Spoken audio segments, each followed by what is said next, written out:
Hello and welcome back to Vampire Survivors. I'm Luce, and tonight we're going to be doing the second of the adventures here. The World of Light and Dark. Apparently Ascend Adventure lets me go through it, but yeah, it looks like we haven't unlocked anyone here, but it looks like there's a handful. So yeah, we're going to be going right through here. Survivors of the Worlds of Light and Dark. Power up. Amount. Revival. Not enough revival, but I do have enough for a mount. Imelda. She levels quickly, so that's pretty good. Plus the amount should help out, so... What's the alternate costume? Magnala is definitely worth trying to unlock. Ooh, Cavallo.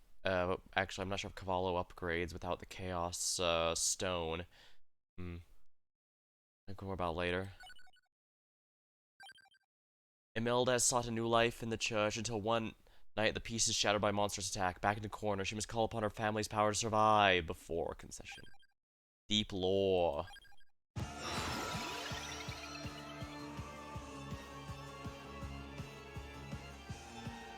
Mad Grove. Let's see here. Vaults of Pearls. Bounces. Ooh, actually this might be worth it. Well, no, let's go with beginning just to make sure I get +3 amount to my main weapon.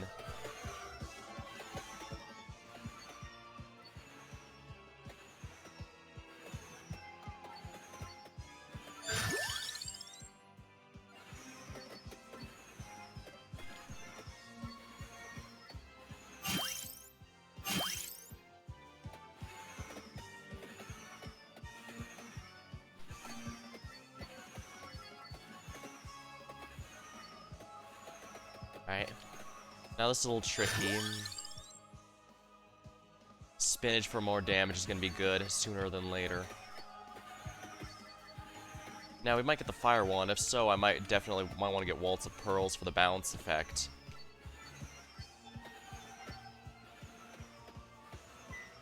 At least the one nice thing about not having the huge pull range. I prefer the big pull range whenever possible, but I will admit a nice perk of not having it is you can more easily control when you pick up power-ups if you want to delay for any reason. Oh right, I can walk through the pews.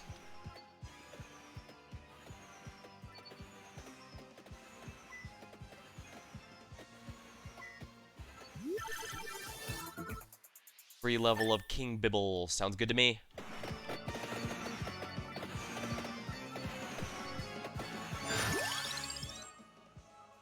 Magic Wand. The bracelet needs several upgrades. It's not too bad, but it's not a favorite, honestly. In fact, I'm going to be completely honest, it's kind of underwhelming.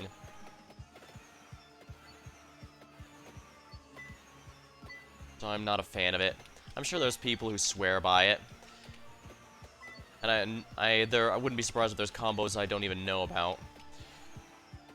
Then again, I guess playstyles do vary. I mean, there's a reason the garlic is commonly argued as to whether it's one of the better weapons or weaker weapons.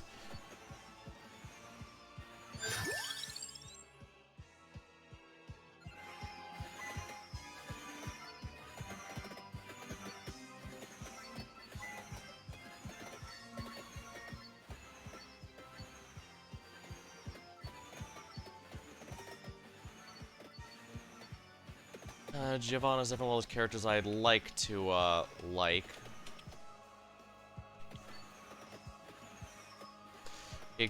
The witch, I mean. But the Gadamari is extremely chaotic, and while that's absolutely by design, it also means they, ooh, lightning ring. Right, I should open that as soon as I can. It unlocks a new playable character, after all.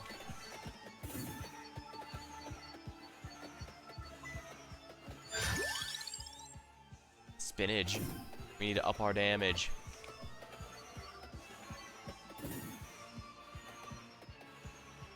I have to destroy all the guardians before I can open it, so I'll let that do its thing.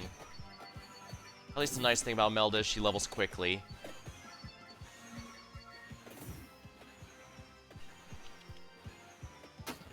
Here we go. Thank you, Imelda Belpeace. But the vampire is in another coffin. Okay? Sword Clerici joins the survivors. Ah, yeah.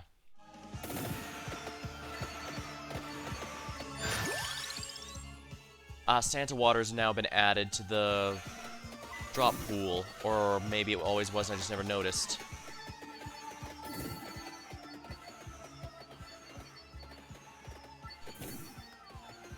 Ooh, gotta be careful. I don't have any revives. Ooh, Fire Wand.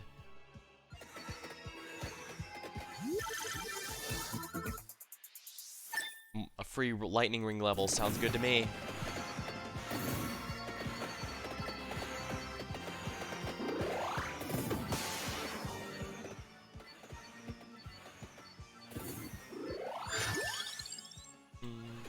I definitely need more projectiles on this thing. It may not be especially powerful, but I can make up for it in a number of ways.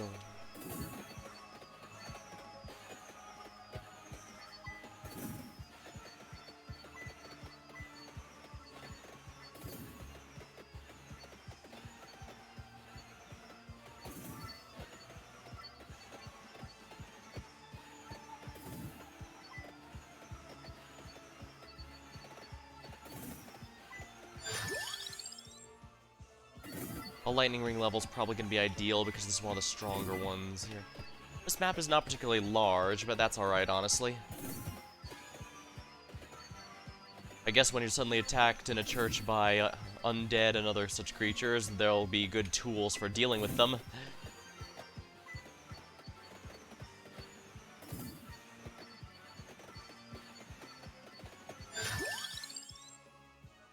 Lightning now fires more projectiles. I do know I can upgrade the, Hello, Ryzune, welcome to stream.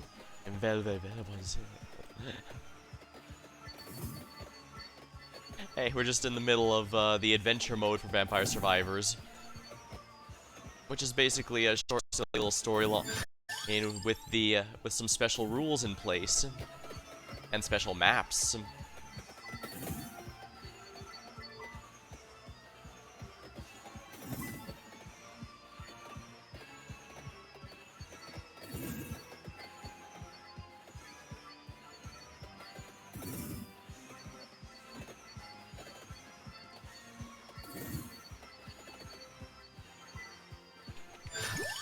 Is it me or the FPS being a bit laggy?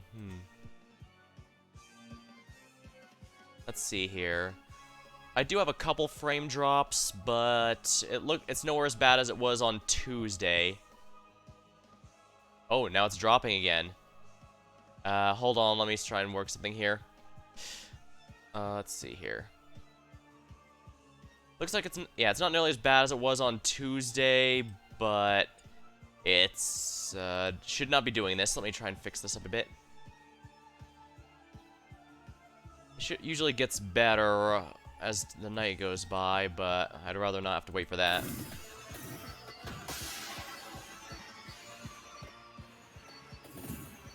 Alright, let's see if this helps a bit. It might take a bit before it takes effect.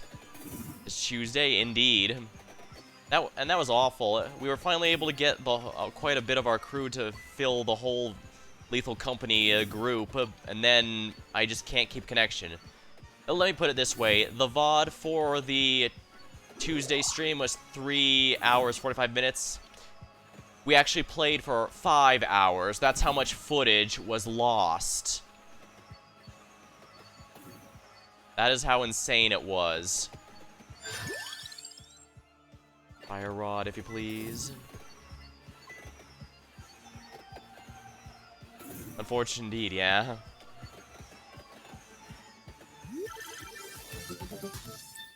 Free levels. Ooh, that's a good amount of free levels and stuff. Sounds good to me. Oh yeah, your upgrades and stuff are not active for the adventure mode, so I don't have like 3 different upgrades. So I don't have like 3 different revivals if I die here. So I gotta be careful. Ooh, if I can upgrade the King Bible, that would really help. The King Bible's definitely a good keep-away weapon. I love it still. Even with the Amogus weapons and stuff they've added since. And yeah, I do like the garlic too. Even if it's not especially strong, it has a lot of value, I think. And other stuff. Let's see here.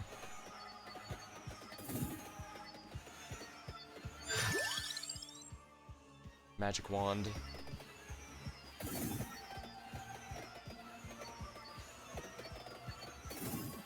Yeah, it's really... Yeah. The good news is we were able to actually play without any issues. It was only the stream that really suffered, but that does still suck. So now I don't get to go back to the VOD if I want to remember the time we did that.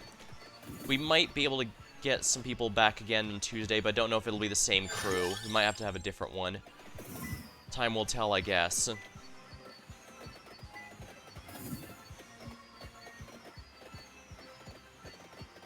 Like with our tabletop team, it's a case where the people involved can only sometimes show up.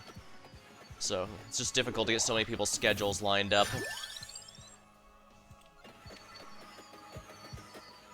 Come on. There we go.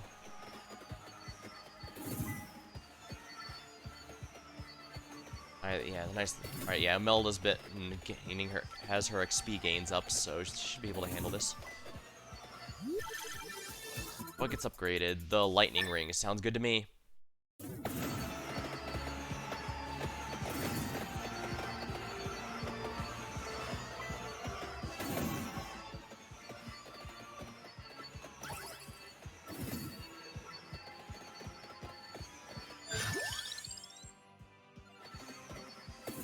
Alright, let's see. We're still pretty early on in this run.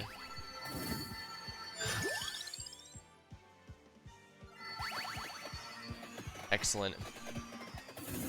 I should be able to get the permanent King Bibles soon. Let's see here.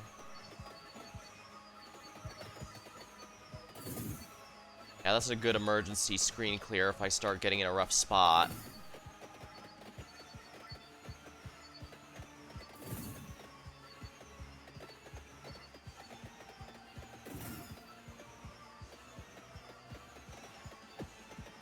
Let's see here.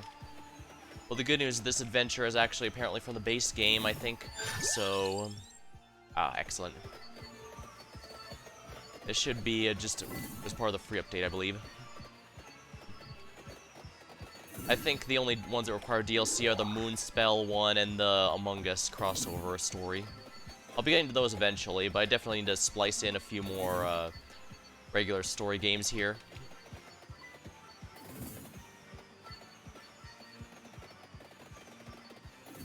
The new year here, I have a handful of new games I'm like to go through.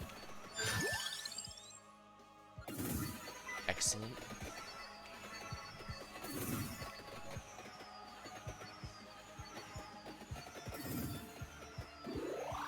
Good experience. Let's see here.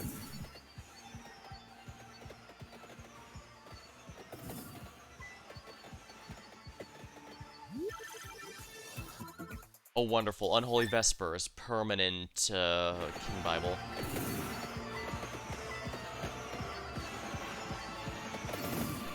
Alright, this should make life significantly easier. I just need to make sure the damage keeps up so that stuff keeps away from me.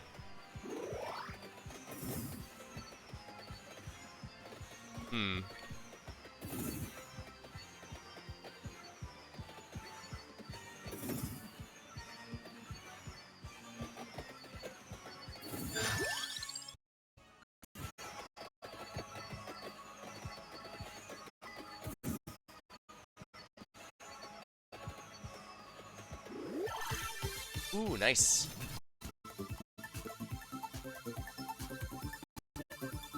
Always nice to get the jackpot.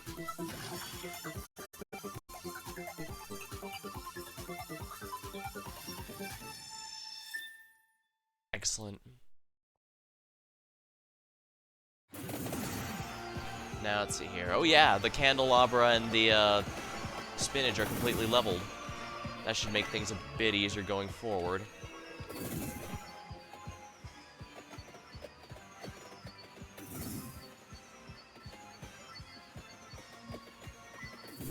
here. XP crystals.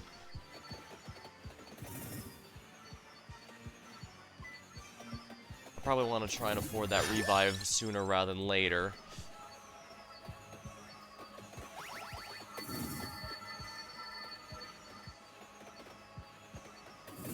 That's definitely one of the big game changers towards being able to win matches in this game.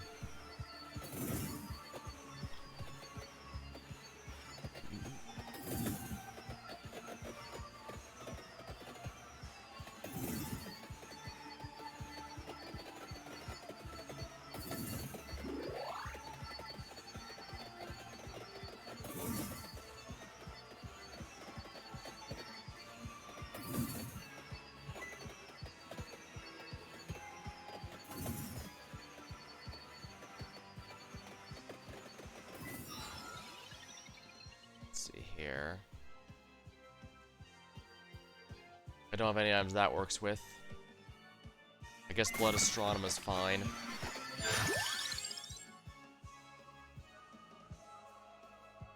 Santa Water. Alright, yeah, the Holy Water is a pretty good one. It's just hard to control. There's a reason the character who starts with it gets a massive boost to AoE effects. Man, this is such a tiny suction area. All these delicious XP crystals, but I have to basically be touching them with a sprite directly to pick them up. Might as well keep the Fire Wand upgraded, since when it upgrades to Meteor, that's going to do a lot of damage. Let's see here. I'm going to talk about Pathfinder a bit again, but I should probably... There hasn't been too many developments since. I should also probably save that for Age of Wonders, something that's a bit more thematically appropriate. Unless anyone's actually that interested, I guess. Let's see here. Come on, give me your XP. Here we are, Fire Wand. Level 30. Okay, good. That means she gets 10% more growth, I believe.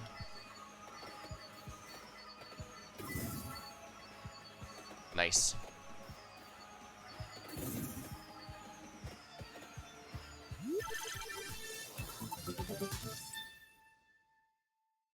A couple more levels of Spellbinder is fine. It just means my stuff lasts a little longer. Money. I should money. I should definitely be getting as much money as I can, if we're honest. In the general sense, it just makes things easier if I can buy some upgrades. Oh my. Oh my. Oh yeah.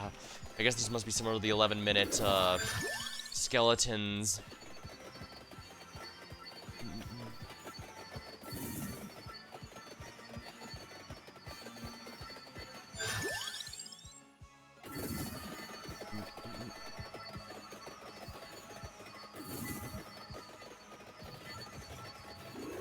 Yes, I'm destroying these Fire Knights with Fire Breath. That can't possibly be bad, right?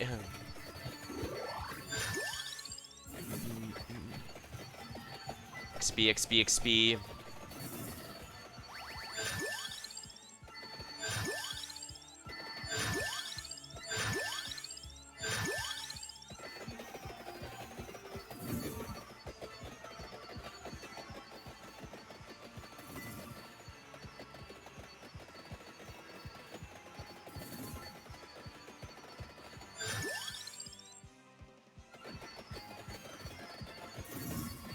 Guess bracer for some faster projectile speed would help.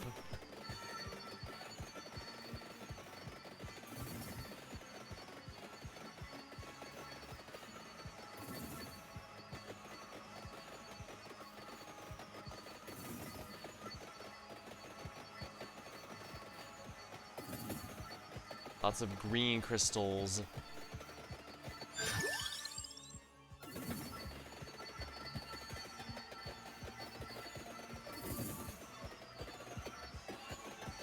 I guess someone watching one VOD for one game watching it. Ooh. Nice. Might not necessarily watch the other, so I guess I could just repeat it if I have to. Although not much has happened since it's only been like one session since I detailed everything a while ago.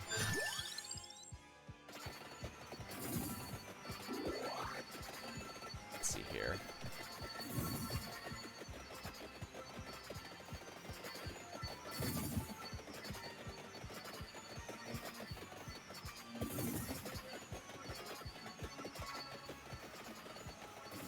be? There we are.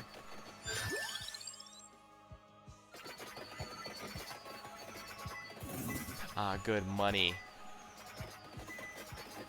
And here come the armors. I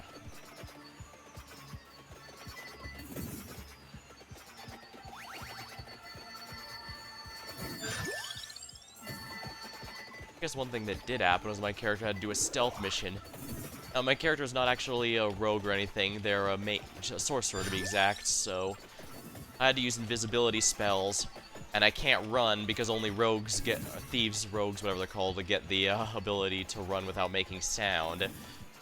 However, since my character doesn't have them naturally, I had to get scrolls of invisibility. Easy enough, except I misunderstood how they worked. I thought it was based upon my level, the person using the scroll, but it's based on the person who made the scroll, which was the minimum level. Ooh, excellent.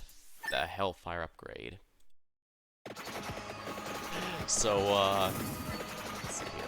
I recall at the time I joked with the team that I was basically using all my experience from playing Spy in Team Fortress 2. Well, if you're familiar with Team Fortress 2, the way he goes invisible is he uses a special watch of some kind. Basically, I was under the impression I could sit in a corner and wait for the enemy to bring up some damning evidence that I can then leave and bring and use without no fight, no nothing. Unfortunately, because the duration was minimum level and not based off mine, I thought I had the Cloak and Dagger watch, the watch that lets you stay invisible theoretically permanently. Yeah, but I actually have the regular Invis watch, which is much more limited in the amount of time in how long you can stay invisible, so I had to run a lot of rolls. And as mentioned, I am not a stealth character, so I did not have a particularly pleasant time. I basically had to do exactly what I did in Team Fortress 2, who hide off in a corner, find a place where I could recast my invisibility spell, and hope no one notices. And when that failed, at one point I had no place to hide, so I had to make one. I basically used an illusion spell to make a false wall, well, to hide behind while I cast the invisibility one, because, well, I'm not invisible while I'm recasting my invisibility spell. Let's see here. Yeah, the one I was using basically says you stop being invisible anytime you actually attack or do something, so you can't. So I was, and like I said, I was expecting a stealth mission of sorts where I just sit there, wait for the enemy to do something to screw themselves, and get the evidence, but that did not happen.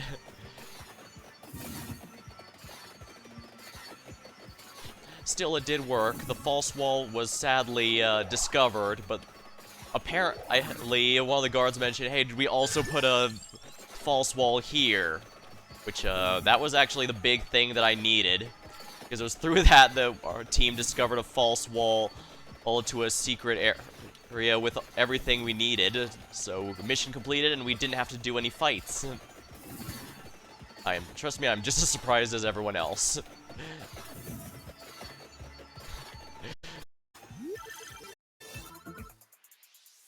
Yeah, I guess that's a good upgrade. That was an edge.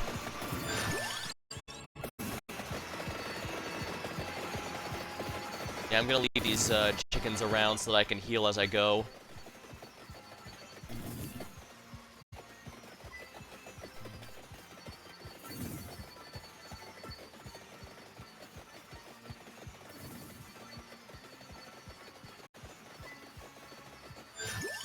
Always big coin bag. I should have enough chicken around that I can heal with those as needed, and I need the money for upgrades. It is very expensive, these upgrades, after all. I could get a lot of money if I played as Giovanna, the witch, but the Gadamari, the cats, are extremely frustrating to start with.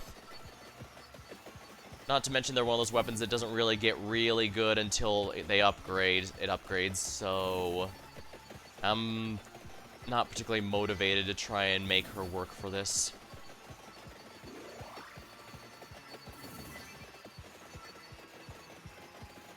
$19.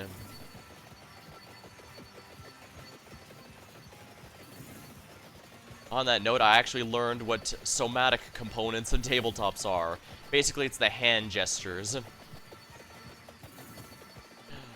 Let's see, what's a good comparison? Like, you know, in Naruto, they have to use their hand signals for ninjutsus before later on when they abandon it.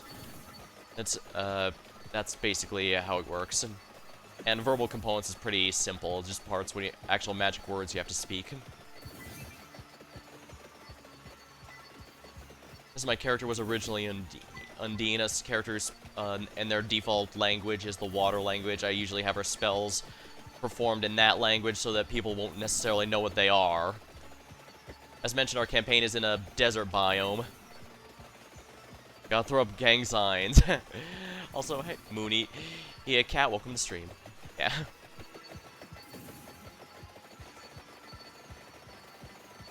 Yeah.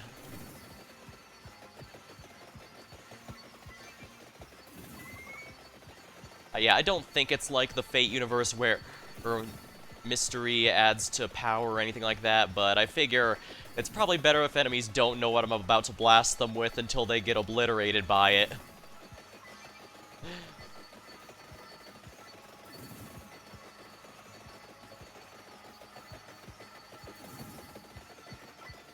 Sadly, I can't do that actual meme where it says, I'm not going to tell you what I'm casting, because I have to, you know, tell the GM what I'm about to cast so he knows how to calculate it. Well, technically I am. It's just in a language nobody in the biome in this area could reasonably guess. Yeah, being a water creature speaking a water language in a desert biome, a tad of a rarity.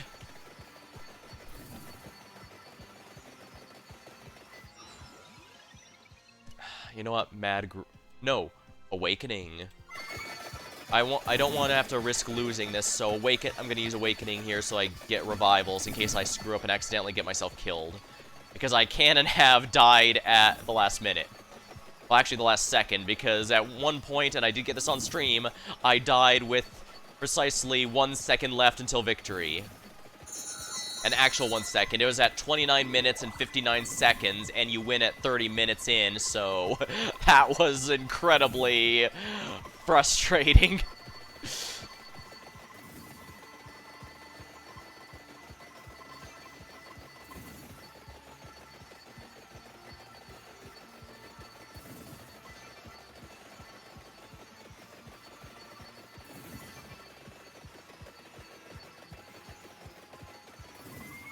Excellent. The more money I have, the easier it'll be to complete the story quests.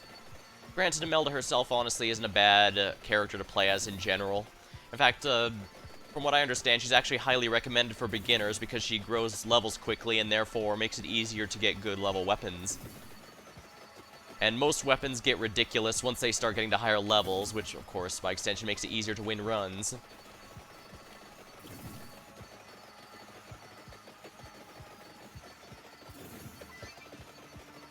I might go with Cavello the Panda since he's become a favorite to play as recently for the story mode, but I don't think he'll get his Chaos Rosalia or whatever allows him to go into the super mode, since, you know, the story mode doesn't use the same progression as the main game. He's good without it, especially since the cherry bomb bounces a ridiculous number of times and explodes each time when it gets higher levels, but it's hard to appreciate by then, especially since it starts out really slow. I also like Engineer from the Amogus crossover quite a bit. More than I was expecting, honestly.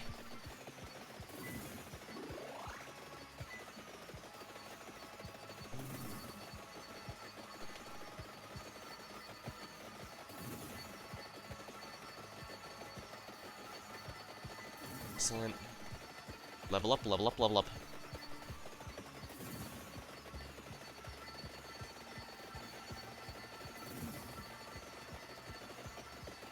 Here we are.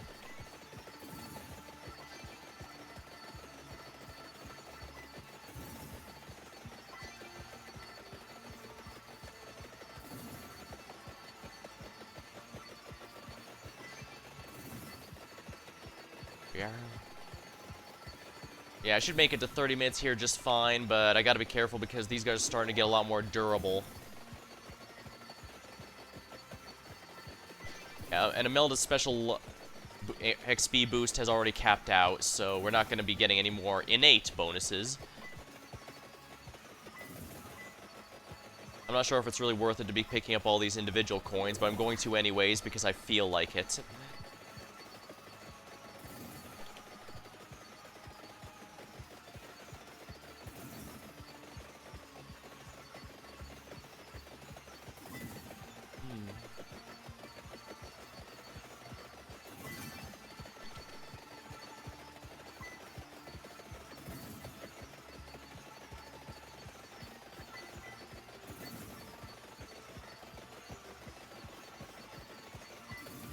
Oops.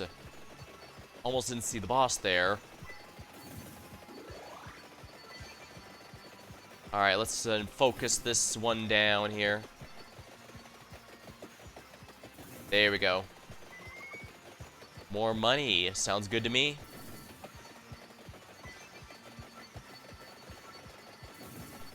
Yeah, I don't regret getting a mount. It's adding up real quick.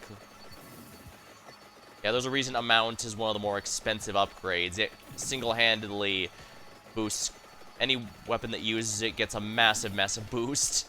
Even from just +1 amount.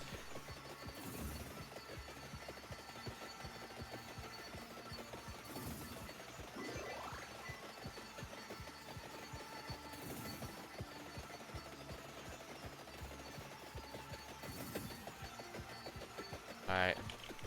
Looks like we're coming down here.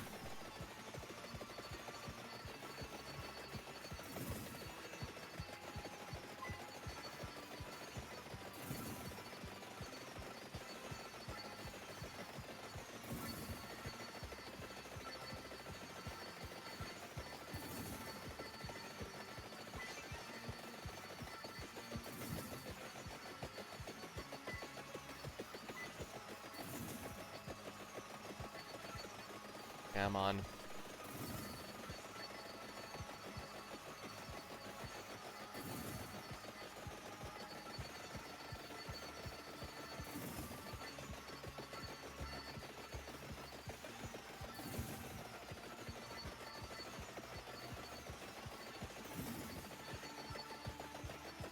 Ooh, wonderful. This will be a really nice boost.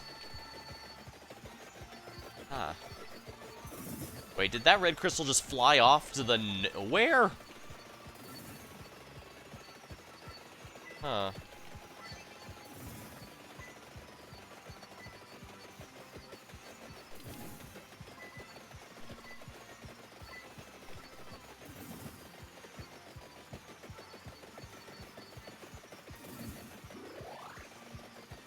Excellent. Not saying no to all the extra cash, that's for certain. Come on, come on. Here we go.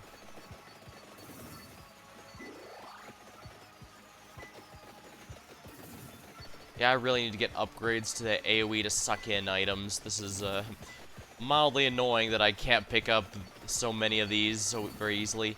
They have to be practically touching me before I can absorb them and their power. Yes, yes, give me your energy. Give me that stupid energy.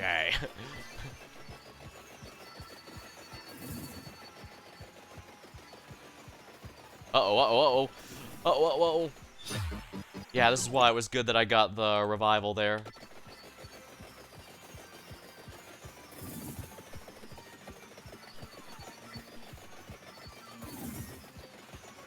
Uh-oh. Can't be letting this happen now. One more revive. Come on, hurry. The emergency button. No. Too chonky, indeed. Yeah, those devils are too big. Survive 10 minutes in deep lore. Open the coffin in deep lore. Looks like I still technically won, even if I didn't actually win.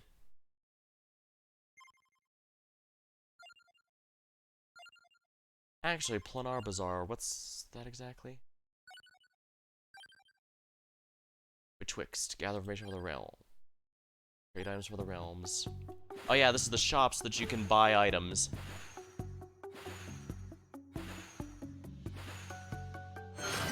Adventure merchant. Anything you buy is unlocked the entire adventure. These gifts ain't free.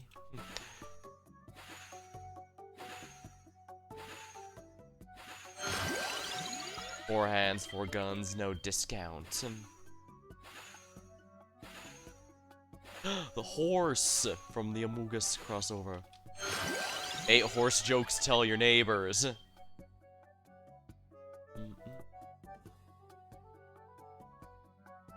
Now, Lucky Swipe is the one I personally like. Science Rocks is the interesting one. Is an interesting one because it actually takes work.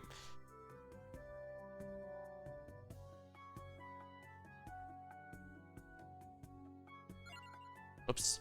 Actually, you know what? Let's do it. I have seen it. Greatest Jubilee, Flames of Misspell. Thank you. Let's go with Silverwind as well. From worlds that don't exist.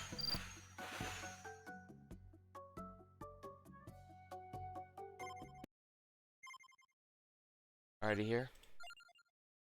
I can also buy Clericy if I want to play as them. But first of all, power-ups. Cooldown reduction, might, max health, recovery. I don't have enough money for a revival, unfortunately. Magnet would be quite nice, as would cooldown. Max health is also going to be good. Yeah, I think that's fine.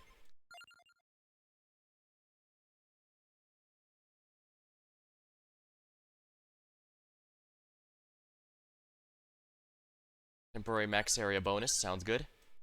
That's here. Imelda escapes the Ray's chapel, swearing vengeance against the assailants from both heaven and hell. She journeys a seemingly infinite library in search of a curious book without words that can give her the power to strike back. Ah, the empty tome. That's what the empty tome means. I thought maybe it was supposed to be a pun or something, but no, it's an empty tome as in it has no words, yet grants power. Let me grab some of my drink and I'll dive right in, I guess.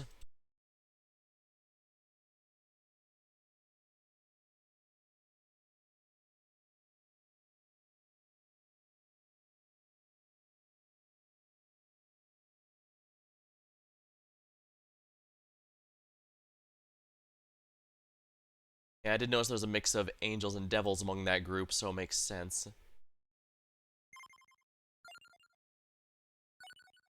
Actually, since the artifacts are working and I'm allowed arcanas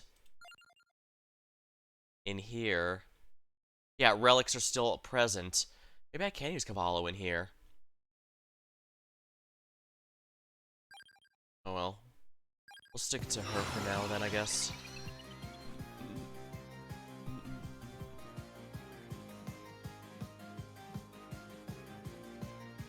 The beginning.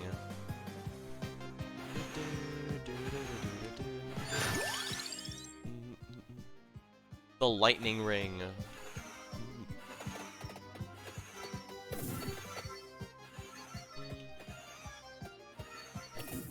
You know, I don't know how I never realized the empty tome is empty. Empty win. Honestly, I should probably open that chest that,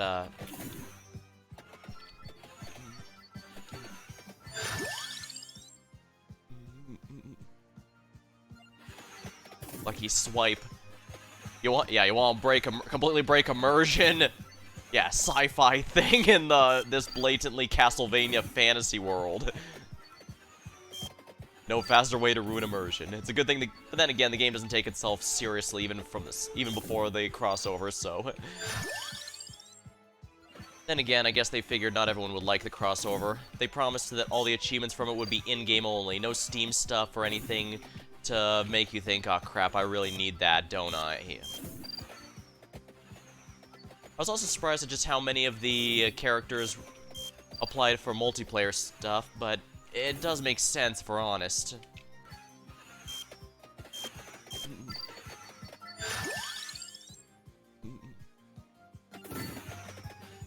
I mean, first of all, it's thematic because Among Us is well, it's a multiplayer social deduction game.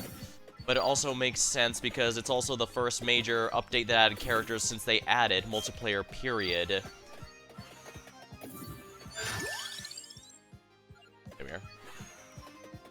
So it makes sense they'd want to add a few characters that push the local co-op a bit.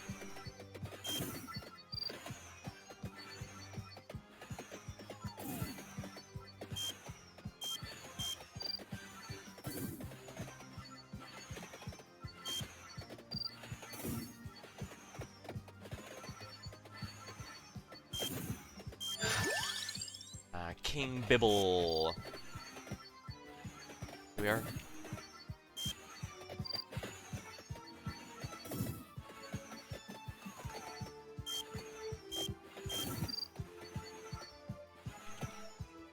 Yeah, I should probably definitely grab the empty tome sooner than later, just because it's going to help everything here. Thing is, can I get to the other side's coffin in time? I'm not sure, but it's worth a try at the very least. It does, unfortunately, mean I'm going to have to leave behind a lot of XP crystals. But then again, maybe that's a good thing. It means I have time to level up and stuff to prepare, because as mentioned, you can't open the coffin until you've killed all the guardians of it first. And they usually have decent protection, preventing you from just going over there and opening it, just because you know where it is.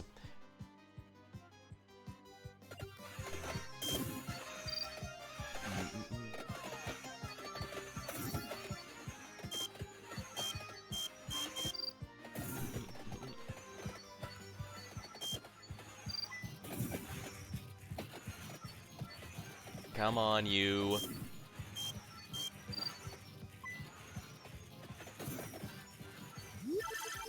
Free level of any weapon would be nice.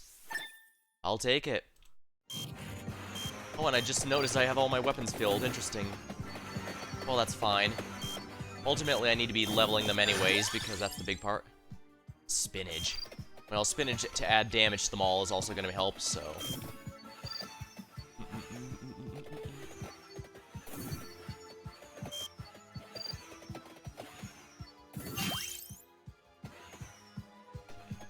You know what? I'm not going to go for the other empty tome, just to be safe.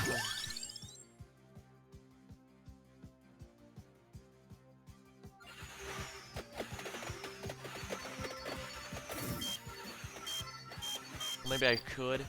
I'm only 3 minutes in, after all, so it's going to take me about 3 minutes to get over there, to the other side. Even worst case scenario, when we say 4, that's about 12 minutes in. That's well before the 30-minute time limit. I hope I didn't spread myself too thin by leveling all the... And now I'll just focus on leveling weapons now.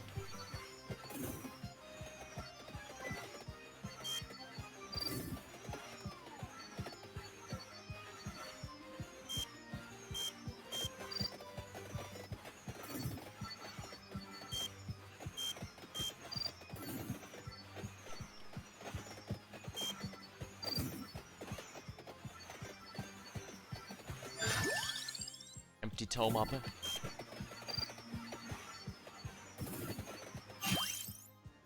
Might as well grab this since it protects the bearer.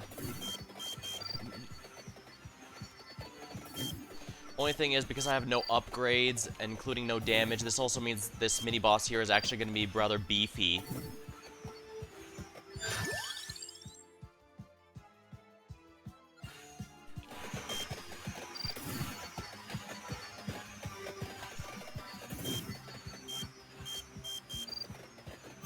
Excellent. Cooldown reduction by 8%. Alright, now I gotta head back over and get that coffin sooner rather than later, preferably. Oh yeah, the card being bigger really helps.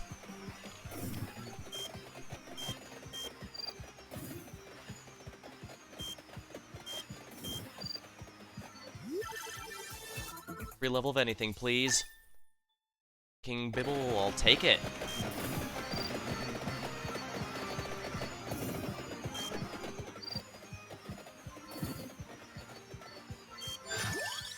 Mini Engineer. Excellent. I don't have to worry about Mini Engineer being a problem later because, well, the Among Us weapons are one of the few times the accessory gets eaten up during the upgrade rather than exchanging out the weapon alone. So that's gonna free up some spots very quickly. Allegedly offers better moral support. Even if it does absolutely nothing, the fact it's a nice upgrade really helps.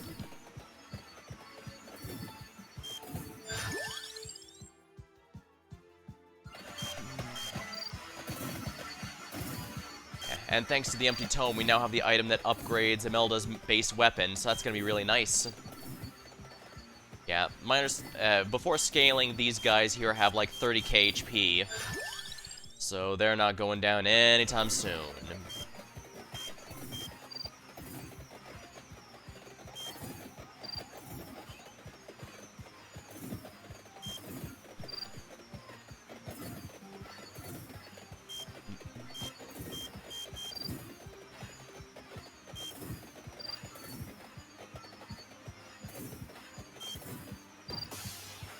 Yeah, as bosses are all immune to the, well, that particular boss is. Regular bosses like 5 minutes aren't.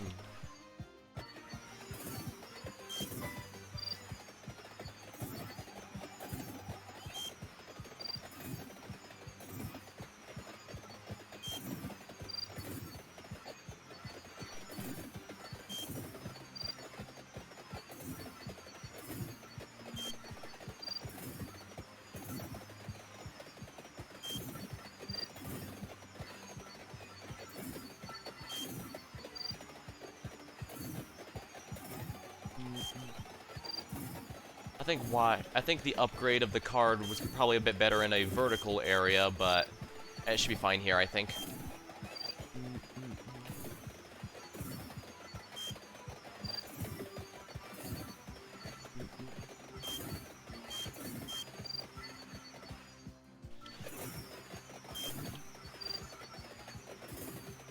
Ooh, excellent. Not gonna say no to money.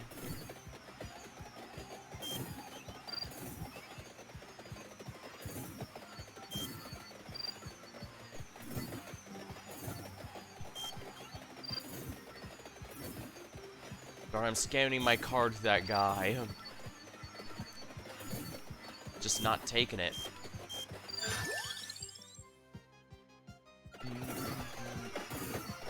There we go. Speed up.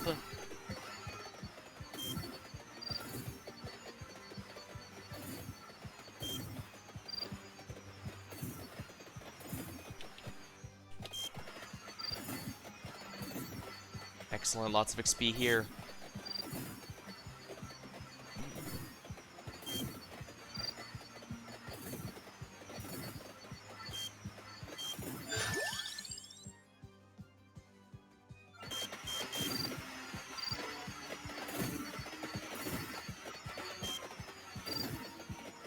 I do appreciate that after you upgrade a weapon, it immediately uses it, even if it was in the middle of being used already. It's the only way stuff like the card swipe will actually get multiple on at once, or the arrows having multiple arrows shot at once, but it is nice, all the same.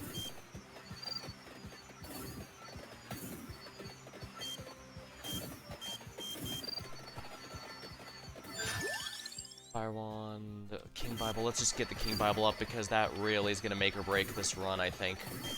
Because once we start, as you saw, once we start getting to the last 2 or 3 minutes, enemies start getting extraordinarily beefy. Extraordinarily beefy, I mean.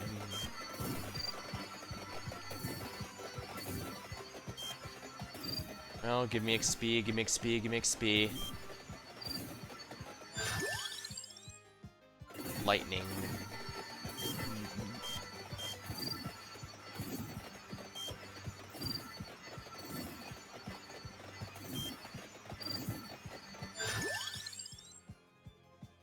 Alright, wand is at max level, so next chest will upgrade it.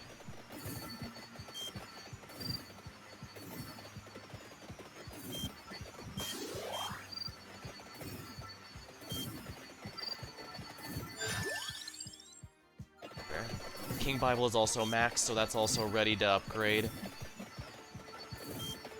It might be a little early to upgrade weapons. I forget what time they can start spawning. Fires only projectiles, so guaranteed extra swipe needed. It will never be correct on the first run, which sounds like a debuff if you actually have to do the minigame. Wonderful. Holy Wand, it will never stop firing.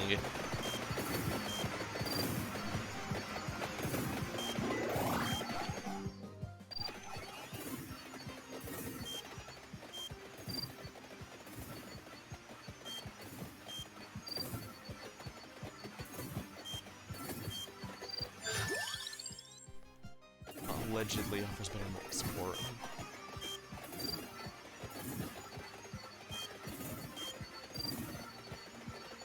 Yeah, after this I really gotta focus on the lucky swipe.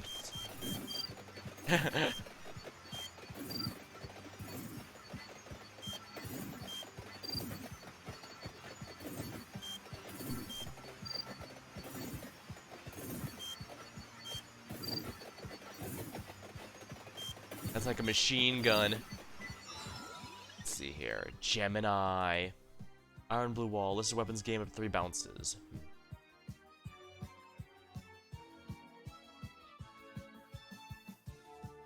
Might pass through walls. Interesting. Game Killer. Twilight Requiem. Listed weapons generate explosions when they expire. You know what? Let's do that. Twilight Requiem. Gain explosions when it ends. I'm surprised Unholy Vespers is listed there because the whole point of that weapon is that it doesn't expire. Okay, yeah, I wanted to max out the mini engineer, so it stops showing up in the upgrade pool.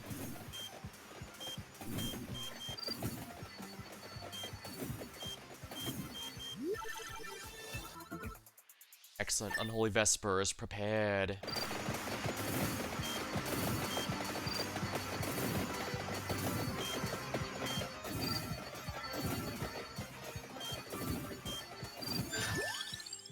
Empty Tome maxing out. This is good not just for, Oh, I see. It still explodes, and even though it doesn't expire. Either that or it actually expires as immediately as upon being replaced, so... Interesting to think about, I guess.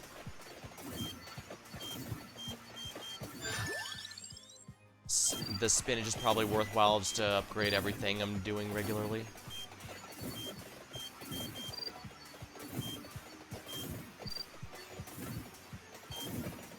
Give me your XP, buddy.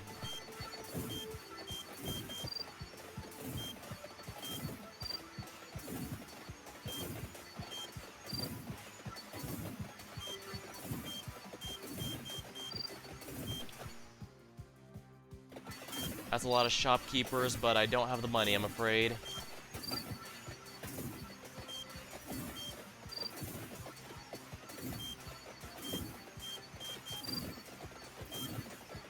Yeah, not having a skip or re-roll is kind of a pain.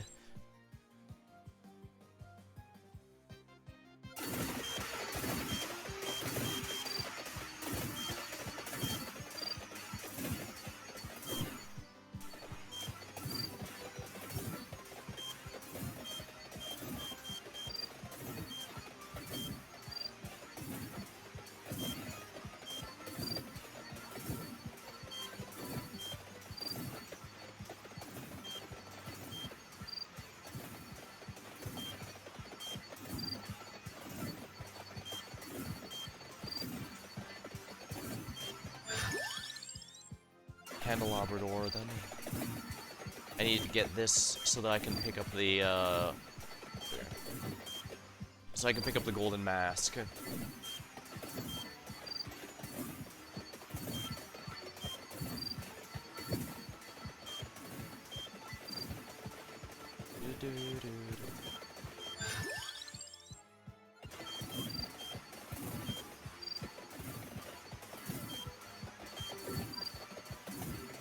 Got some good AoEs. Yeah, so even the sheer number of enemies won't immediately give me problems.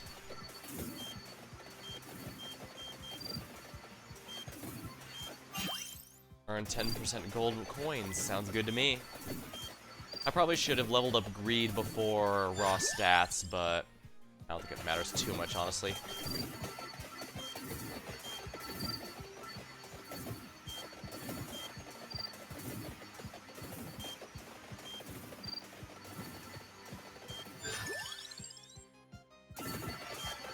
Silver Wind. Luckily, the Silver Wind doesn't really need upgrades, if we're honest. And I really appreciate that the item to upgrade the Lucky Swipe only shows up if you actually have it, so you don't have to worry about it clogging up the drop pool if you're not specifically using the weapon that it upgrades with.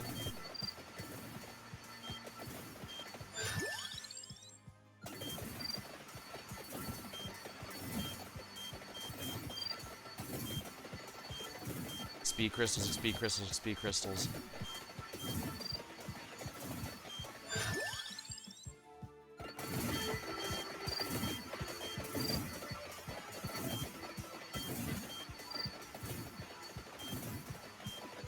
Ah, Medusa. Or another Gorgon of some sort. I forget the pun name they usually give characters. Silverwind? Don't mind if I do.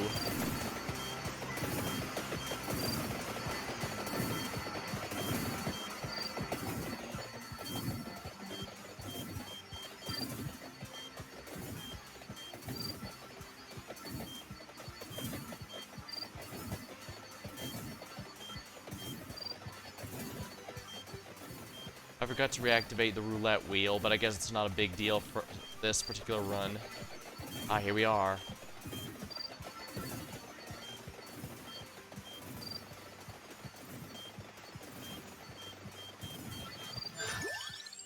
Lucky Swipe is ready to upgrade now.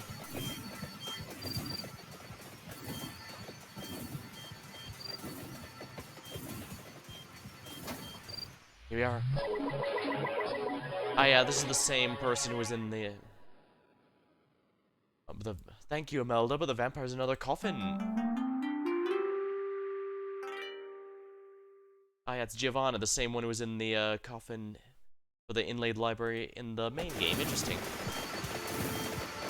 I've tried to use her a number of times. I've even given her golden eggs, but I guess it's just really rough to start with the Gato Amari. Especially since, in the general sense, well, she doesn't start with anything to help make leveling easier, like a lot of characters do with if they have an unreliable weapon. Like the person I got from the coffin in the last one, she starts with the, okay, wonderful. Crossed wires. This is exactly what I wanted.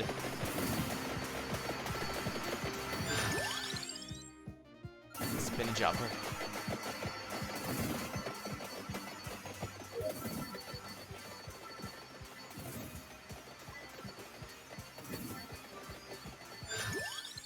Spinach.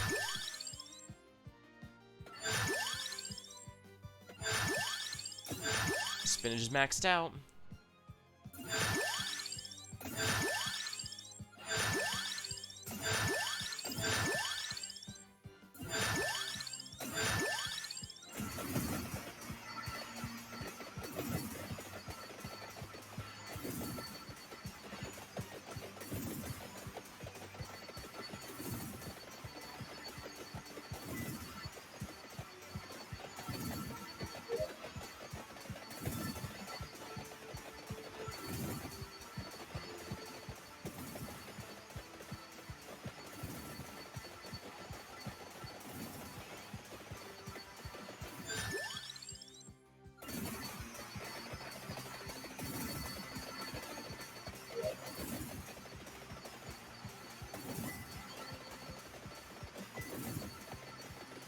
Yeah, we're starting to get to the more durable mages, but since my build's going rather well, they should be fine. But as we saw, I can't get cocky. The last few minutes are always a complete nightmare, so... Time will tell, time will tell.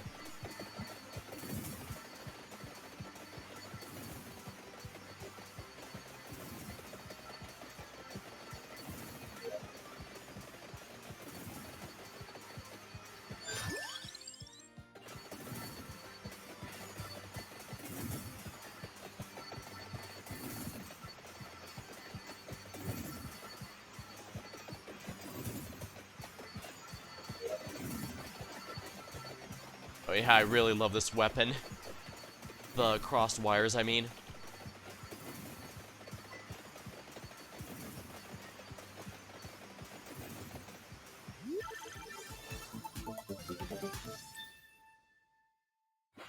Some good levels all around, I approve.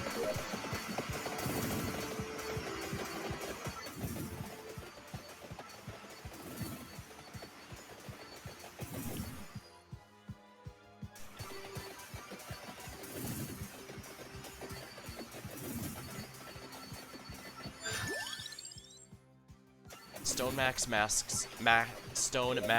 maxed out.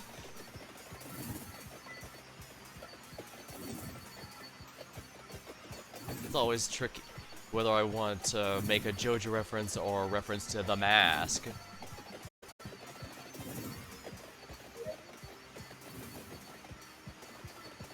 Then again, given the stone masks, I believe the mask of Loki from the movie version of the mask was made of wood, while the one in JoJo is stone, so I'm pretty sure it's a JoJo reference, specifically.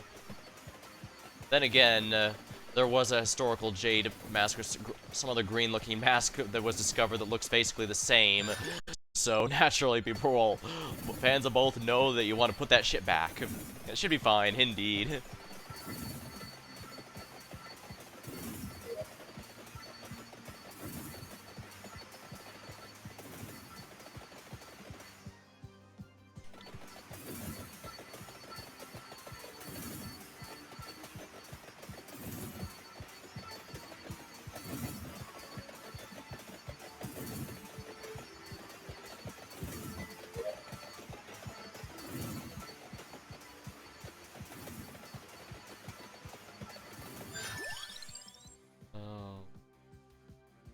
Candelabra's probably gonna help. AoE will make things a bit easier. Alright, I think the fire wand is ready to evolve, but the rest of my weapons won't. Oh, speak of the devil.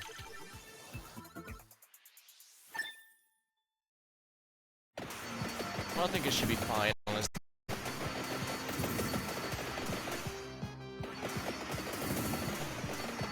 Yeah, famous last words here. But yeah, the good news is the remaining weapons I have, like the wind here, Silver Wind, and the Lightning Ring are fine if you don't upgrade them. I mean, ideally you'd like to, but they work fine with no upgrades if need be.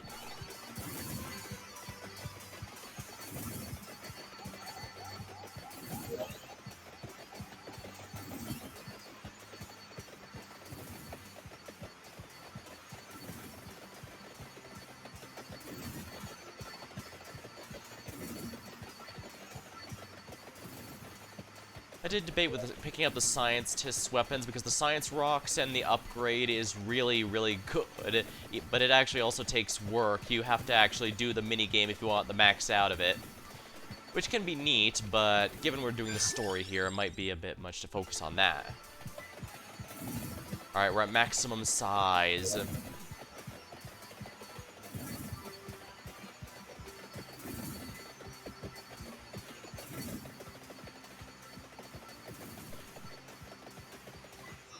Alright, what can I grab here? Mount. Sadly, I don't have too many of those weapons. Then again, I don't exactly have Jail of... Well, actually, yes I do. The wand has a... Yeah, the wand works for Jail of Crystal, so let's go with that. A shame I can't do the full ice build, but this will be fine. This is fine, except ice instead of fire.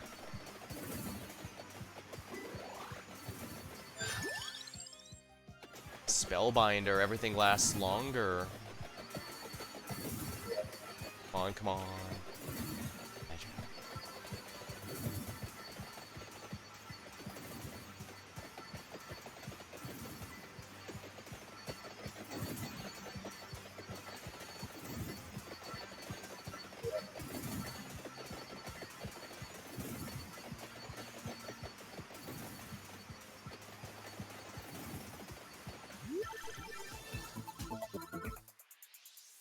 Free level of Spellbinder. Don't mind if I do.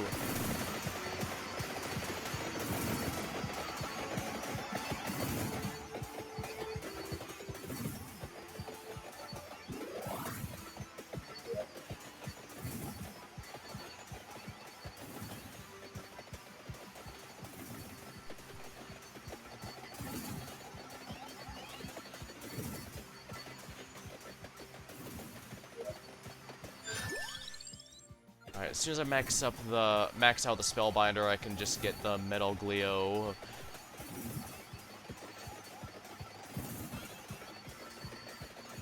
Not Metalglio, I keep saying it wrong.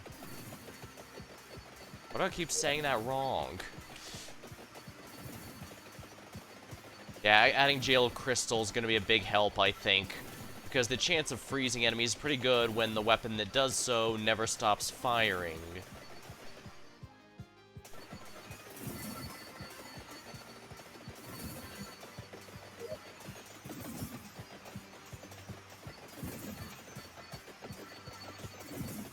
I'm tempted to go back to get the clovers, but remember, our weapon does better with low luck. Metaglio. Taglio. Yeah, Metaglio.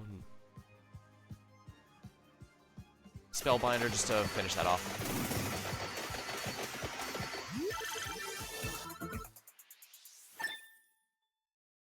Increases health regen and max HP. Even if I'm not maxing out the, even I don't tend to upgrade it, I find this one's a pretty good one just because it helps general survivability, and I clearly as much survivability as I can get. The Arcanas aren't much, but they can really help sometimes, depending on what kind of setup you got. Yeah, this is a funny weapon because it wants low luck, because as you've noticed, if the person fails, the wires and the wires have to go from different parts so they hang out a bit more than when it gets correct. Likewise, the card has to swipe more the more you mess up, which means hitting enemies more. So hilariously, you want to fail more often so they can hit enemies more easily. Kind of funny how that goes. Let's see. Well, not a big deal. I can work with this. Give me XP, XP, XP. Well, that's a nice level. Yeah, these witches are actually pretty durable if you don't have a good build going, so I'll take this as a sign that I'm doing something right.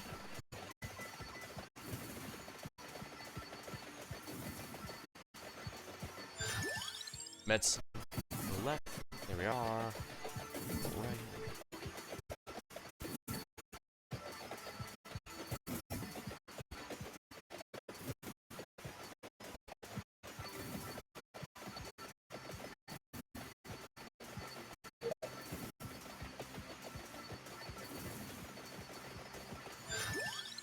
There we are. Metal Gleo left, Metal Gleo right. Yeah. I don't want to get the cursed ones unless I'm actively going for the upgrade, because I've accidentally screwed myself by getting more cursed than I can handle in the past, so call me traumatized. Which is a bit unfair, if we're completely honest, because, always coin bag. Because I do know quite a few consider Cursed to actually be a buff rather than a debuff, because more enemies is more XP, and they're not wrong there. And given how powerful weapons can be with the right build, the extra stats are usually not going to be a factor.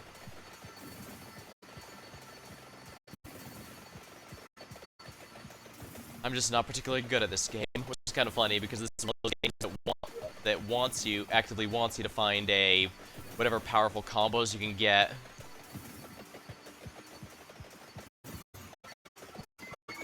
$700, oh wonderful.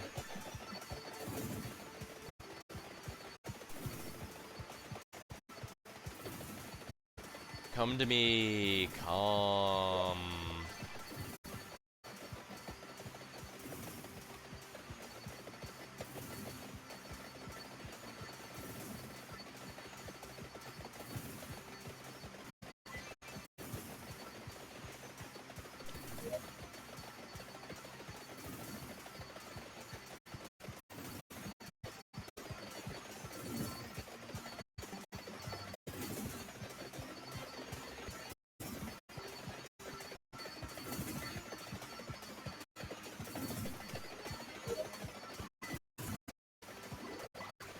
Excellent, that mini boss was nothing.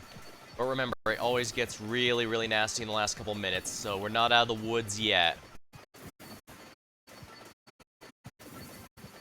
Come on, XP, XP, XP.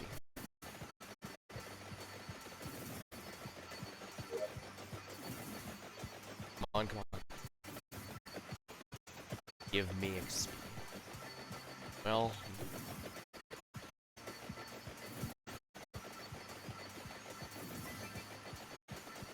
5,000 gold, not bad.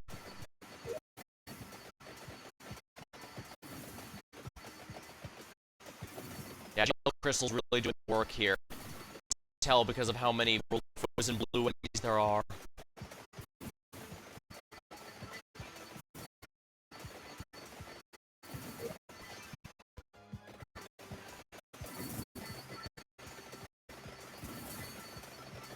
Come now, come.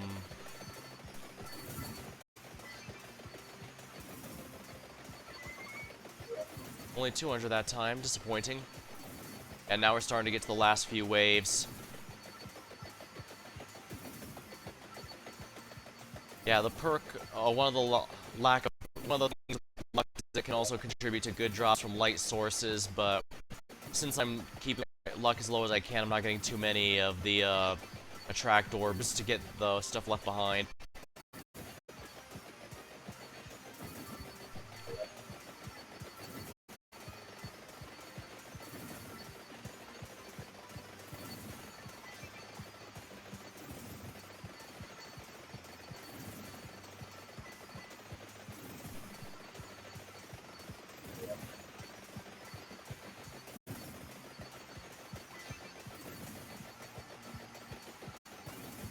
Here we go, the last minute, so enemies are going to be toughest now.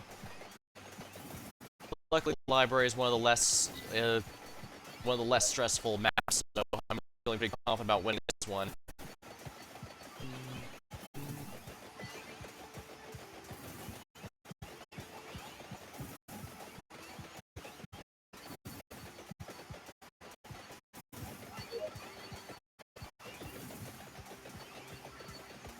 Less than half a minute left, we almost win.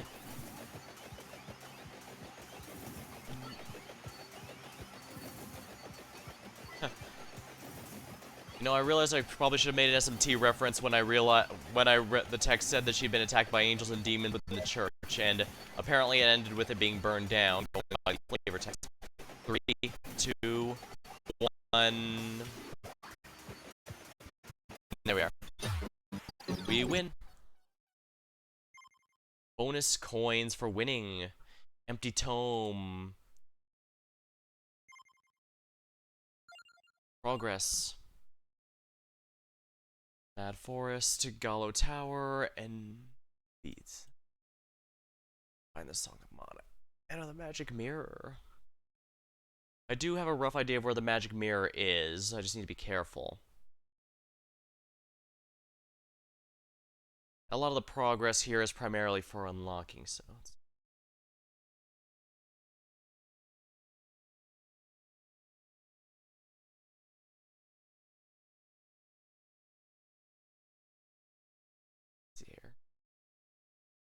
This is the only weapon upgrade progression one since the story explicitly states, yeah, she found the thing and upgraded it, so... There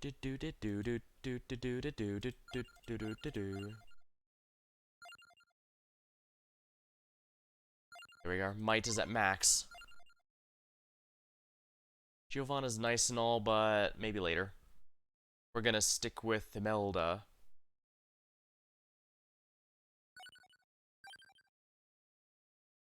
Alright, Mad Forest. Illuminated by her resolute spirit, the empty tome reveals secrets, guiding Imelda to the resting place of a renegade nun with blasphemous skills to dismantle both hell and heaven. The search for the gunslinging sister begins. Ah, because Pugnala is loosely based off of Bayonetta, who had to face both.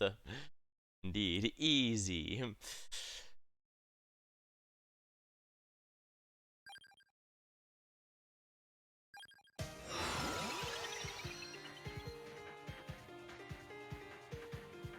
Let's see here.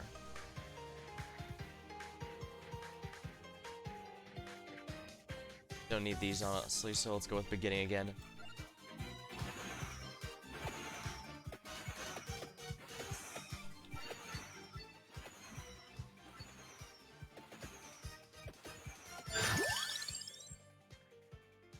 Oh, King Bible, obviously, because this has been carrying me to victory.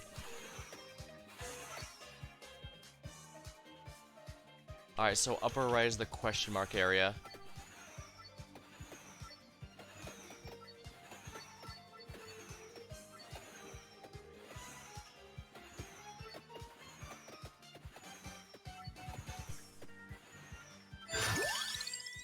Magic wand up.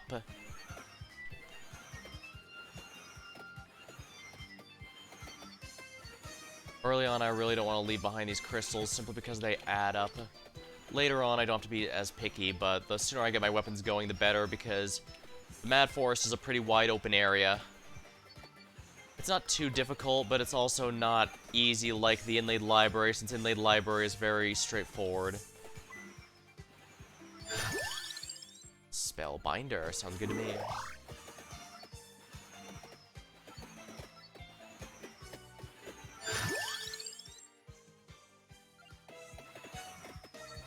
A mount up, oh yeah, that's really helping.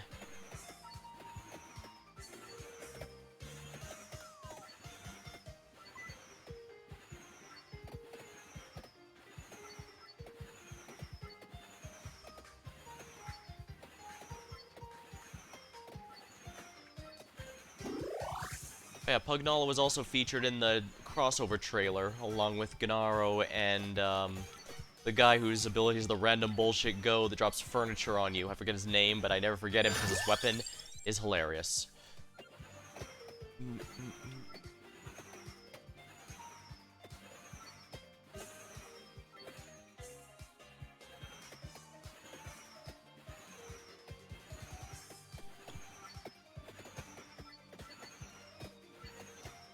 I do like the Pugnala's theme in this game. Actually, it's had quite a few bangers. Sadly, I found out, I mentioned I was surprised the music hadn't been added to the soundtrack yet, like all the other expansions. Usually when you buy an expansion, its music gets added to the, oh, crap. Music gets added to the soundtrack DLC if you have it, but it didn't this time, so I thought maybe it was just updating, but apparently they have long story short, they have special rules in place. I'm guessing because it's this time, and I'm guessing that's because it's a crossover. They did post it for free up on YouTube, though. Probably some other places, I imagine. I don't visit Bandcamp or sites like that as often as I probably should, so...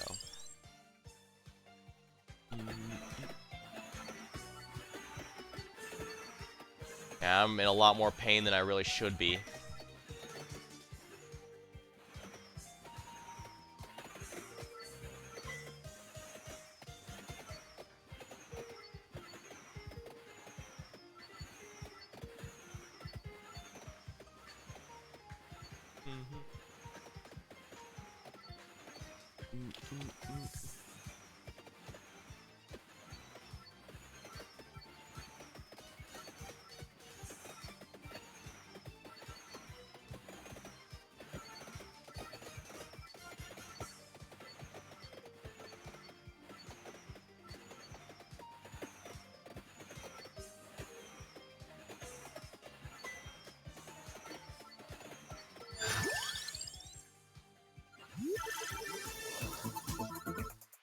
Free level of my wand. Sounds good to me. Fires more projectiles. Sounds delicious.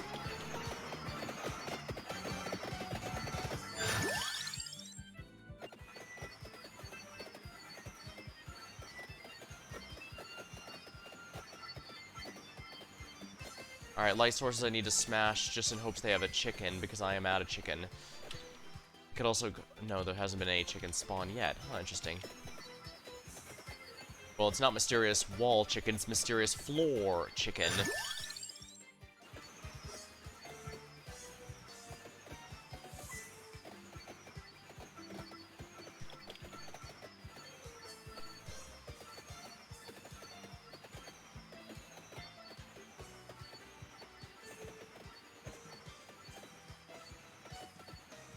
Here we are. Give me your XP.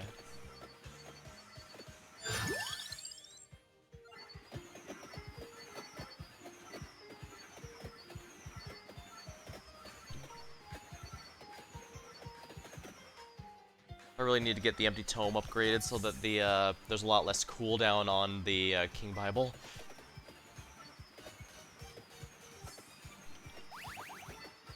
Oh, not bad. Not the most ideal time to get it, but everything helps. Excellent, finally some floor chicken. Somehow that sounds even less sanitary than wall chicken.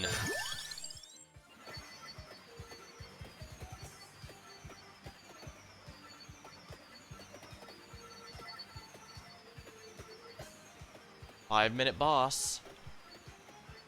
Now, where is he? There he is. That's his boss.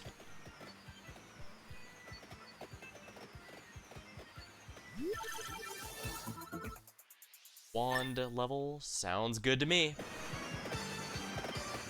Looks like the big upgrade is that it now pierces, which is not bad. If it focuses on one person, it can absolutely tear them apart, as you can see here. And remember, these green zombies are actually rather beefy.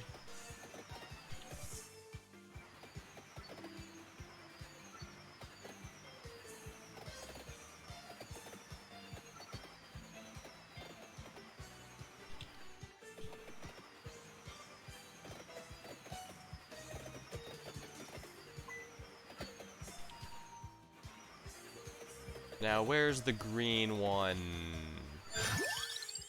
Spinach. You know what? Let's just go and grab this. This is still basically 3 free levels hanging out here, so no reason not to grab them. It means that many less level ups I have to spend on actually leveling them. By extension, sooner I can get upgrades on other things without sacrificing levels in the spinach.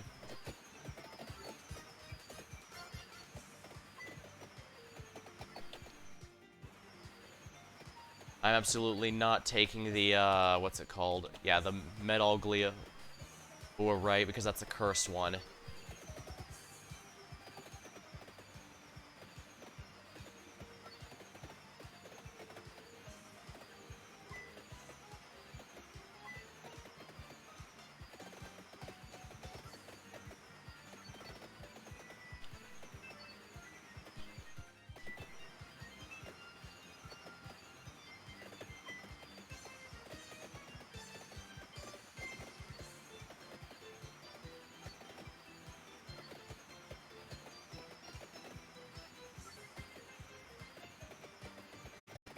The enemies at this point are less numerous than before, more individually powerful, those zombies. Now come on, give me XP.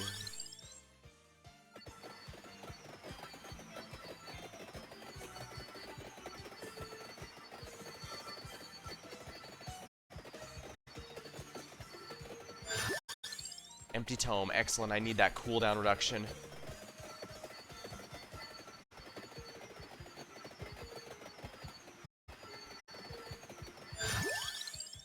Lucky swipe.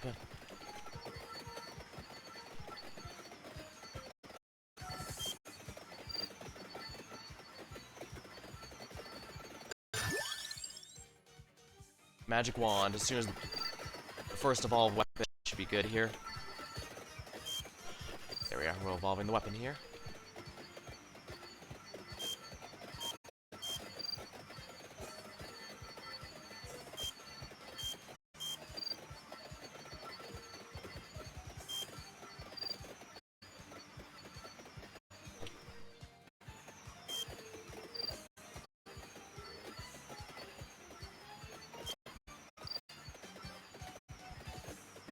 Oh, that's rather ideal. Oh, crap. Alright, but good, I got health back. I really need to grab the 2 spinach items down here so that I don't have to spend actual level ups on them.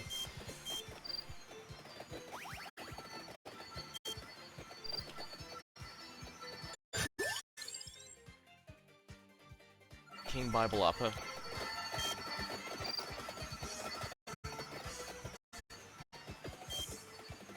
Come on.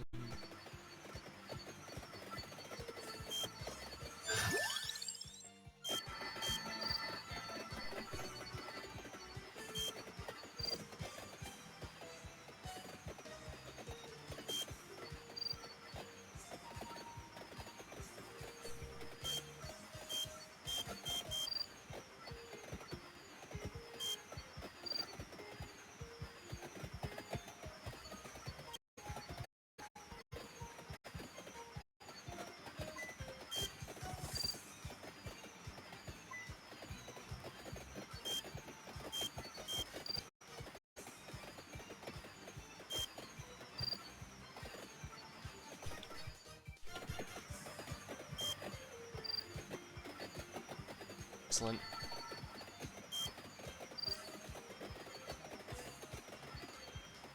Excellent, let's get that spinach level here. Now, my luck is actually not half bad, so I'm, empty tome. King Bible's better, yeah. Yeah. Have to be careful going into a contained spot like that when surrounded by tough enemies like those bats. I swear, those big bats are way more durable than they have any right to be. Ah, here comes the mini-boss at, 10 minutes in. And at 11, we get the Skelly Boy spam.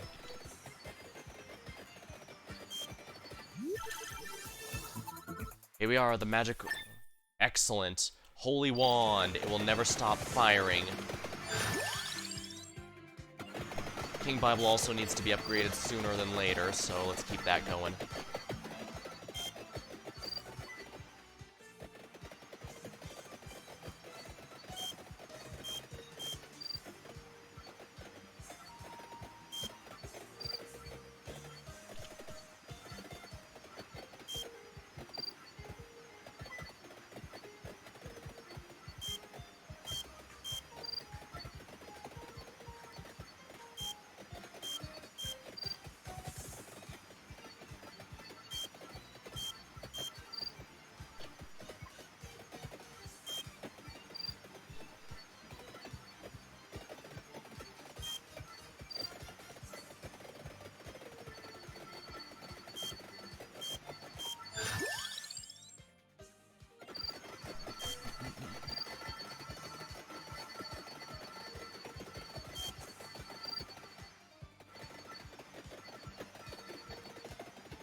Excellent.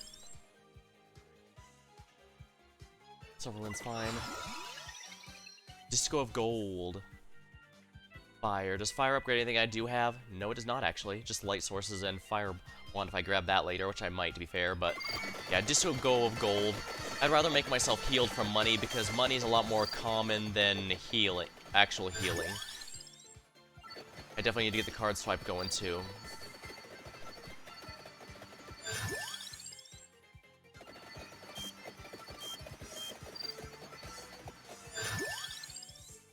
Lucky swipe up. Mini Engineer, excellent. This is gonna be fun. We're gonna have fun with this thing.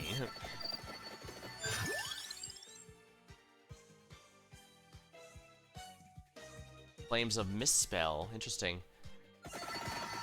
That said, I don't want to, yeah, I guess I might as well get the gold up, because that also means more healing. You know what, yeah, let's go with Fire Wand, since that can potentially be upgraded later.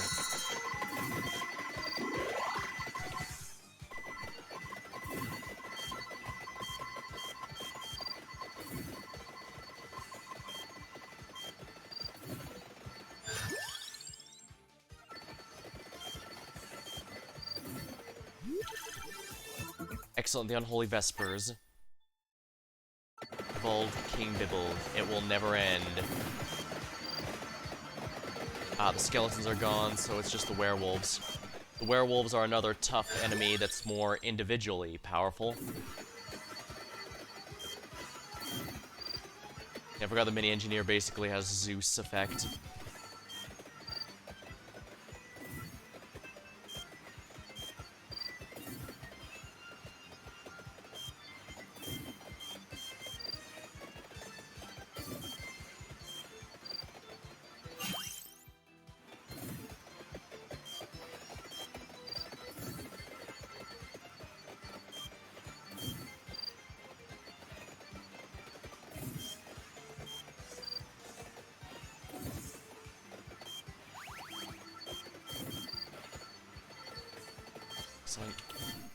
Alright, now I need to head on over to Pugnala.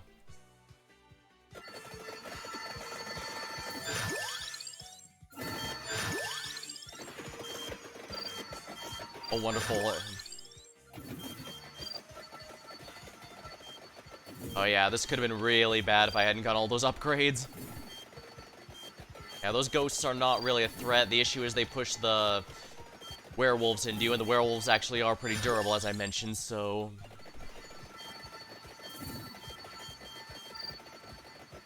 it's actually dangerous for them to be pushing them into you.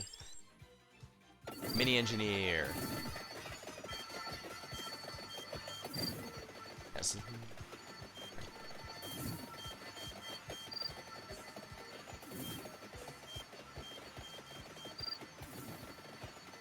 Come on. Lots of XP.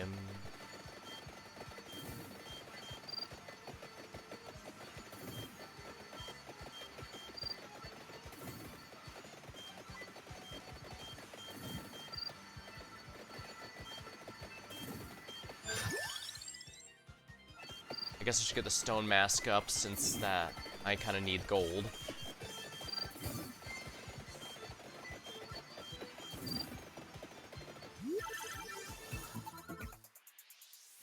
Wonderful. Crossed wires. Yeah, the more I accidentally screw up the mini-games, the longer these effects stay out, so that's rather ideal. My luck might be a bit too good, though. We'll see. Well, I guess even if it doesn't, crossed wires is good enough that it stays around even after you complete the minigame successfully, so... should be good. I say as I lost at least one of the rounds here.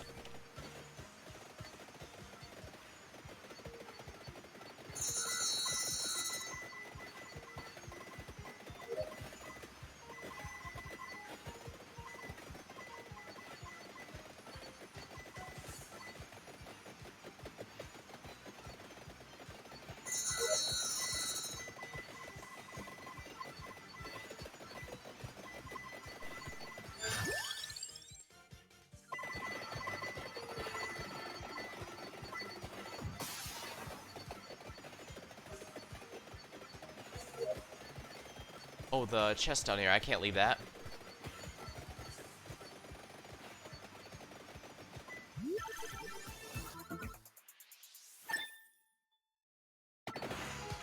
Oops, did I forget to get the last spinach? I hope not. Oh well, whatever. I have everything I need. It's time to head over to Pugnala's chest and... Pugnala's coffin and save her in order to continue, because that's part of the story. We find the mysterious witch with 2 guns who can defeat heaven and hell.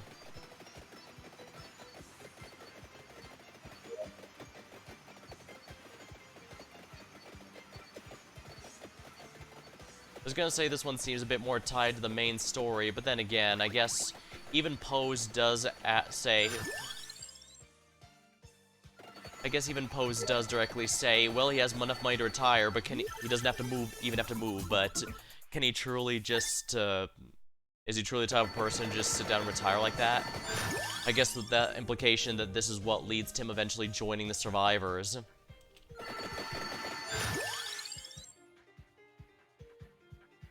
Empty time. You know, let's go with Flames of Misspell.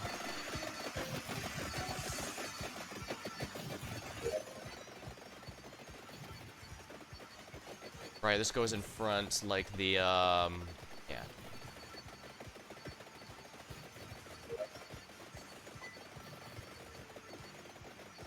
Alright, level 50, I believe I max out the growth that the character innately has, so that'll be fine.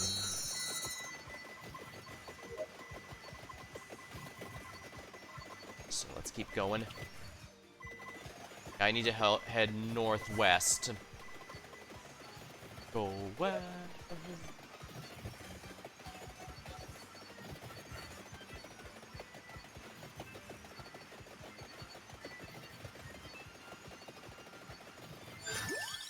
Empty tome at max. That's going to be rather ideal, I think. Should reduce... That should make the Flames of Misspell fire faster, too.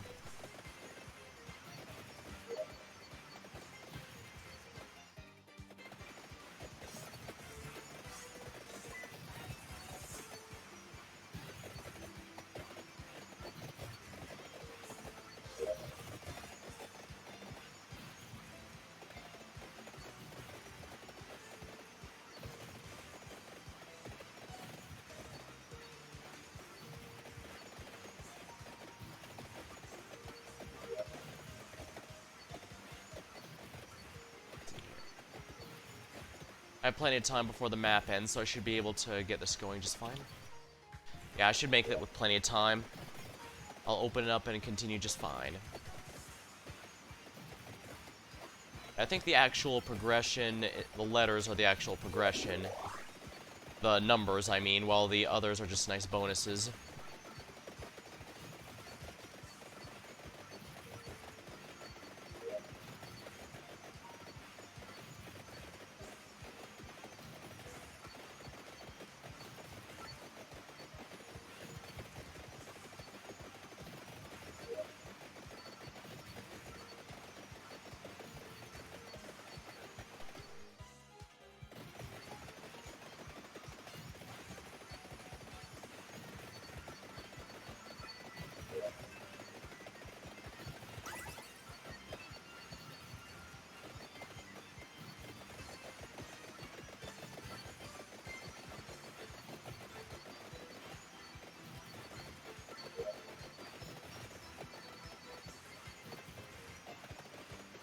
Let's grab this chest real quick.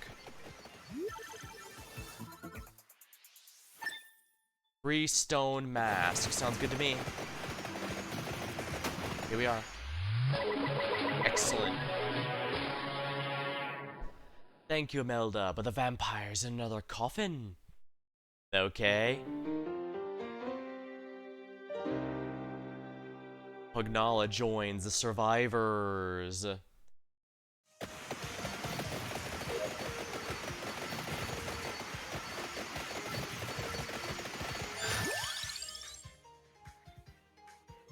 Silverwind.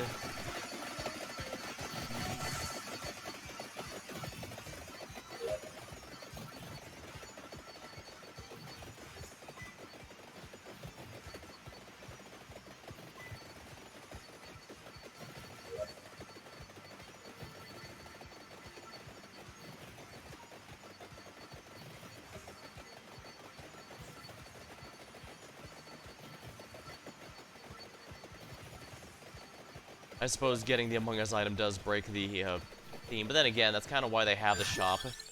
You can clearly tell they wanted you to give an option if you wanted to win. Plus, the fact you can reset the whole thing and go from scratch shows that if you want to do it with just the items or whatever after beating it normally, you are absolutely free to do that.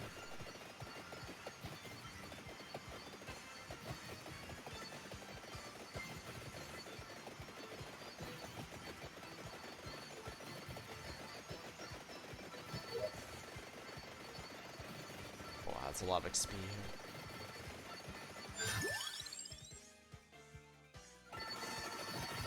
Here we go. Ah, darn bats pushing those enemies. Yeah, just simply let them push. Come on, you. Good thing my damage output's been a decent amount. I don't think any of my weapons evolve anymore, but that's fine. Yeah, I should probably get the stone mask up just to make sure my money is in good shape. I need at least win at least 5,000 here in order to upgrade and get the first revival item, which means I'll actually have some leeway if I die. Experience.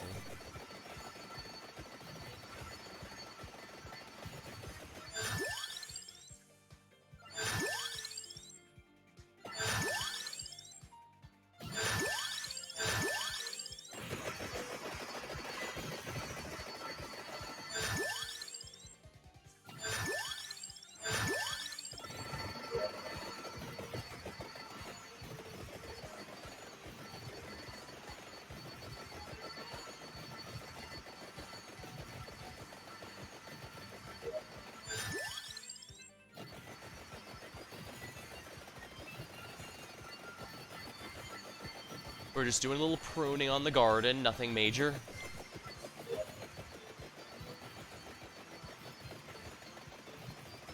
Then again, it's probably somewhat ill-advised to make your garden out of man-eating plants.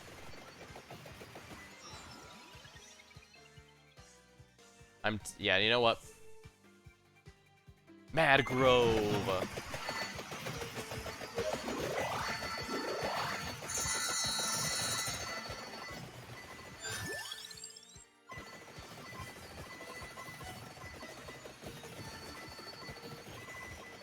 kind of want to get those other items.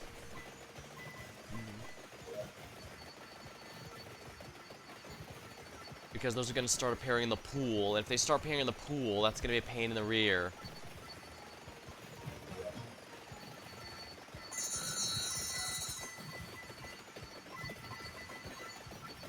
Granted, maybe the Hummer is not a bad idea, since that actually does upgrade one of the weapons I have.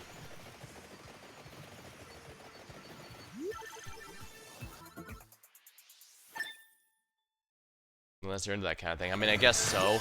I mean, I do have the tag on my stream. I mean, it's probably going to be relevant for at least a fraction of the people stopping by.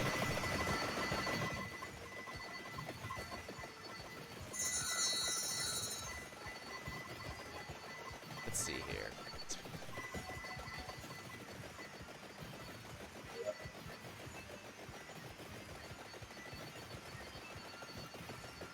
I've debated how relevant I should have it, but at the same time, it seems to be used for more networking rather than themes, so who knows. I am that fraction.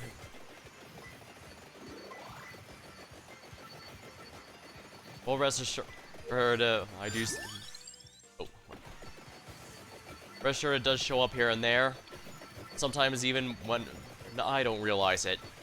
I mean, I knew Star Control had some, but it turns out I underestimated just how much. Apparently my memory forgot. Hey, it's Cells, welcome to the stream. We're just doing the second adventure mode of Vampire Survivors. Alright, good. Yeah, Mad Groove is such a godsend. I should probably be using it more, if we're honest.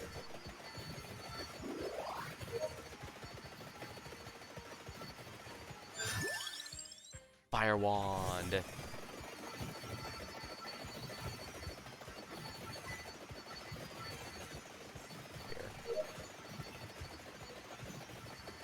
This year I'm hoping to do some more classics that I missed when I was growing up, but I also do want to take a look at replaying some of the really old stuff. Thing is, not everything I played when I was a kid was actually classic. Some of them were forgotten for a very good reason, but at the same time, part of me wonders if maybe that's what makes it worthwhile, especially since most won't realize just how bad they are. But then again, it could be less bad and more forgettable. I guess it's a bit tricky.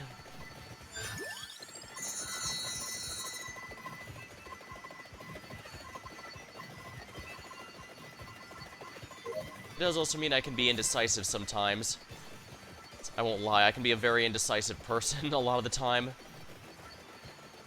Not just for what games to play, even for like an RPG, I never use items because I can't decide if I'm going to need an hour later. It's why, for a lot of the time, I've been trying to use them more often, just because, well, if I don't, I might not live. That's a tough habit to break, that's for sure.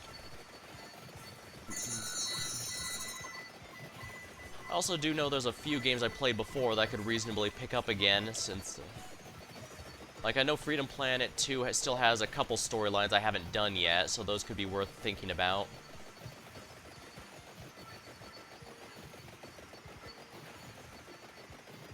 It's definitely a mixed bag when I don't have established a specific theme. I don't know. Even just a broad theme sometimes can make things easier. Like, I know my buddy Damien likes to do old school JRPGs, especially if they're from the always big coin bag, from the SNES or PlayStation 1 eras. So although granted, he does tell me he has trouble deciding sometimes too. Maybe it's just a case of the grass is always greener. I believe he's in the middle of Dot Hack right now. I believe that's a series of 4 games, but I'm not too familiar with them. I remember the anime and the manga adaptations, but it was a mixed bag, if I remember right. It was accurate, and then an MMO is, most of the time, is a bunch of friends and hanging out and talking, but that also means there wasn't as much going on as you might think. But I suppose a series can do that and still be good. I mean, Full Metal Alchemist doesn't actually have too much actual stuff going on, but it's still a very compelling story with a compelling cast of characters, so who knows. And I think of the weirdest things to talk about out of nowhere when I'm streaming this game.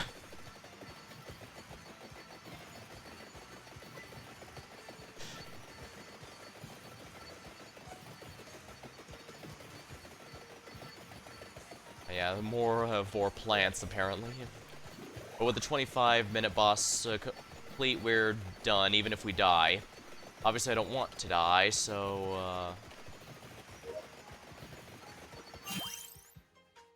protect the bearer. Let's do it, and let's spawn the boss here, for absolutely no good reason.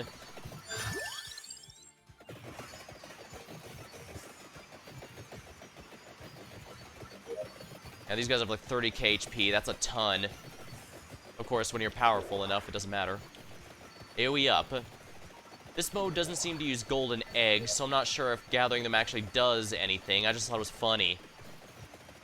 Oh. Thanks.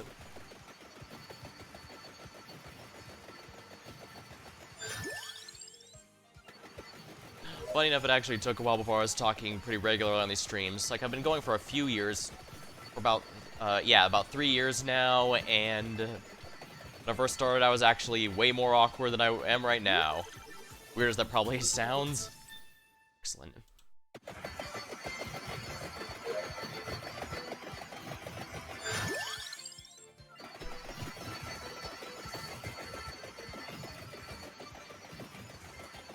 Here we are. I've never been good at acting or voice acting, but I do it anyways. It's about how goofy it is, especially during the VNs that I stream, just because, well, it's thematic, really. I'm definitely still keeping an eye on the ones that I've done the demos for. Like, I'm still keeping tabs on Project Eden's Garden. That one I liked at the start, but my opinion went up after a while. I guess I left a good amount of stuff to think about. Plus, like when I first posted the VOD on YouTube, I had called it a Danganronpa fan game, but I thought, well, actually, no. Actually, they've done quite a bit to differentiate it a little. Like, it has a the main villain is clearly a character inspired by Monokuma, but it's not Monokuma himself, so I changed the title to be a Danganronpa-inspired fan game to help it kind of show itself. It's also why I did the same thing with Tyron Cuthbert. It's an Ace Attorney adjacent game, but it very much has its own identity with the fantastical world it takes place in. That was pretty neat. It had a... let's see here. There's definitely a lot of those murder mystery stuff to keep tabs on here and there. I also still need to do the second episode for Shinogi Chess Club, because while a bit more of a board game meets VN sort of combo, it's still... I did like the story of the first episode, and I am curious where it's going. It's not too often you run into a story where the main character and their dark side are actually entirely on the same level. They both want absolute revenge on the one who wronged them, to avoid spoiling. Although I guess when I play episode 2, I'll have to, by definition, I'll have to spoil episode 1. That's just how it's gonna go. Yeah, my damage is actually high enough for this. I really like that.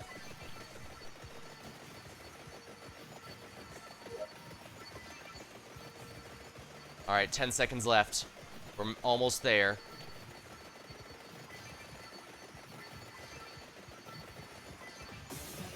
There we are. Victory! Unlocks Gallo Tower. I didn't miss anything, did I? No, 5 is again, yeah.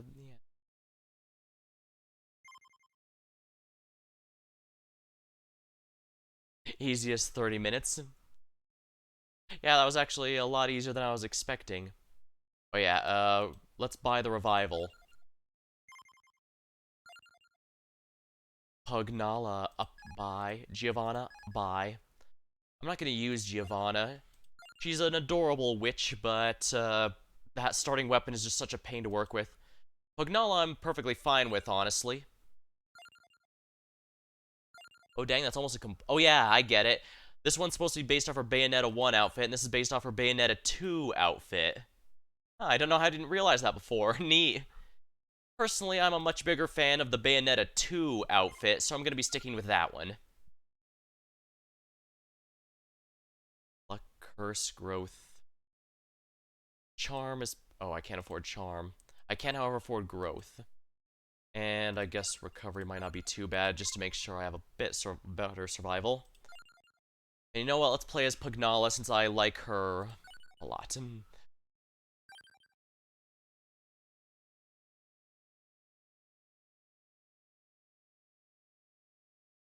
Then again, I guess I could stick... Oh, wait, no, Pugnala joins Imelda's cause, informing the relentless spell piece that balances the key to defeating the divine and demonic. Their journey to a tumultuous tower to fight terrifying foes, train with chromatic weaponry, and free a fallen angel to add their celestial rebellion.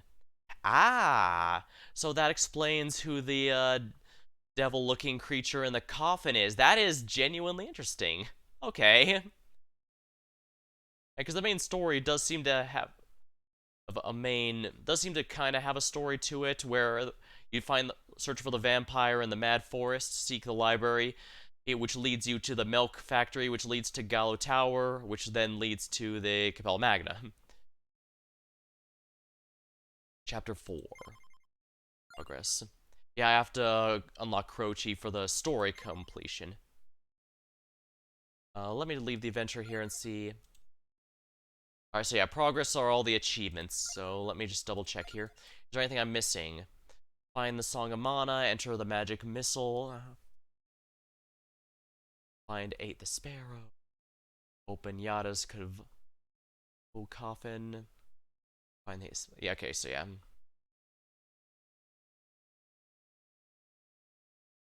I might seriously want to consider opening with the Mad Grove then, with Pugnala then.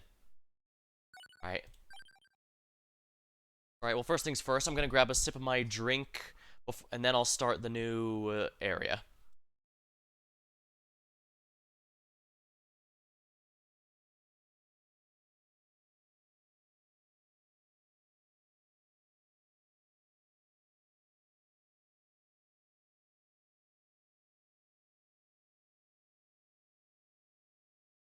Ah, there we are.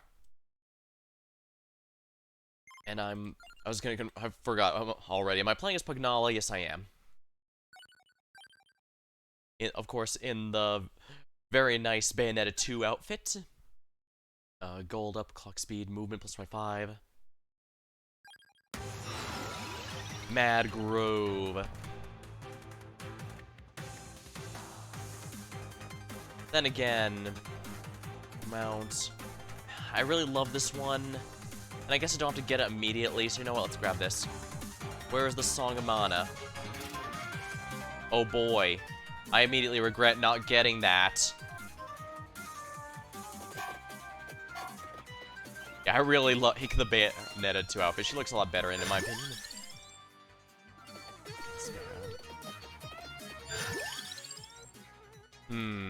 What I want.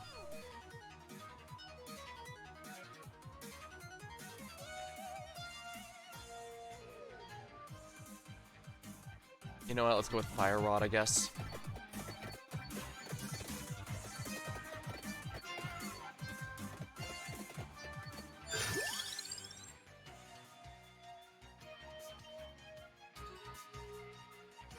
King Bible's gonna be a good one, because that's always a good one, I think. I probably didn't have to purchase the, also the, what's it called? Empty Tome, absolutely. Because that means everything will be firing more often. Aha.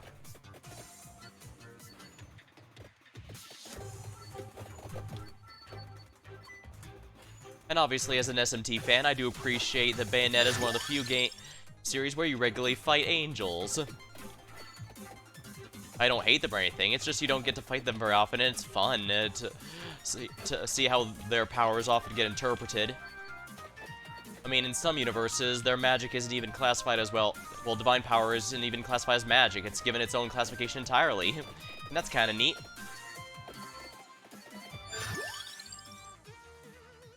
Spellbinder.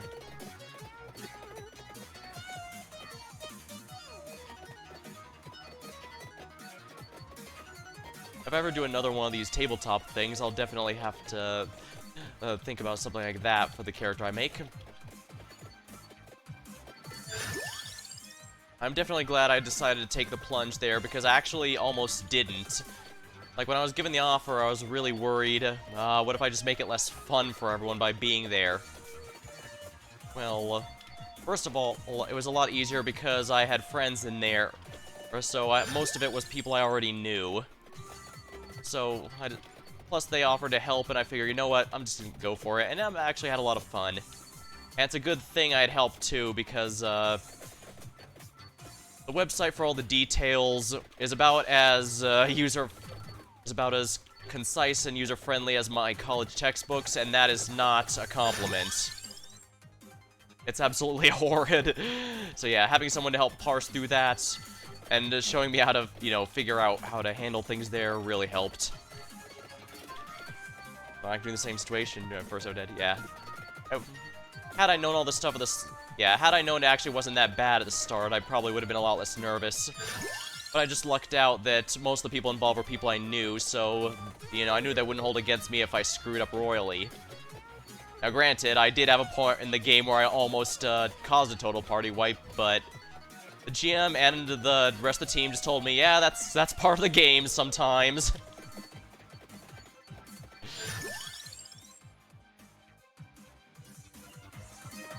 So yeah, it turns out when people say that the will save is the one that can ruin entire campaigns, they were not kidding. Holy crap. I forgot, Pugnala's guns are a little tricky to use at first.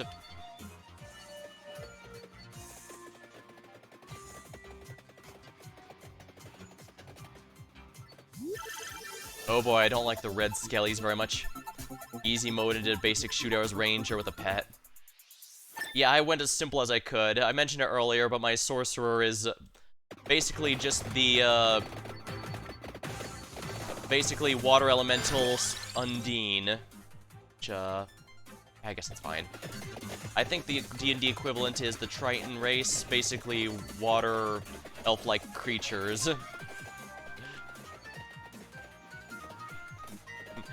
And that made all my... Basically, it's very straightforward. I'm good at cold damage. I deal everything can be converted to cold damage. Very straightforward. It does also have the weakness that anything that resists cold damage is going to have an easy time facing me, but it also means anything weak to ice is going to be having a very bad day. And by that I mean it might as well save time and just die when the fight starts.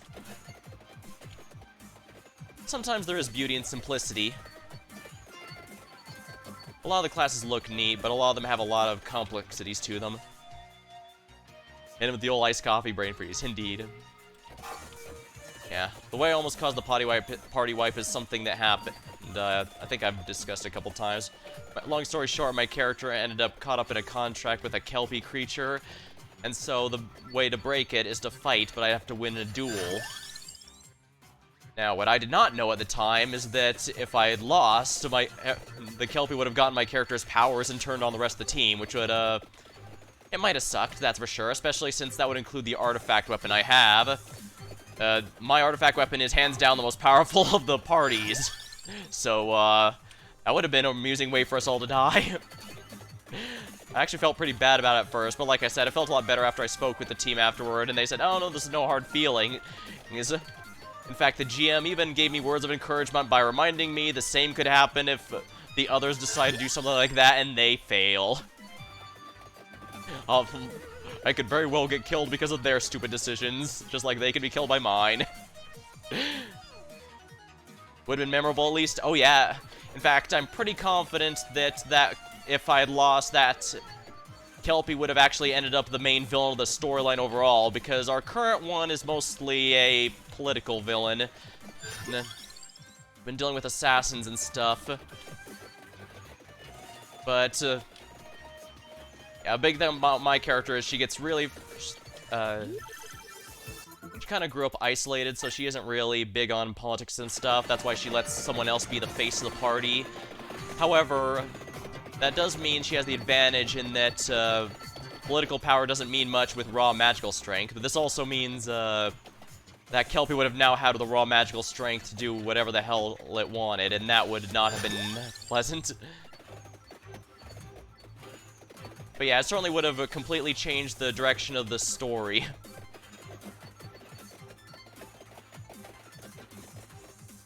If you're wondering about our GM, he's not exactly a killer GM, but he gets some, let's say, creative if you happen to fail something important. I don't like the red skelly boys because they like to come back. It's just chance-based from what I can tell, but even just once can throw me off. I should probably talk more about my tabletop adventures when I'm playing like Age of Wonders 4 or something that's more RPG themed. But at the same time, I seem to discuss just about anything here, and for some reason this game in particular brings out my Pathfinder adventures. I have no idea why. Well, I suppose it does give something to talk about.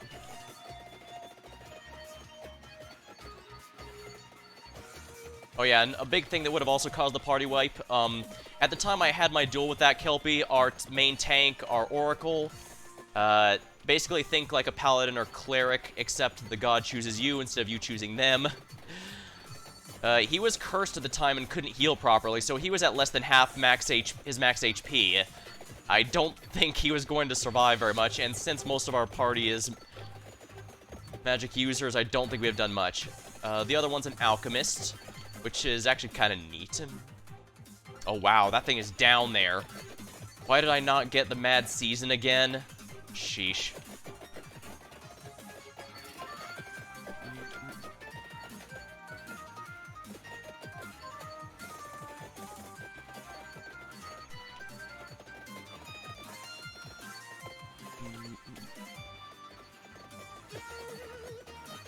Sheesh, it says a lot that this thing is so far away.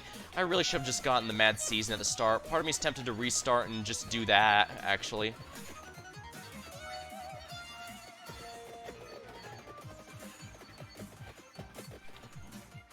Maybe I will, actually. Oh, because I played as her, it counts as me already having gotten those weapons. Okay, that's nice. You know what, let's go back with Pugnala in the Bayonetta 2 outfit, and we're gonna go with there. I know it's a little cheesy to do it this way, but... Oh, wow.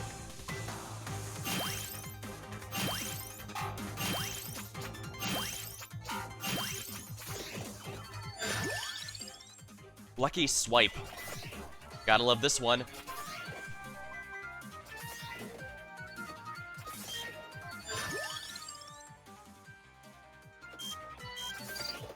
Yeah, because Pugnala starts with those weapons, it counts as me finding them. Not bad, really. Yeah, sorry for restarting there, but I figure it would have saved a good amount of time. And oh wow, I almost have all my weapons. Interesting. You know what? Let's get Spellbinder. Because there's actually already a Spellbinder here.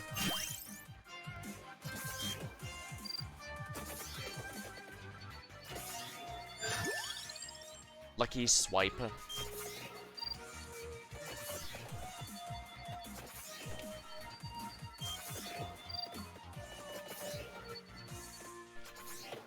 Seems like a good day reset considering your drops. Yeah, I wasn't getting very... Not only was I not getting particularly lucky, but I do vaguely remember where that magic mirror is. It's very far north, and I mean very far north. So that would not have been fun to have to deal with. I thought maybe I could get them both, but I underestimated just how far down the tower it was, and that's not good.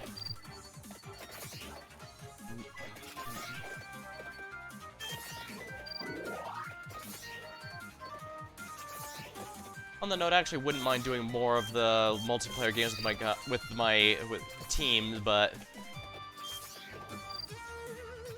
like I said, it's a matter of schedules mostly. Tuesdays are the only real days we can do the multiplayer streams together. In fact, it was a miracle last time I was able to get Revia with me there. Since I should probably use the name they use on Twitch. Because normally they're pretty busy on Tuesdays.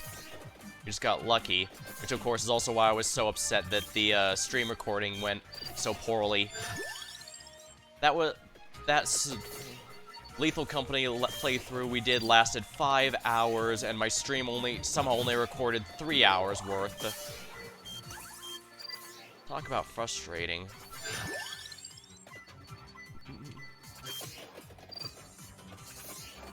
You know, let's go ahead and get the bracer here, just to make this easier.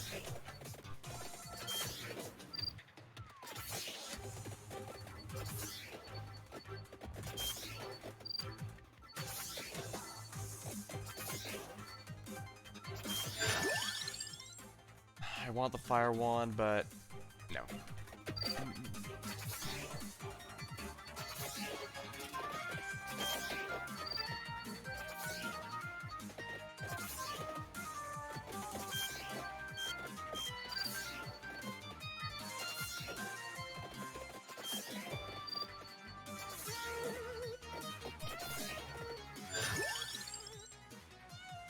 Yeah, I definitely need to get the guns leveled. Better for worse, they're among my strongest options right now. Yeah, the card swipe is really good on this area since it only affects above me, but if I'm going up, they're always going to be above me. Darn, I got lucky and got on the first try. You know, it says no one actually playing Among Us.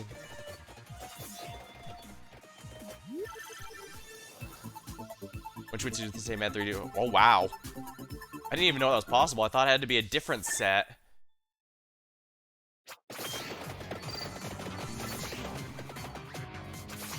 So basically, I just have to keep an eye out for the mirror. Going north, I have to keep an eye out for the mirror. Did I miss it? I shouldn't, but... Oh, yeah. Because I pulled everything to me. I thought, wait a minute, those shouldn't be as far... shouldn't be below me. It's because I already pulled... It's because I had Mad Season. Wow, I restart the run entirely for that, and I already forget I had it! Yeah, like I said, not a fan of red skellies.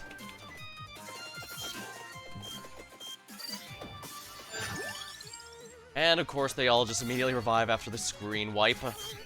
That's, definitely not incredibly frustrating.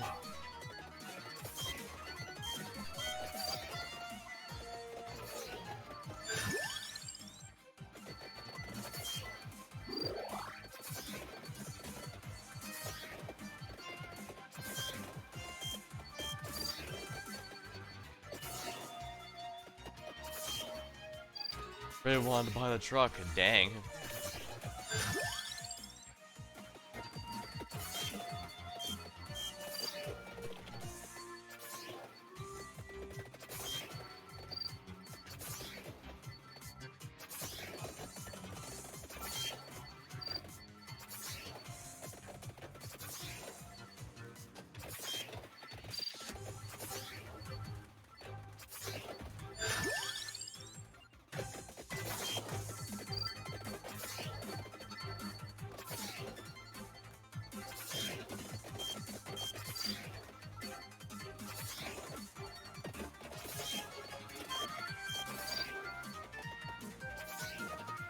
Gotta keep going. And thanks to Mad Season, I don't really have to worry about the, oh, wonderful. Mini Engineer. I don't have to worry about the, attract orbs nearly as much because I'm already automatically getting these pulled to me.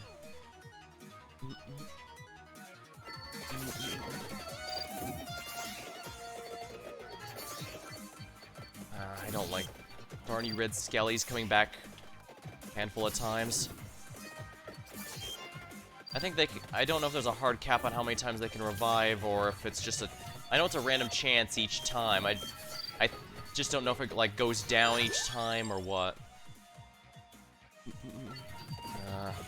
Not ideal.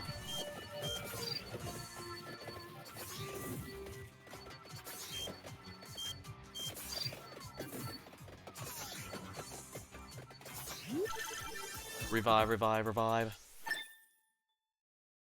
Lucky swipe, not bad. Oh yeah, I did buy the revive, didn't I? Okay, I'm in a bit better shape than I was before.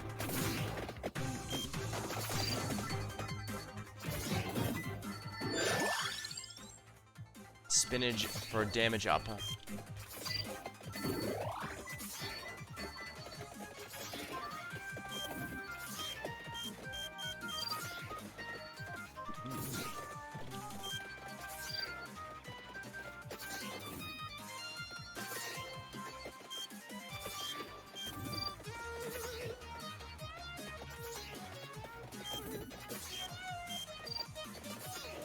I believe that red circle is supposed to be where an item normally would be, so we're making progress.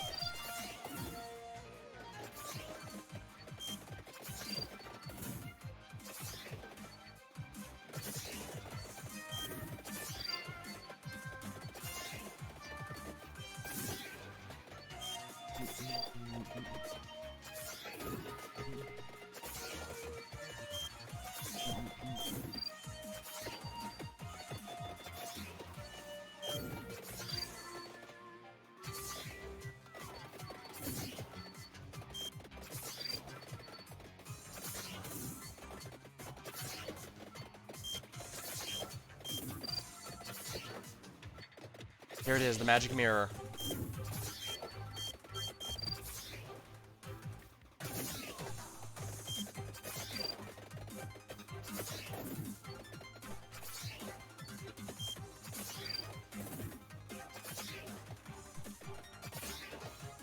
Now the guardians have to die or else I can't open the chest, so gotta wait for... And annoyingly, they're all hanging out outside, so... Yeah, my guns can't reach them, so I have to have the boomerang crosses do so. Here we are. Alright, there we are. Progress obtained. Thank you, but the vampire's in another coffin. Okay. Ooh, nice. Poncetta joins the survivors.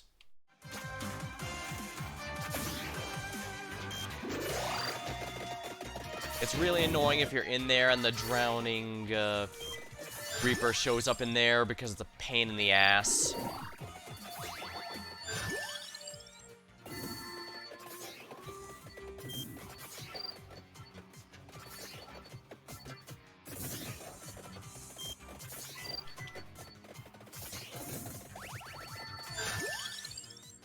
Mini engineer. There we are. Alright, good. Everything's stronger now.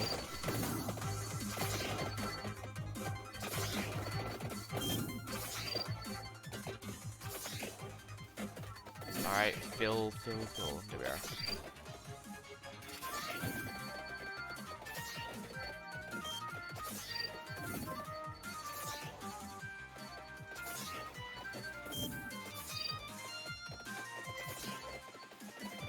Oh wait, it's you! It's look who it is!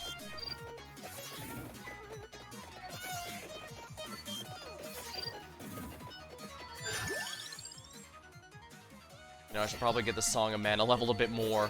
I can't upgrade it to the Menage because I don't have the curse item, the curse skull that does so, but...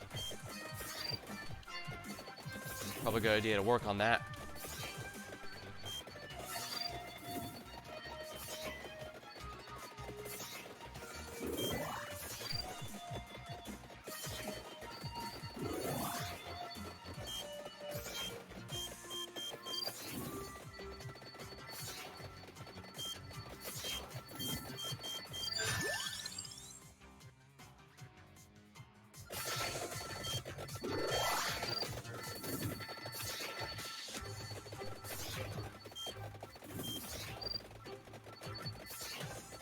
Well, my guns are clearing enemies out, at least.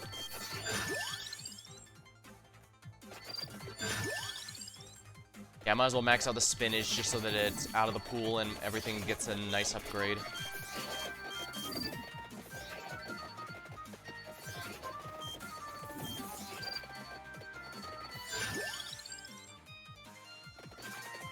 Alright, one gun is maxed out.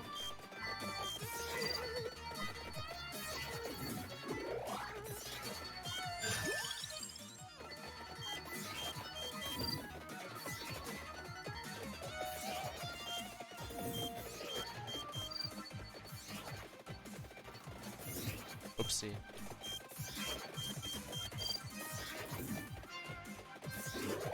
Grant me experience.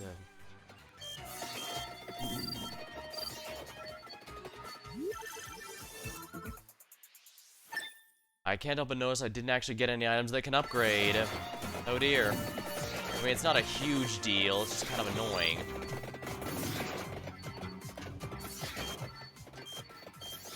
Yeah, the cross upgrades with the, Yeah, I'm gonna double check my grimoire. Yep, I only have half of it. I forgot to... No, I couldn't grab the King Bibble because of the final weapon slot was given to me by... the 3 weapons that weren't the King Bible. Oh well, I can win without these upgrades, it's just gonna be a bit of a pain. Granted, the only thing to progress I actually needed to do was release the Fallen Angel, so we did complete that. It would certainly be nice to get more of this fun stuff, but you know...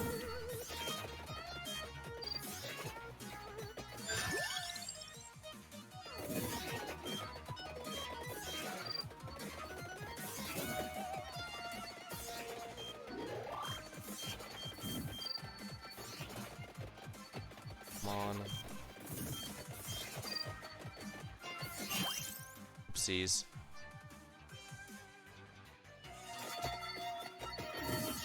Well, that didn't go as... I didn't accidentally grab that, so we're gonna do this. Oh, and a second one showed up. Interesting. That's a lot of mini-bosses. I might be boned. Let's see here. Wicked Season, Waltz of Pearls. Tragic Princess. Cooldown is reduced while moving.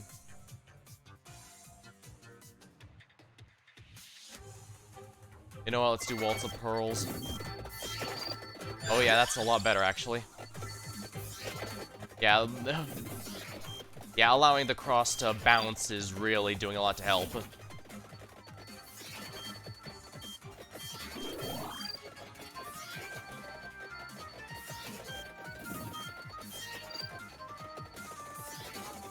I find I'm using those 2 of the same guy there.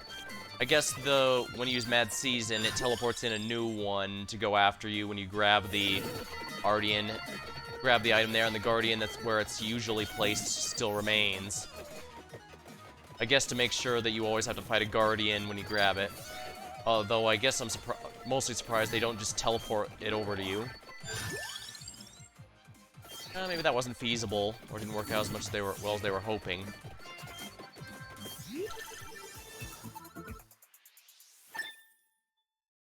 Free holy water sounds good to me.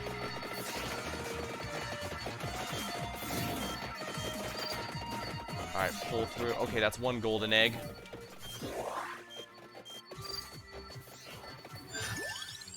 Lucky swipe. I already have the mini engineer maxed out, so this should be pretty easy, I think.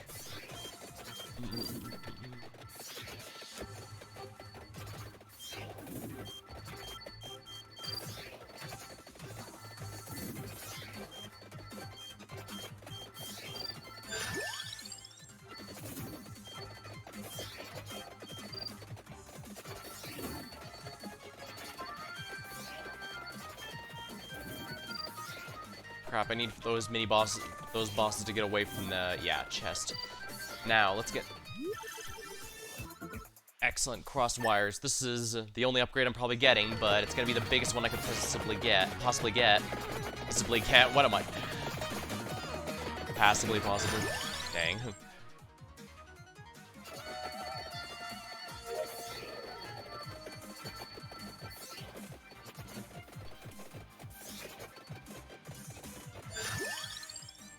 Song of Mana.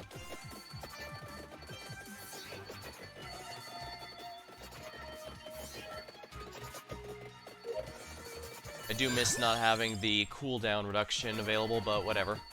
From the empty tome, but whatever. I can handle this. All these bounce. Okay, good. That's a golden egg. That means, yeah, we're getting good stuff.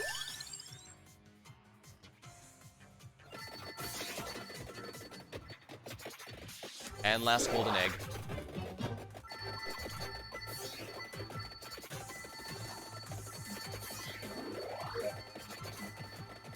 Oh, yeah.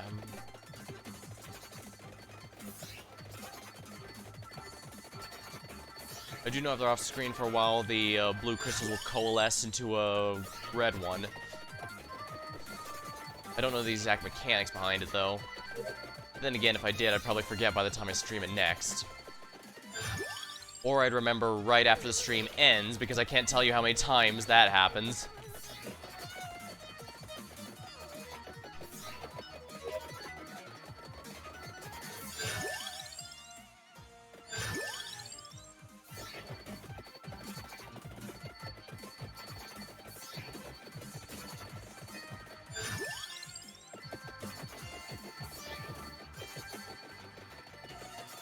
That's a lot of enemies, but these oh, yeah, I can't believe picking up that bouncy the Waltz of Pearls on a whim with just one of the weapons it helps caused this. I can only imagine how insane it is when I get the ones that was actually designed to be, if you have the full build it was designed for, I meant.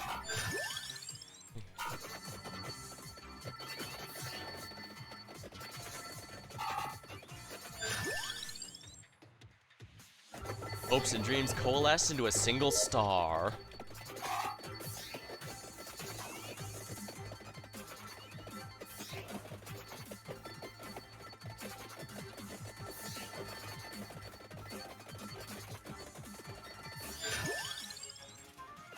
Holy water is maxed out. Okay, so the weapons are all maxed out. I think it's just the accessories now. Yes. Some accessories that need to be leveled. Leveled? Lava levels.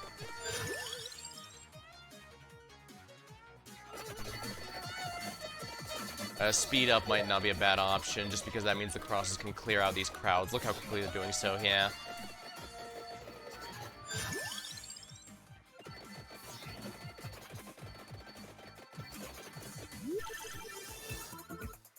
Candelabra, more AoE, sounds good to me.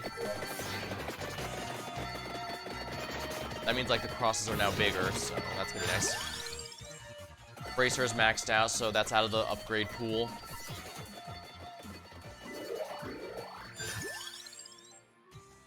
Candelabra door.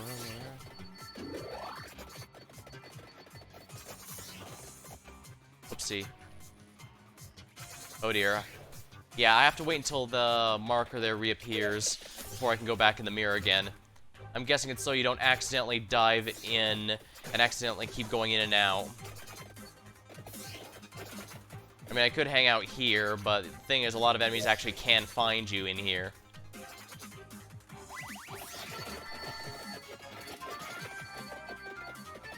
Oh yeah, these Gao Tower guys are actually pretty tough a lot of the time. Basically, if an enemy has sometimes drops a green crystal, that usually means they're a lot tougher than these enemies that enemy type usually is.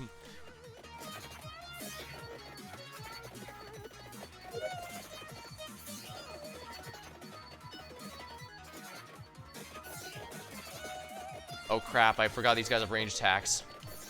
Not many enemies in this game have range attacks, but when they do, it's a pain in the ass, and it's also a reason why some people like to swear by the what's it called? By the garlic, because you cannot be hit by projectiles anymore. The garlic completely negates it.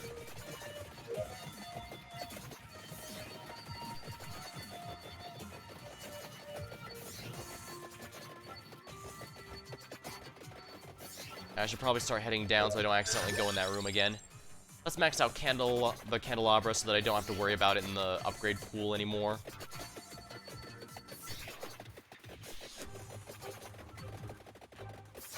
Oh yeah, I'm usually a bit lukewarm on the cross, I'm not gonna lie. The boomerang effect is nice, but the fact that— oh crap, that's not good. I mean, the boomerang effect is genuinely good, don't get me wrong.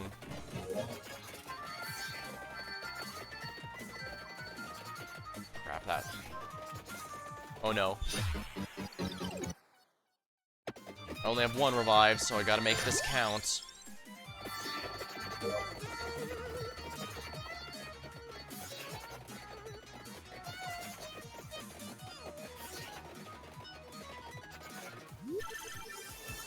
Yeah, only one revive, so here's hoping.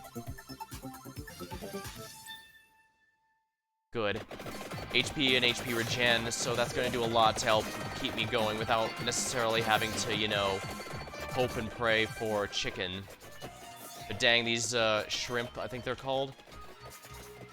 These dragon-looking thingies are a pain.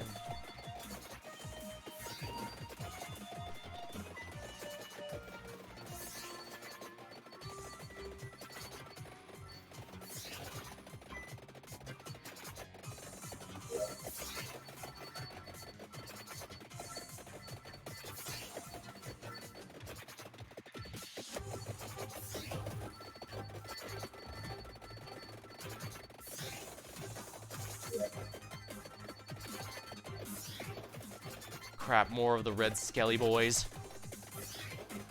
Not looking forward to this. Yeah, I definitely need to upgrade the health and health regen if I want to survive this. Even then, there's no guarantees. But then again, the roguish type of situation is kind of how it comes with the territory, right?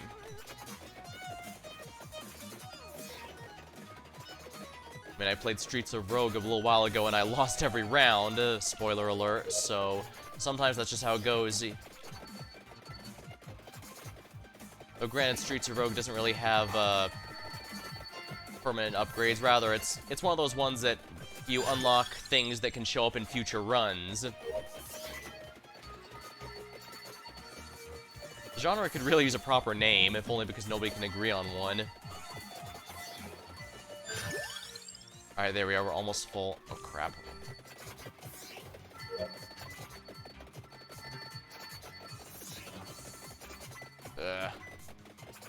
What's the regen at? About a little under 1 a second. That's alright, I guess. Not having any keep away weapons hurts, though, I'm not gonna lie. Alright, good, it's maxed out. Alright, so 1 HP per second. So a little under 200 HP, so about 200 seconds for a full heal. That's actually not bad, all things considered.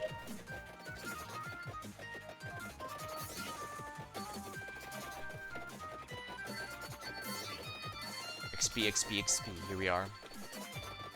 I also still want to do more Age of Wonders 4, since that was the one thing I wish I did more of last year. It's just a bit tricky, because I'm not nearly as good at that game as I was of Age of Wonders 3. It's definitely one of those cases where just enough has changed that I kind of have to relearn a number of stuff, but it is pretty neat. I mean, I was surprised when I learned they still have classic cheat code type stuff, rather than, you know, having as an... Oh. Silent Sanctuary. Boogaloo of Illusions, Tragic Princess. Alright, Tragic Princess it is. We're gonna keep moving and reduce the cooldown on the holy water.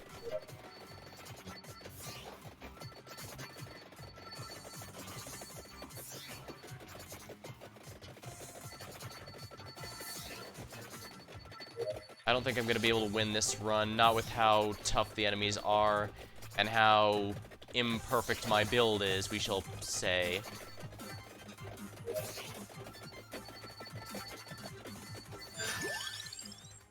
Base area, effects last longer, yeah. Nothing but upgrades.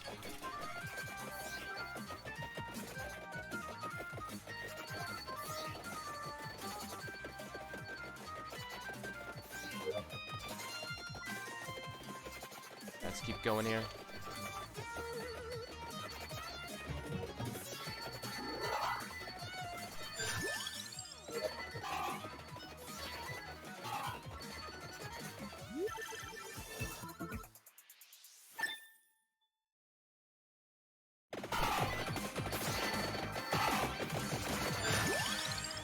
Silver.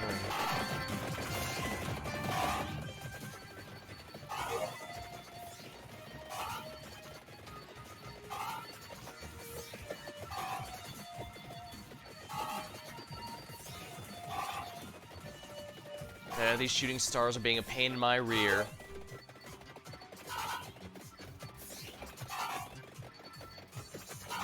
Come on, you.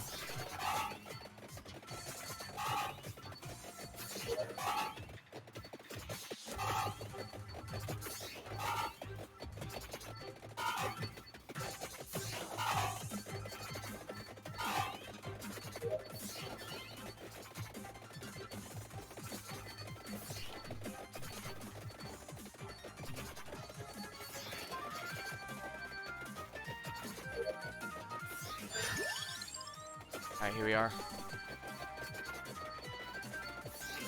We're gonna absolutely push it as far as I can go. Even if I don't win, I should at least have enough to progress the next stage.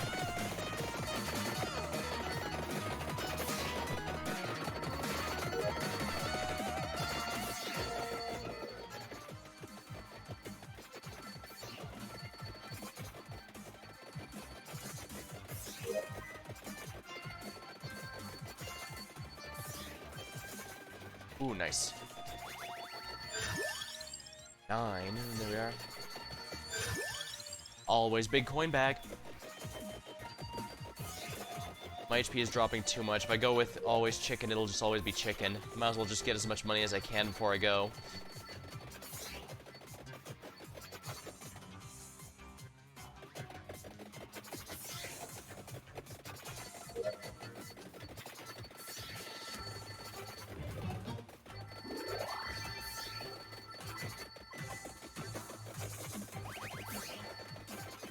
She still has growing might.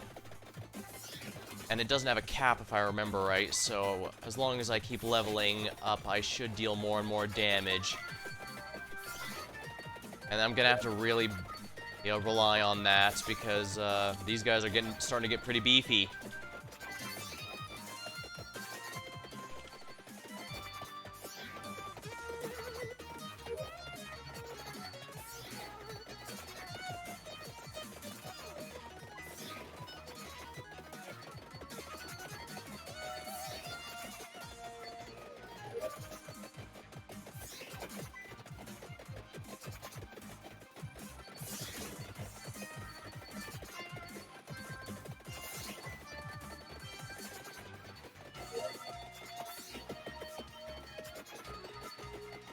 Yeah, like I said, when they start dropping green crystals, that means they're a bit tougher than usual.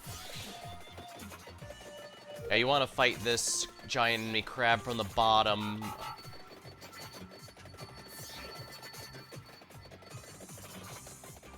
Because otherwise those claws might actually be a problem. Crap, the Reaper that drowns here. There we go. Yeah, he comes as part of the boss fight, I think. Luckily, I do at least have a good damage output, thanks to Pugnala's innate, infinite scaling might. Yeah, 144%, that's pretty good.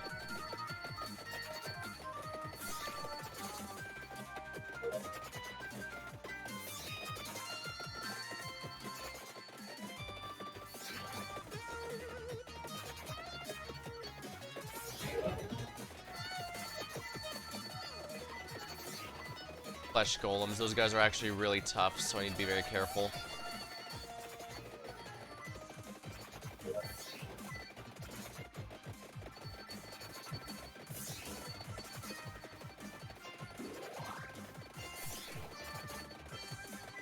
Come on.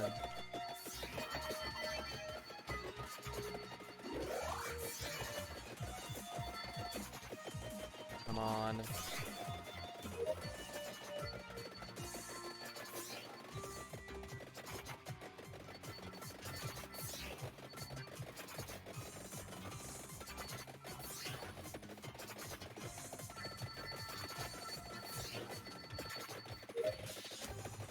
Each level is another 1% might, so more damage.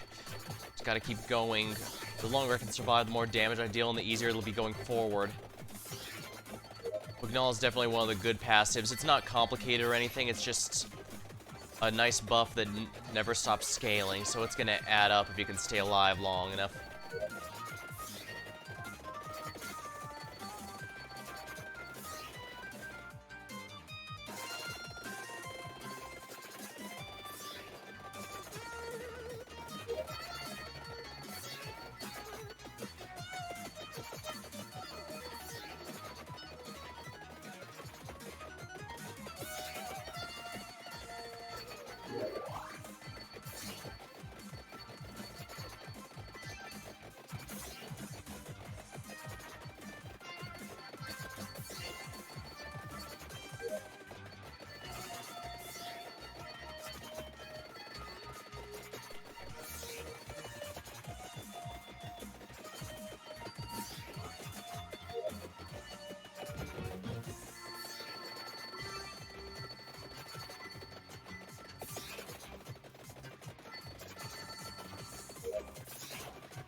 Ooh, money. Well, at least I should still get something like 50k out of all this.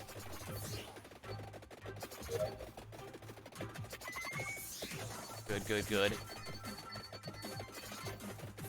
Sheesh, the guns really are tearing through foes now. That's good. Yeah, everything's got pretty good damage. 140, oh, yeah, 150% damage. So I think everything's doing about 250% the normal damage, something like that. I think 0%, because I think 0% damage the base. Because I know that the ghost has negative 100% and you can't deal any damage. So if the base 0% was just the base one normal damage, then minus 100% would be none, and plus 100% would be double. Ah.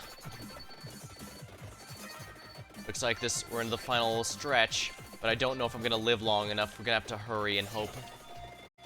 Or rather, hope the wires carry us. Yeah, stuff like this are why I'm hesitant to pick up cursed items, because look how long they're living even against the wires. They don't die instantly, like some of the earlier stuff did. They have to actually be focused on a little.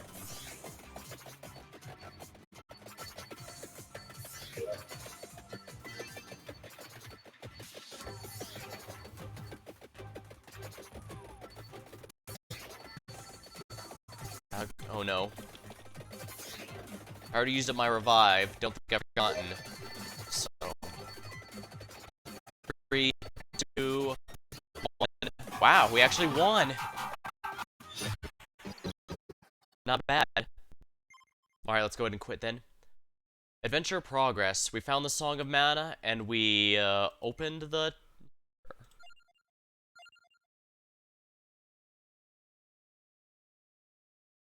Wait, what?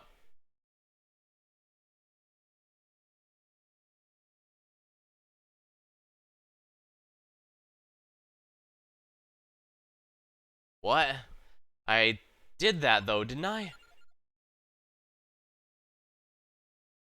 Oh. That means there are 2 coffins in there. Well, that's interesting.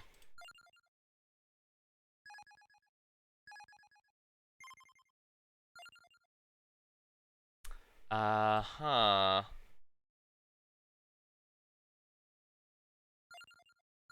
There we are. Alright. Alright, what I think I'm gonna do is just dive in, grab the coffin, and go. Because apparently I missed something a lot more obvious than I was expecting. Yeah, plus it gains duration every level. Yeah, and duration has absolutely no limit, so I'm gonna be fine there. But we know, first things first, I'm gonna grab a drink and then dive right in.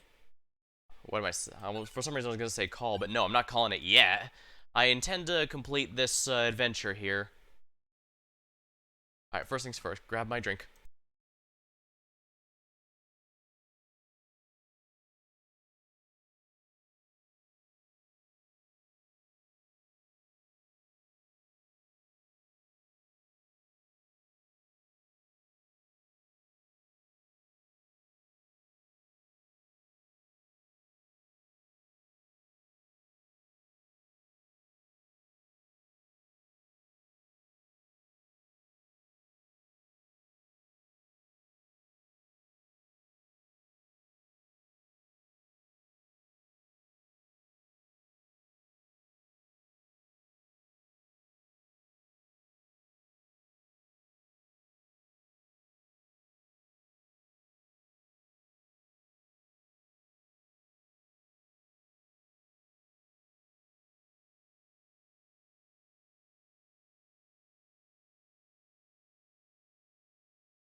Sorry about that.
Oh, I see.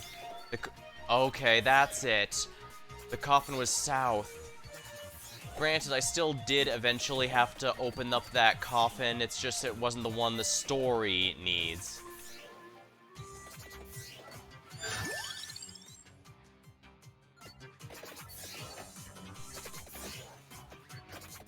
Well, I have mad season, so I can just focus on going south and not worry about anything else because everything will be brought over to me. That is a perk. That's a perk.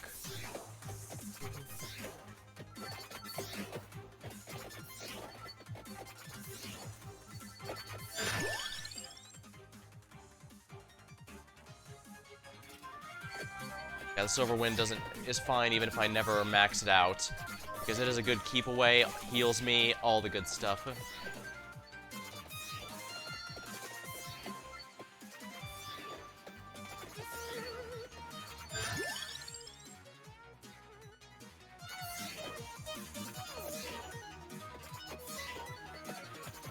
Yeah, I should probably save that last slot to try for the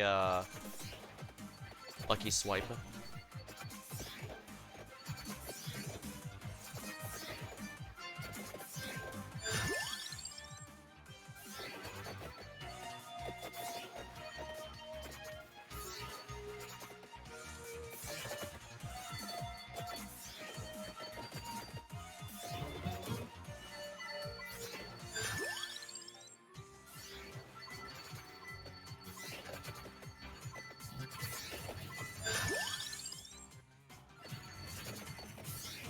Yeah, as nice as... Yeah, the wand is okay, but it's not a favorite, personally. It's good... Even though the damage doesn't scale well, though, I do know it has some good knockback, especially if you have the garlic to reduce the knockback resistance, so you can keep enemies at a fair distance, especially with the upgrade, where it will never stop firing.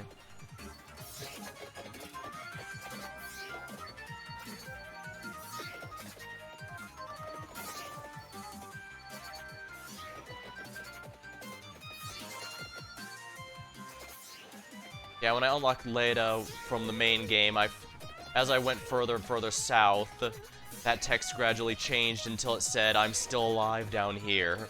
So apparently that was Leda sending a message. Then of course we had to fight them, but... Well, I guess defeat means friendship because they joined immediately after.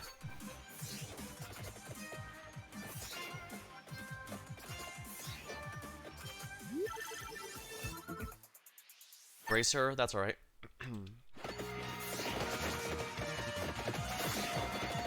Yeah, let's not waste time here. The red skelly boys are gonna come back.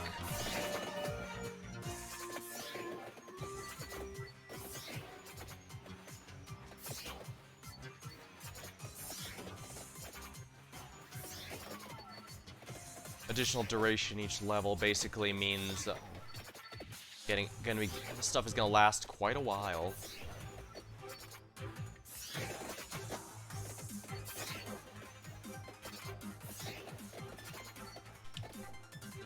Alright, there's the coffin. Let's go.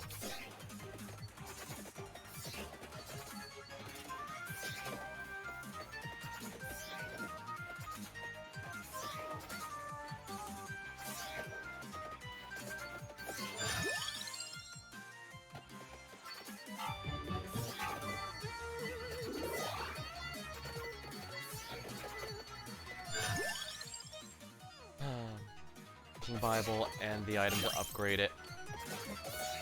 Make it mine.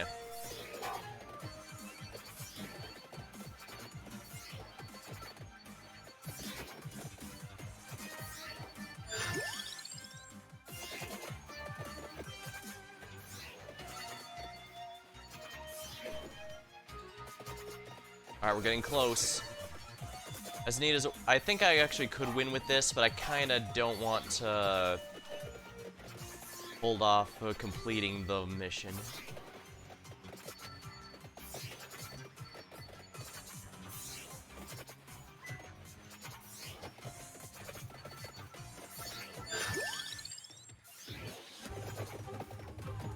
Oh, wow. Whoops.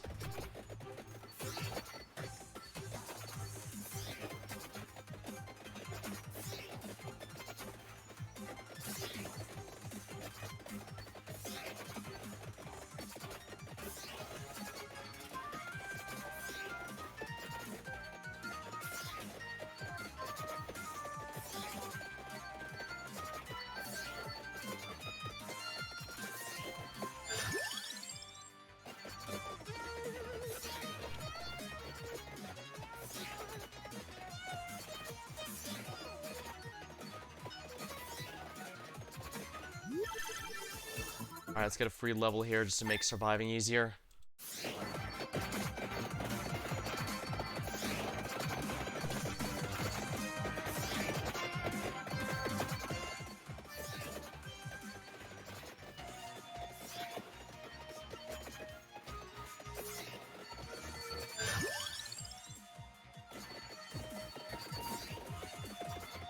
Alright, as soon as that last shadow creature dies, should be...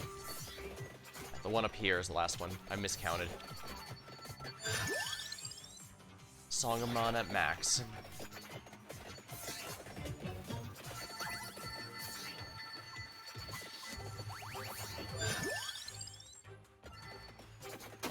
There we are.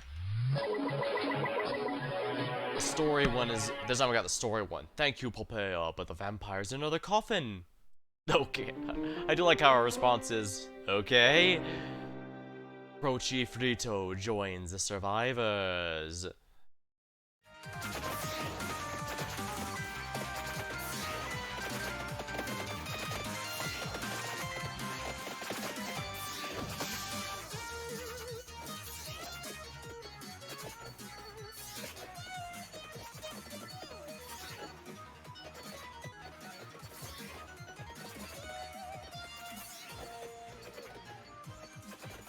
I guess I can keep going to see how well I can do with just, you know, the non-upgraded items. Well, no, I can actually upgrade items now.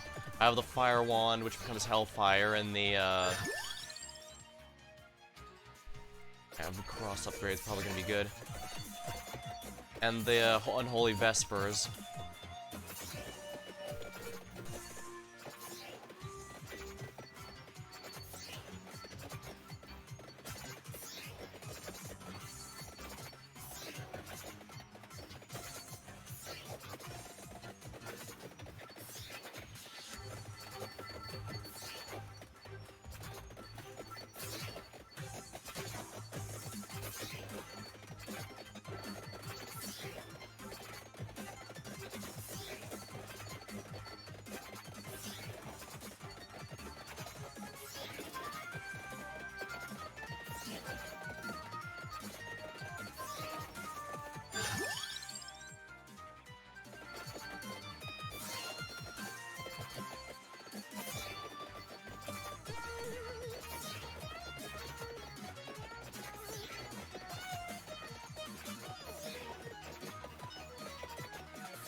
I definitely want to get what level up accessories I can before I pick up the ones here, because I can actually go over my cap by doing it this way.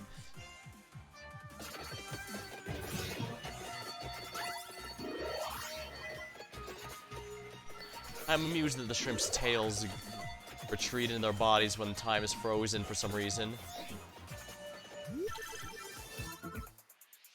3-level Fire Wand. Sounds good to me.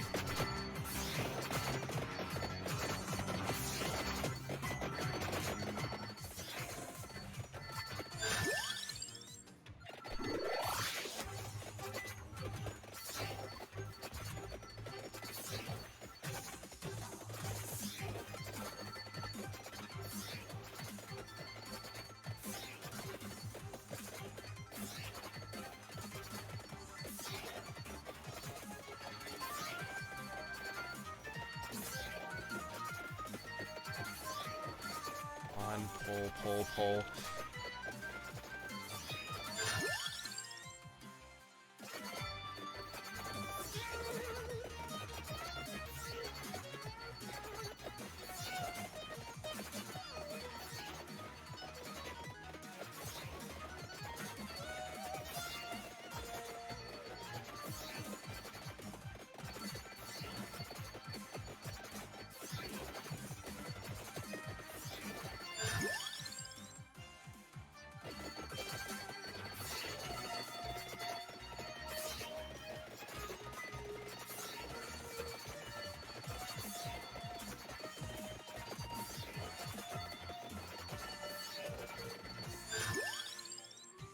Holy cross, there we are.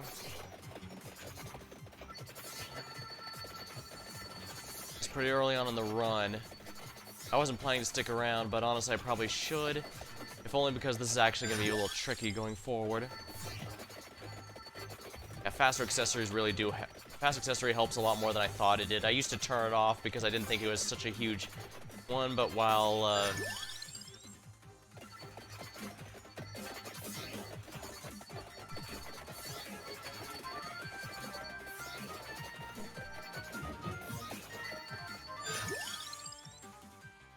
I might as well max that out so it stops appearing in the pool.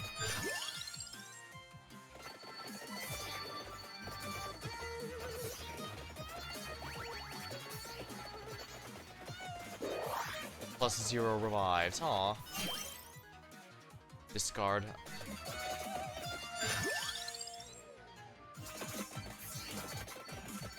Crap, now I have another other mini bosses to worry about. Well, if nothing else, it's good to have money. That way I can buy the upgrades here.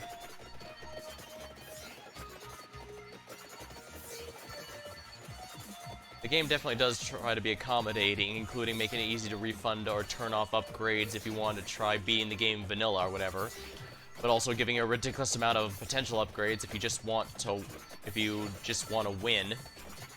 Even the adventures let you reset them completely if you decide, I think I want to beat it completely vanilla with the protagonist of the story.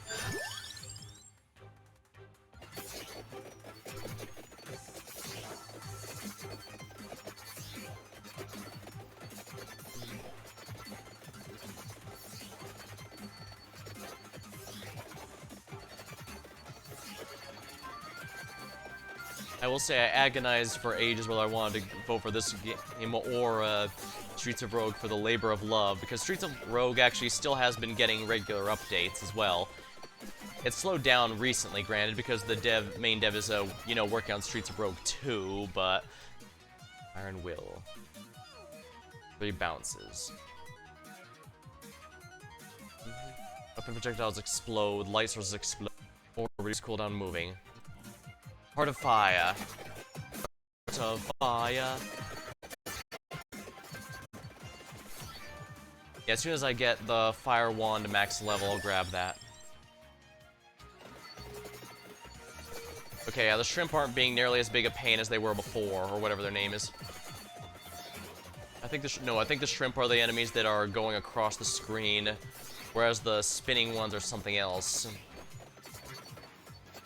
I don't remember, a lot of them are pun names.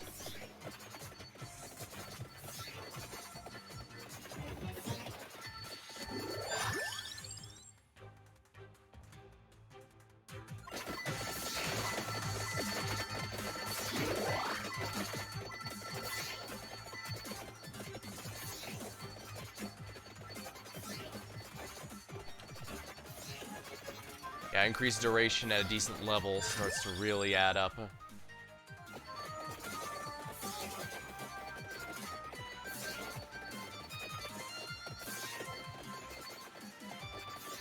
Darn you, Fire Rod, show up at least once more.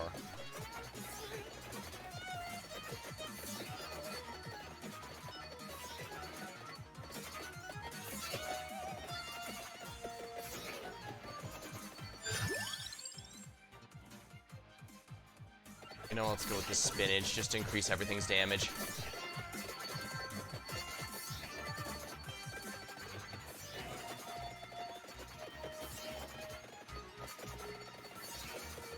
The weapons aren't going to be maxing out to remove them from the pool anytime soon, so I might as well go for one that helps all of them.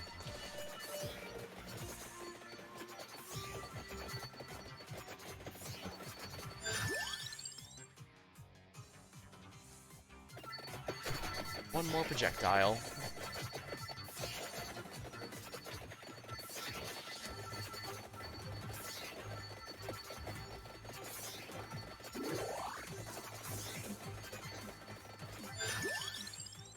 Here we are, Fire Wand, level up. So, let's grab this, and... the Hellfire.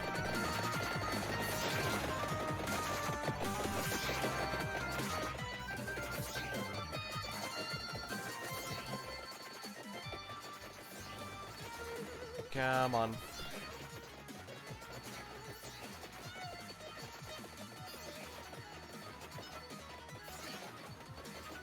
Pull, pull, pull, pull.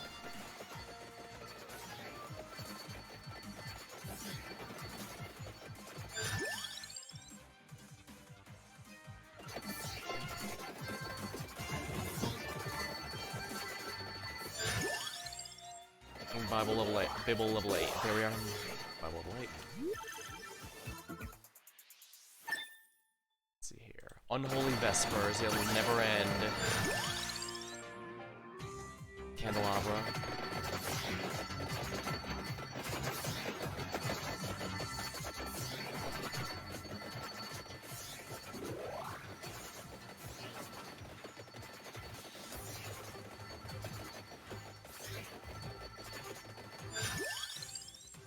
Stone Mask. Positive gain. Positive gain.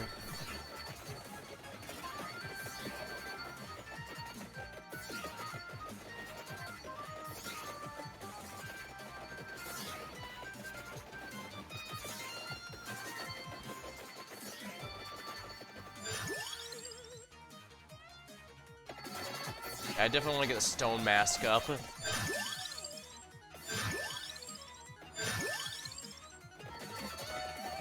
You don't just want to reject your humanity, Joe. You also want to get gold from...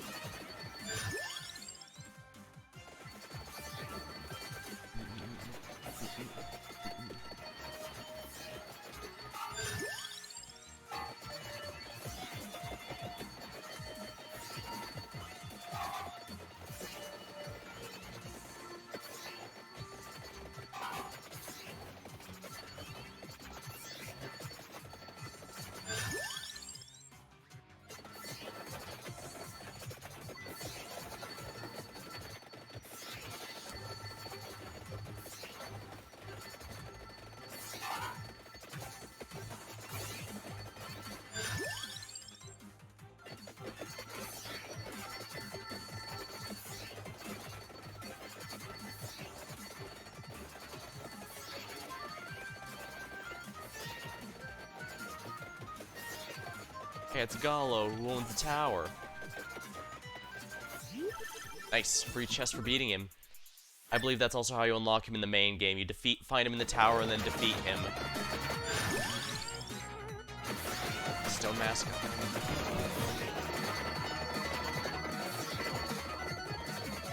Oh yeah, it's a lot of ranged enemies.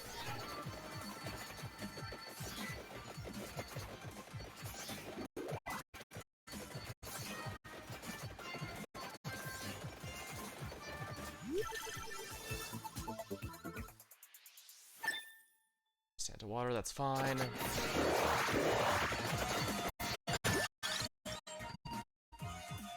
Alright, the holy water's maxed out, so we're in good shape there.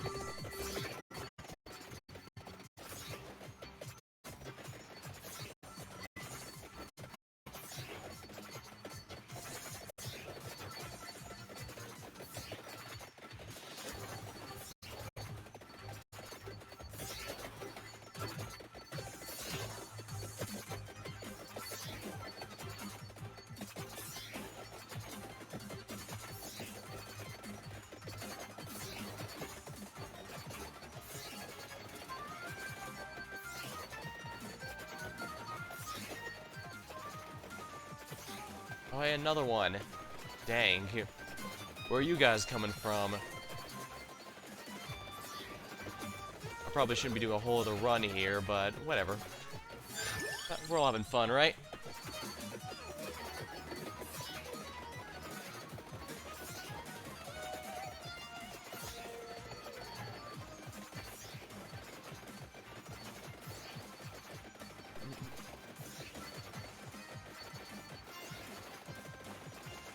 There we go. Yeah, he died way quicker than the others. Mount, oh my.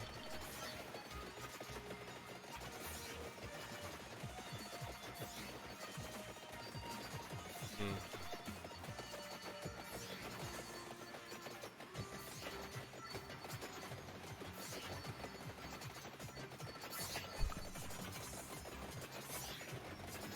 $20K. Let's kill. Live and kill. Live, kill, live and kill. And then self-destruct.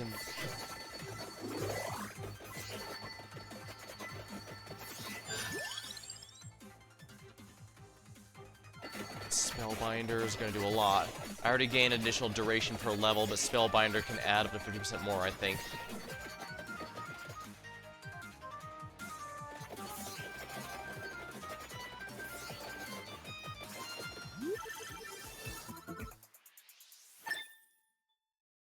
Yep, Vex now lasts 10% longer.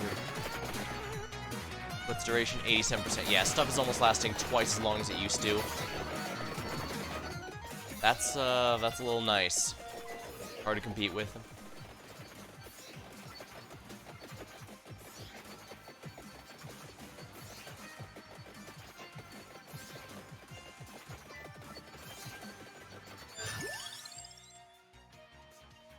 Candelabra. It's area up.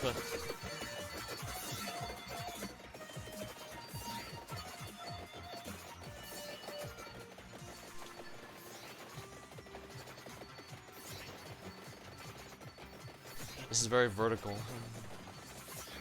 The garbage chute from the crossover is also pretty vertical. Maybe I should have considered that one, since if I'd known I'd be going to Gallo Tower a lot, but then again, I guess we're going to the next area next.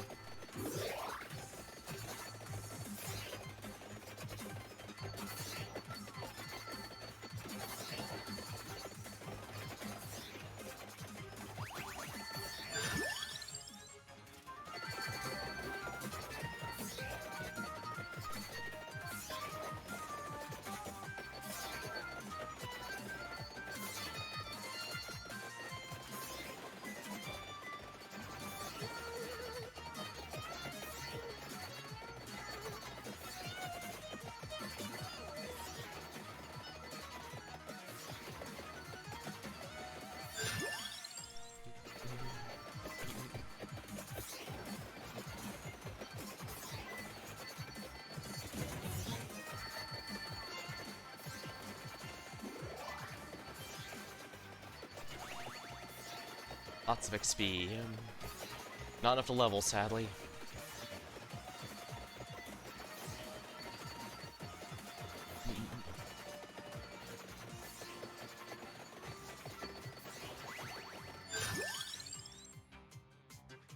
Spellbinder is probably a good idea just to keep up with the whole theme I got going.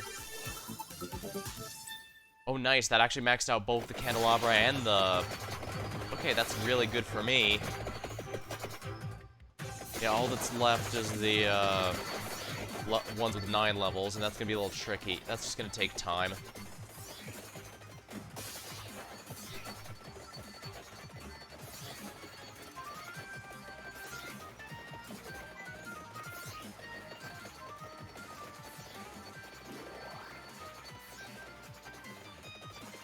Alright, suck it all in.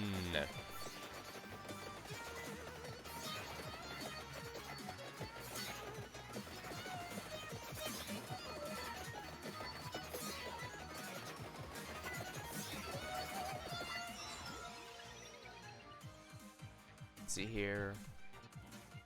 Waltz of Pearls. Go for it.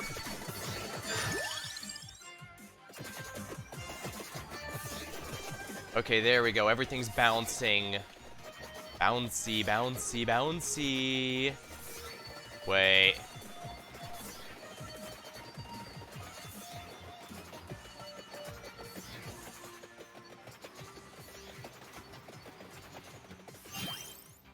Discard. The Sun Guardian's just gonna be melting, if that's alright with you guys.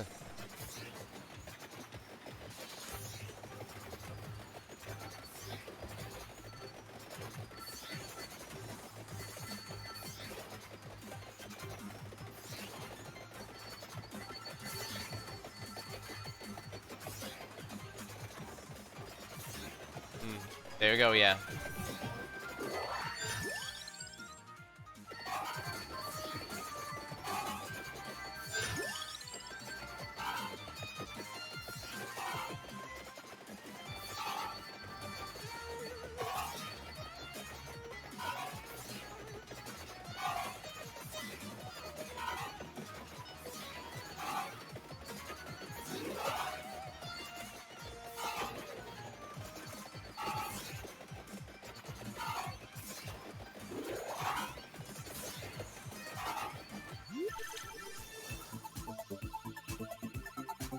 The Sun's a nerd anyway.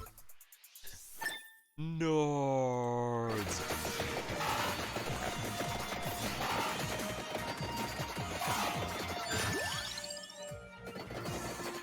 I definitely want to get the Metaglio left as soon as I can, simply because that's both max HP and actual durability, and it adds up quick.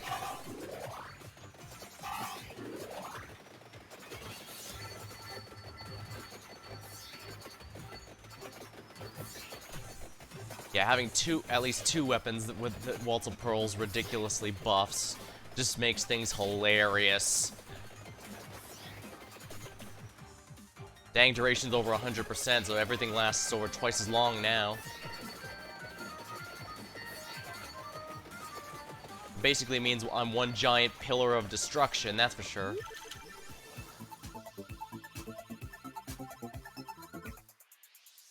Free ring level works for me. Oh yeah, it increases area too. Now let's increase the health and max.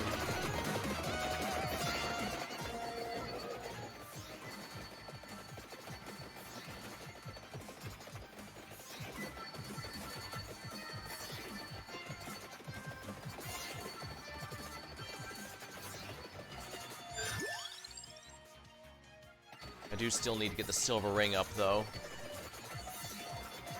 Silver ring also increases duration, so with my regular level up stuff, this character can basically have everything out permanently. Like, even if I never got the Unholy Vespers, it would never be ending, I can tell you that much.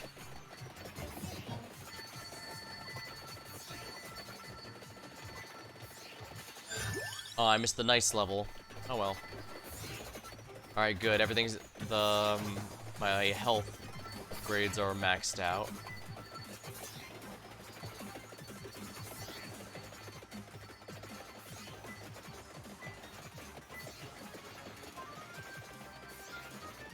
Yeah, I'm doing a lot more here now. You can tell I have a much better build this time around. So, of course, it's going to be hilarious when I inevitably die, whereas I won with the shitty build. Because isn't that how that always goes? Large in charge, indeed. It's going to get bigger soon because the silver ring increases area, which of course means bigger meteors, bigger crosses, bigger AoEs. Alright, the giant enemy crab's coming up.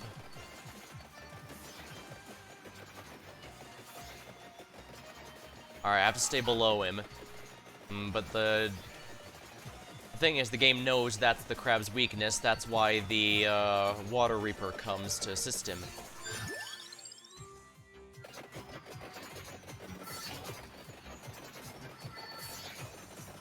There we are. Phew, that was easy, actually. Wow. Yeah, that's the power of a good build there.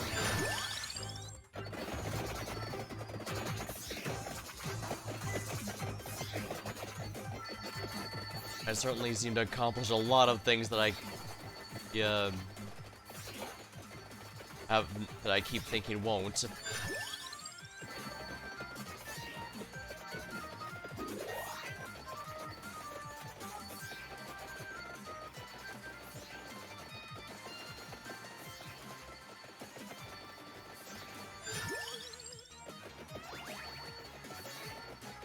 Lots of XP.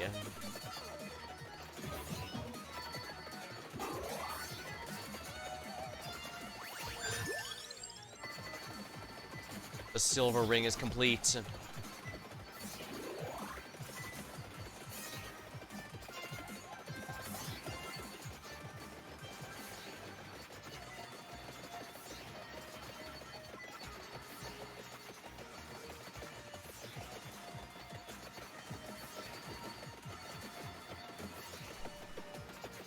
Now, I remember how durable these flesh golems were before. Now our bounces are just tearing them apart.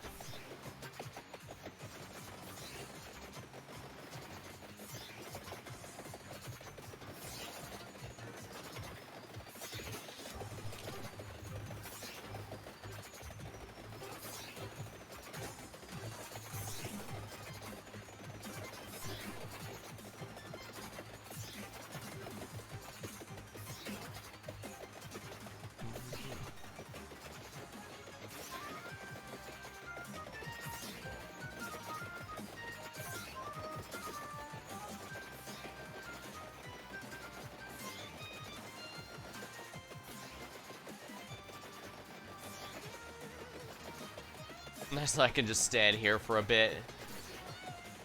Although if I guess I'm gonna do that, I should probably at least make sure a good amount of stuff is gonna come once the clock ticks over to, what's it called? 28 minutes? Yeah. Ooh, money. Always big coin bag. Because we need as much money as we can.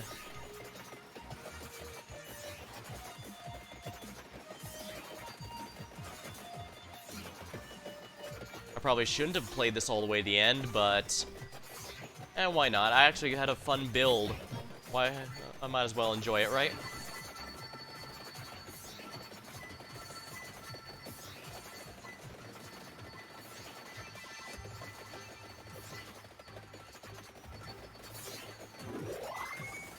$408, not bad.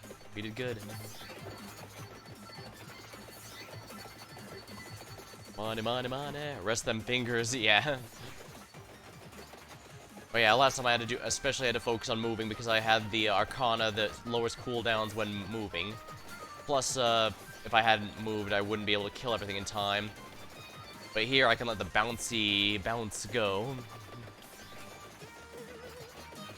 Meteor.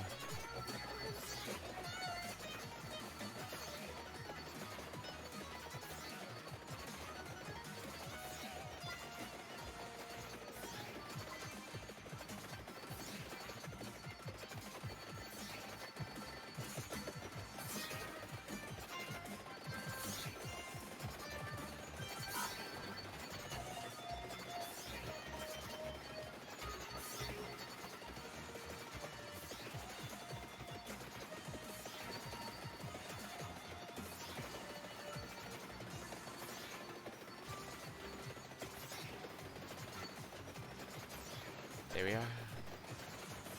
I just gotta hold out a little longer. Less than half a minute left.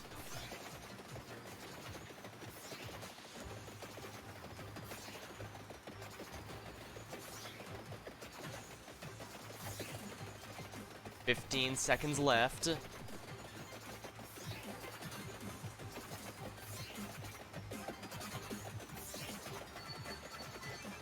Might as well try and get the XP just for money. 3, 2, 1, and there we are. Quit and cash out the revives. We've unlocked the Astral Stair. Phew. Alright, so what do I actually need to do in there? Evolve and unite the, I can do that in the Capella Magna if I need to. That should be fine. So otherwise, I just need to open up the last coffins.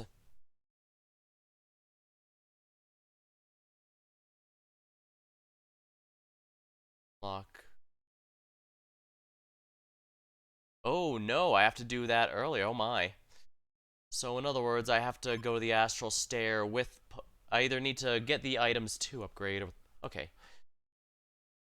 Most relaxing win, indeed. Nice, that's for sure. But yeah, looks like I'm going to want to go with Pugnala again in her Bayonetta 2 outfit. Uh, unlock Croce. I'm guessing he's a little cheaper because he's, story required. I do need to upgrade it. Let's see here. Astral Stair. Her training complete, Imelda must now ascend the Astral Stair. Like a delectable dessert, there are layers to her strength, and by combining the profane power of the pistols, she can rise to face her destiny. So yeah, I have to combine them in the Fragi, and that will be next, and then we defeat the final boss at the Capella Magna. Alright, that sounds good. Let me grab a sip of my drink before I dive in again.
There we are.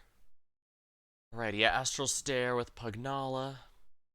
Interesting, it says that I do have the Chaos Rosalia. Does that mean if I play as Kabbalah for the final area, he'll become a Star Bear there? I'm gonna be absolutely cheap. Oh yeah, this gives me everything. I am a cheater.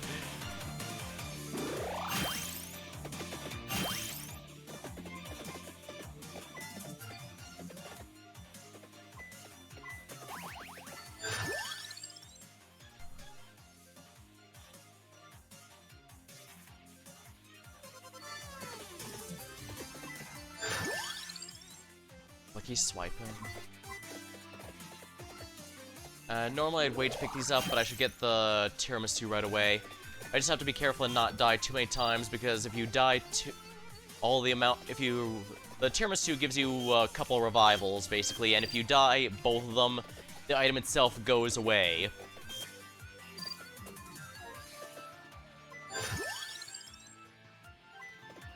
Not a huge deal or anything, just kind of funny, I guess. These guys are more durable than they really have any right to be.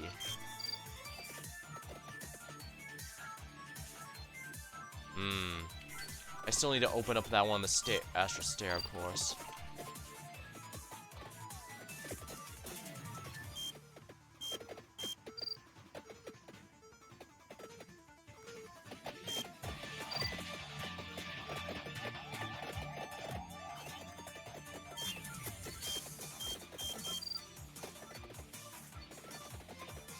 Hey, it's that guy. Look who it is.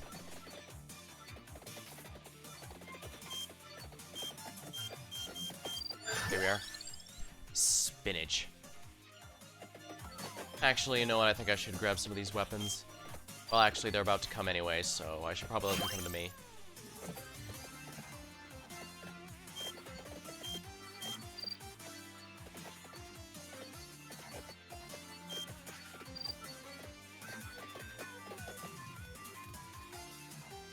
Cheating, indeed.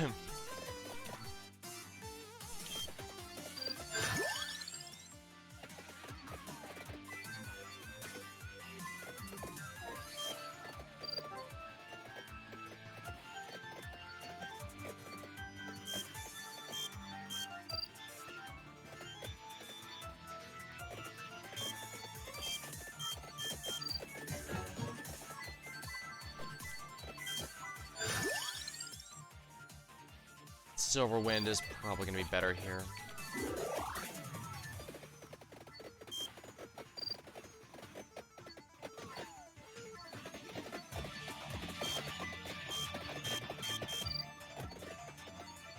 I think I have to head all the way north or south and go through the door before I can start going through other doors, but I don't remember.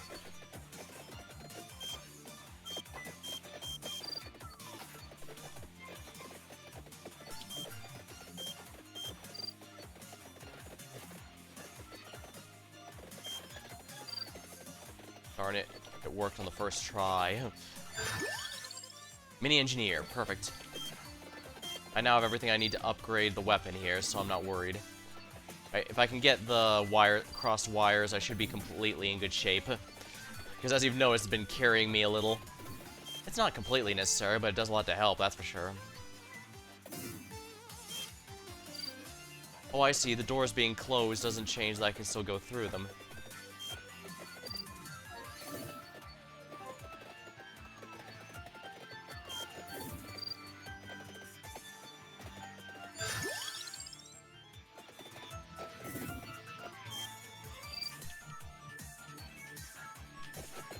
Oops.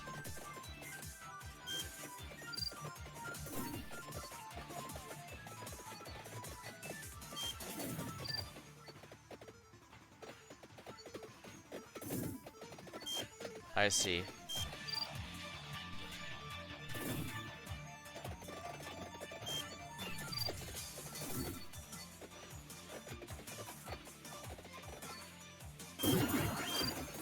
Oh dear. Bronze finger. Oh, but it's upgrading all my weapons.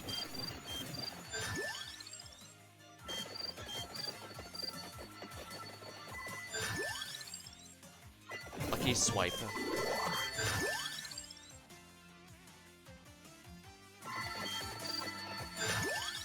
Empty tome.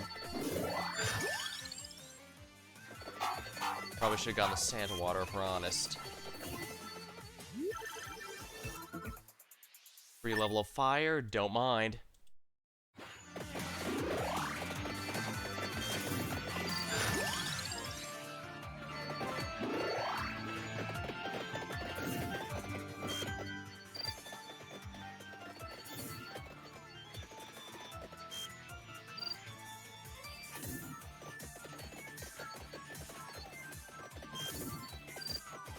Oh yeah, there's normally an item here. Yeah, the Mad Season is insane. It kind of ruins the exploration, though.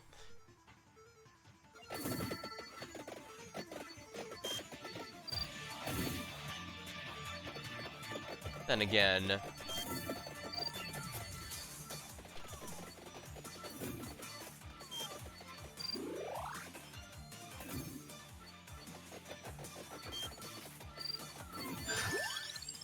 Lucky swipe. I could have gone with the Clockwork Lancet to get the Infinity Corridor, which is nice since that weapon deals percentage-based damage.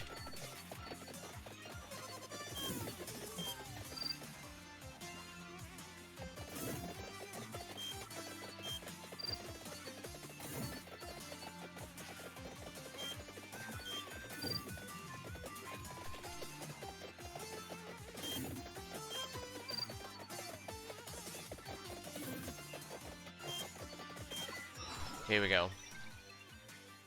Jail of Crystal. Twilight Requiem, giant explosions when they end. Actually, this one looks rather ideal. Let's get it.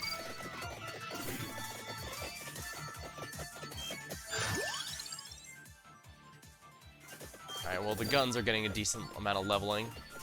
Stick with that. I forgot the doors are... I thought the doors were open when they were ready to be entered, but no, they can enter them at any time. You just have to open them yourself.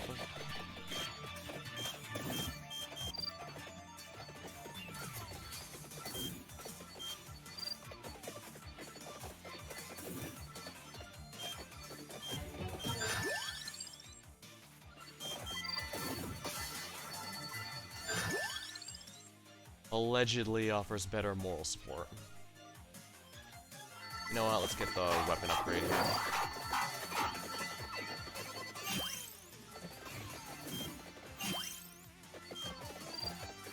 This might be a few too many weapons, actually, because this is gonna make it harder to get the ones I want. Well, that's how it goes sometimes, I guess.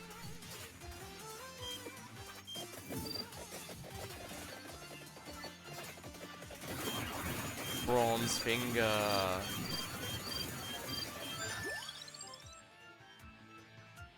Alright, that weapon's out of the... Okay, good, that weapon's out of the, pool now. Lucky swipe. Ooh, more lucky swipe. Why explore when you can murder? Indeed.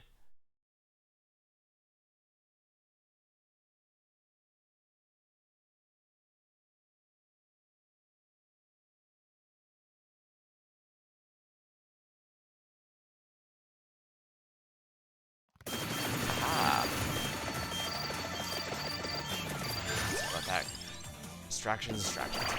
Ooh, excellent. That's a perfect heal time. I'm gonna be healing. And I get lots of XP out of the deal. Spellbinder, I definitely want that. Do I? Yes, I do. Besides, I'll be getting an extra slot for... Well, no. My weapon's already gone past the max, so the moment I upgrade it... it's the slot that would normally empty out is going to be filled.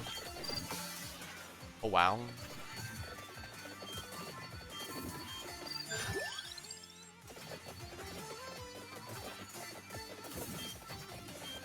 Getting lucky with 8 the Sparrow showing up.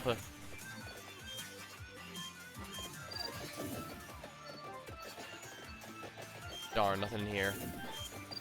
Paintings are pretty nice.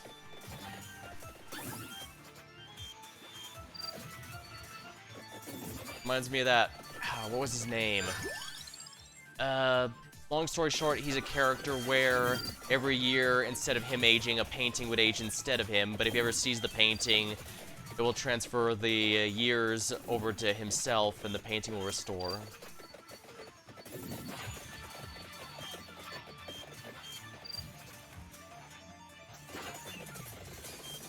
I do like how a lot of areas in these, stages have enemies that only spawn in the corresponding area. Helps make the areas look a lot more helps make it feel... I don't know how to describe it. Sorry. I'm tripping over my own words now.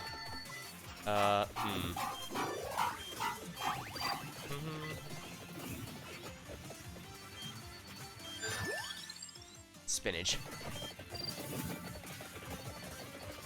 Money. XP, yeah. Alright, all I really need to... Alright, yeah. Technically, all I need to do progress is find the... is upgrade my weapon, but if I can also get... Darn, no one here. But yeah, if I can also get Caballo, that'd be ideal. I can do the final boss stage with him, because it looks like the relics are still active, which means the Chaos Rosalia will still be active, which means Caballo will be able to enter a Star Bear form, and that's gonna be a fun one. Silverwind.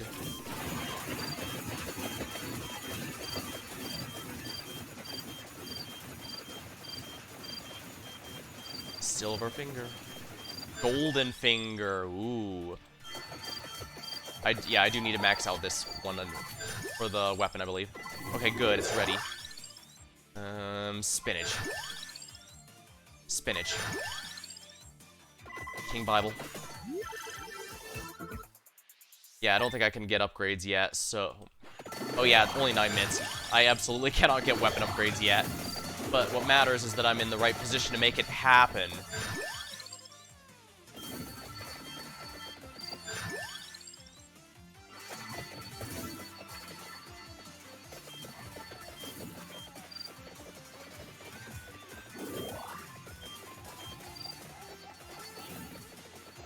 Let's dive in. Ah, chairs.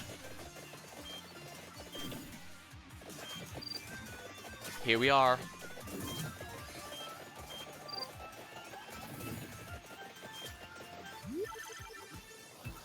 Ah, now we can get the upgrade. Nice. Karaji, the union of the two, scales and revivals.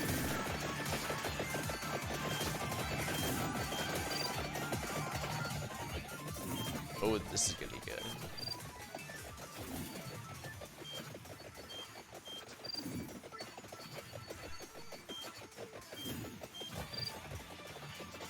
Here we are. Here we are. Wonderful. Thank you, Pugnala, but the vampire's in another coffin. Okay. Yata Cavallo joins the survivors.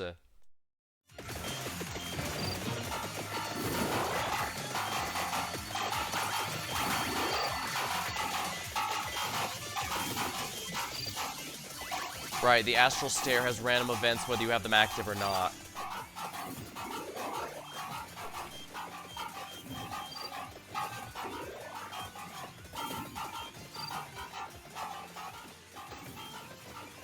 Alright, so I officially completed everything I need to continue the story here. So technically speaking, if I died, it wouldn't be a huge deal, but I kind of don't want to die, so let's get out of here. Ooh, chicken. Good, I needed that health. Phew!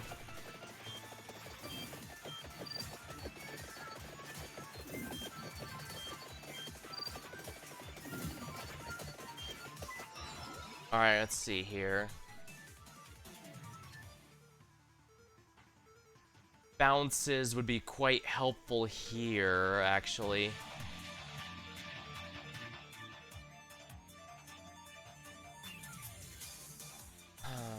Yeah, Waltz of Pearls to make everything bounce. Because as we've seen, that bounce is no joke. Absolutely no joke.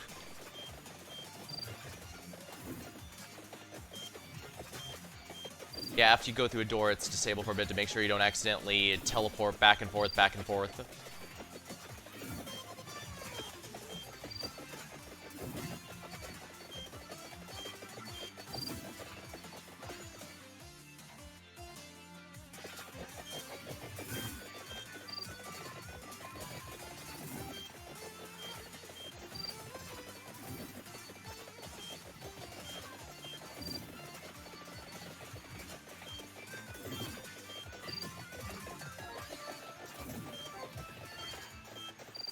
Oh. What's this? This wasn't listed as an achievement to look for.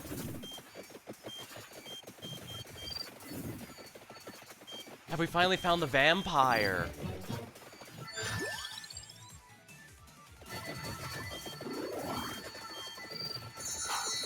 Oh, there's an invisible wall here, isn't there? Mildly annoying.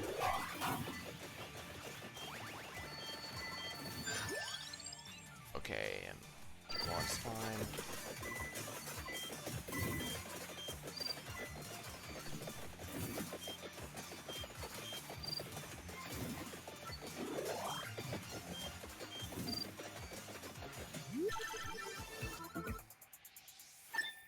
Free level.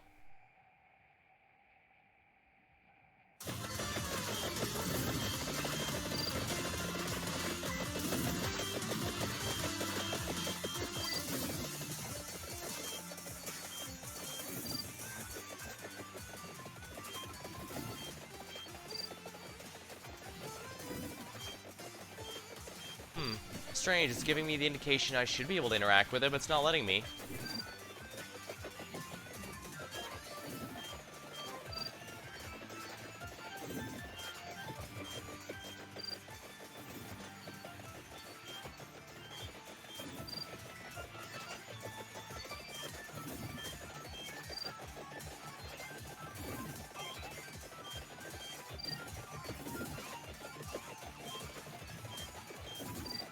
XP.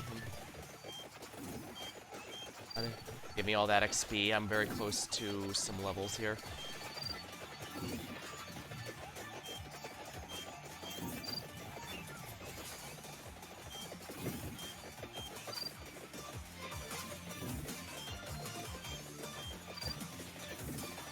Interesting. Is that just a chance to show up? Because it seems to be sending me where I needed to go.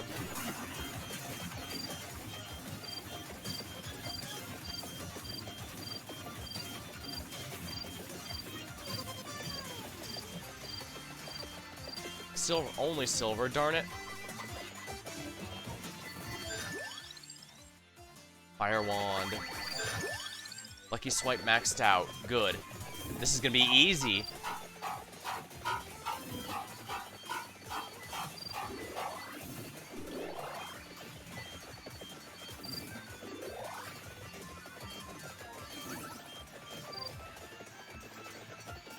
Ooh, yes.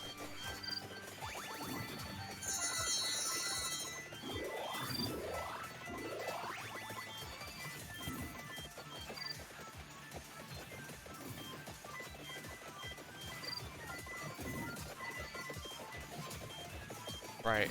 There's nothing here. Except chicken!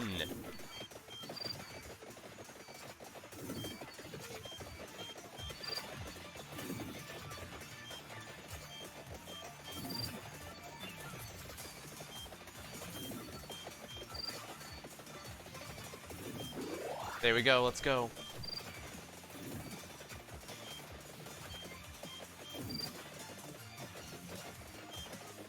Ah, the 15-minute boss.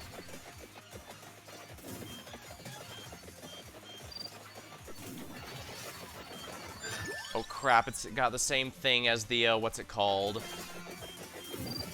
Yeah, it has the same effect as the Infinite Corridor. It halves current HP.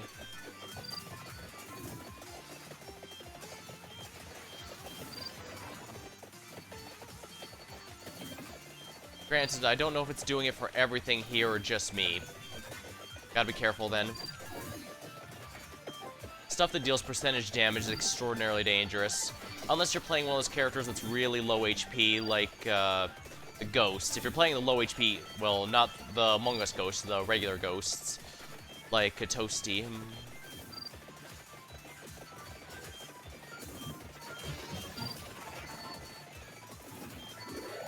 Come on.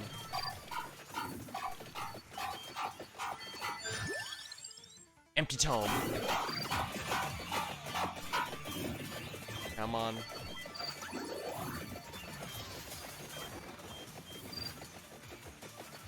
Come on, you. This enemy's actually a lot tougher than I was expecting. Come on.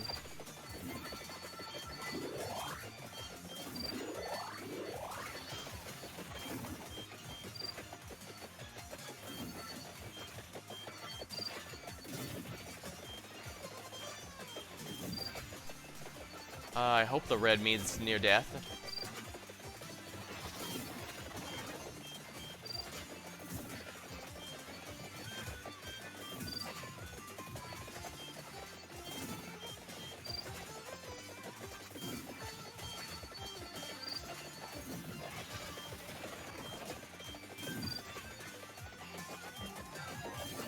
Crap, those are weakened versions of the mini-bosses. That's not good.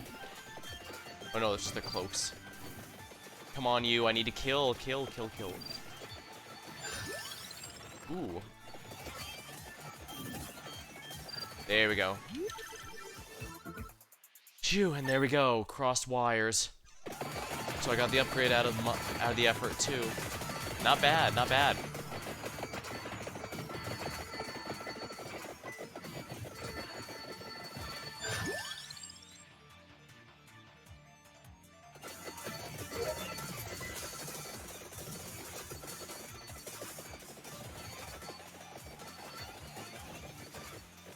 Interesting, it's not taking me back to that astral place.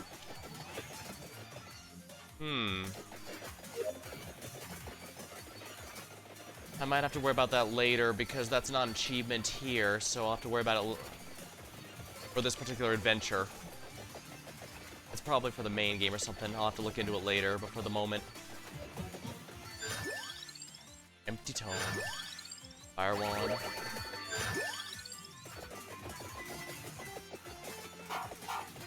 XP! Oh crap, it's him again.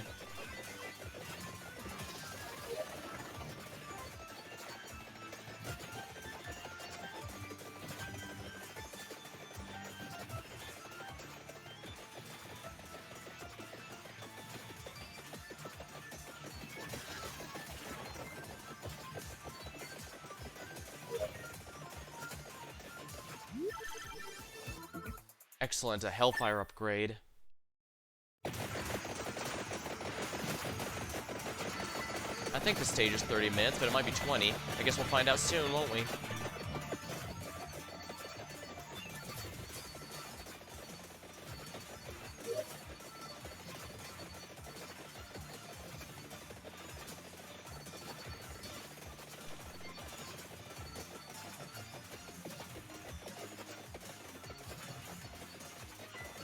Let's go XP.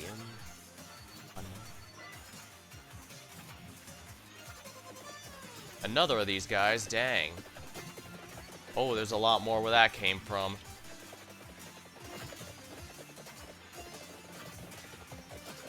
Well, the good news is cross wires should be able to deal some good damage to them.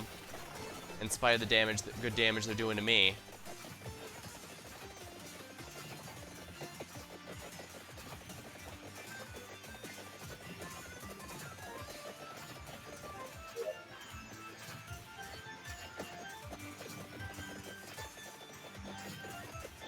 There's a lot less enemies now in exchange for them being the kind that deals percentage damage. That's pretty nasty stuff, huh? The good news is, however, you cannot kill an enemy through halving their HP. Ah, it's only a 20-minute stage. I figured it might be the case, but I didn't want to say it again because I've failed before. 6 and... open the coffin. Excellent. What's left? Open the last coffin, and the other one. The 1 HP dream. Well, to be fair, I still got the 1 HP dream there.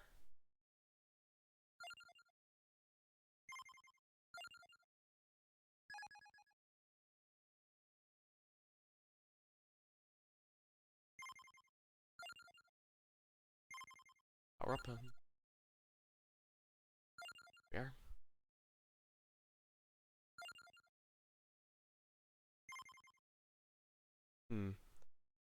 Alright. We have one last mission to go. We're gonna play Cavallo as it. Imelda fights for mortal kind, a maddening battle of vengeance, but who is the true foe?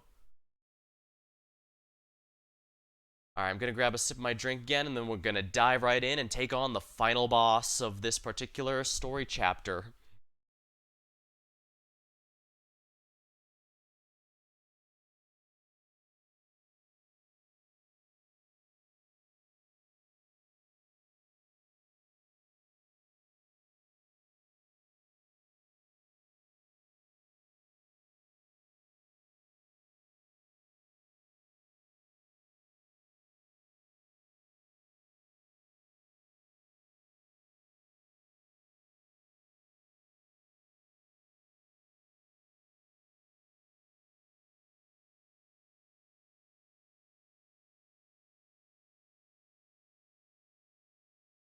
Alright, there we are.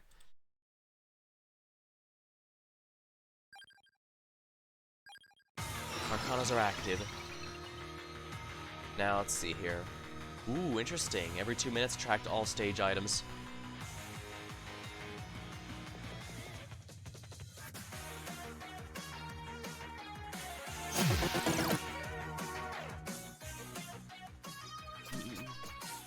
Ah, he made... It's the director's hands. The director made those, vanish. Silverwind.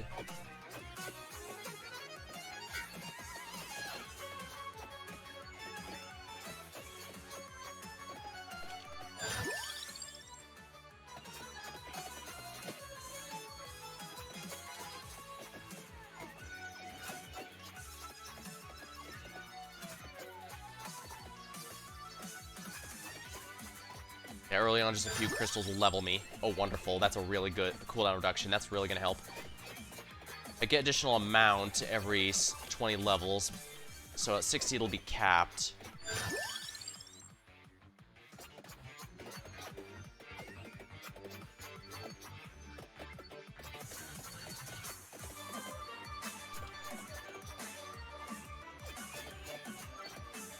Alright, I need to get the one south, because that's gonna be really good.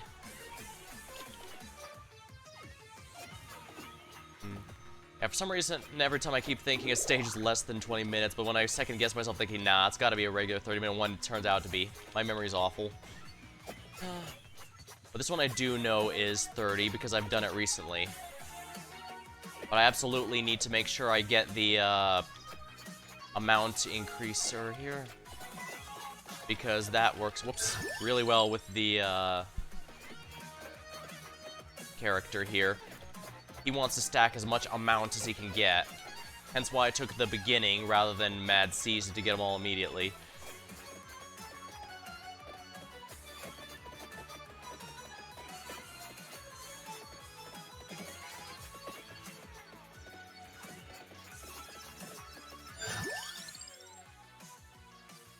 Spinach. Yeah, the Cherry Bomb Cavallo starts with is one of those weapons that really gets... It starts a bit but gets really amazing by the end, but it's harder to notice because you've already got your build going. But it's still pretty good, and now, assuming the Chaos Rosalia is still active, we'll find out when I hit level 80, it should cause something interesting. Is he, like, supposed to be a panda or something? Yes. Yeah, Cavallo's supposed to be a panda, but the game has a running joke where it refers to him as anything other than a panda. He also turns into a star bear after he gets to a certain level, because they've slowly been adding upgrades to characters with weapons that don't normally evolve. Like the Cherry Bomb normally doesn't evolve; it just becomes a nice bouncing, exploding projectile. Likewise, the Skellybore Morticio, he eventually gets a what's it called? He also gets an upgrade where his bones are nice. But he gets an upgrade afterward where he transforms and his weapon becomes better.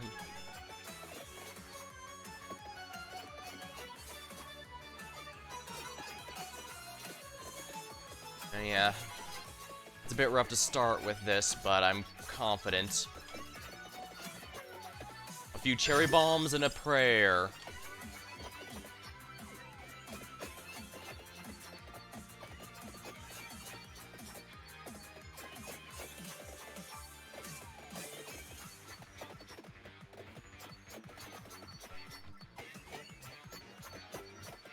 But yeah, that explosion's really helping. Spellbinder.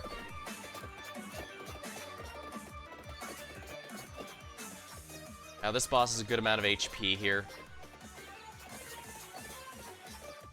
Let's see, if the Chaos Rosalia is still active even though it's story mode, then he'll change when he gets level 80 and becomes a star bear. A constellation, rather. It'll be easier to explain when you see it. It's just gonna be... I just don't know if you'll be able to see it.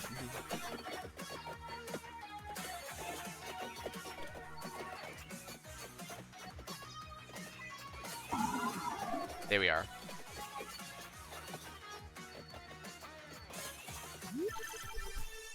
Okay, here we go. Those are all passives. Oh yeah, those are all good, I think. Silver Wind. If I can max out the Silver Wind sooner than later, that'd actually be really good because that can actually heal me if it can steal hearts.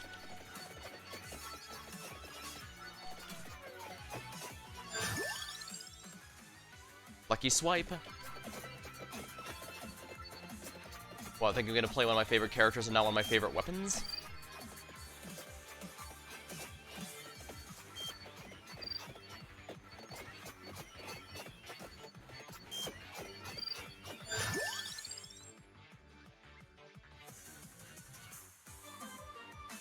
I guess I might as well get one that actually upgrades if I'm gonna if I have to take a weapon at all.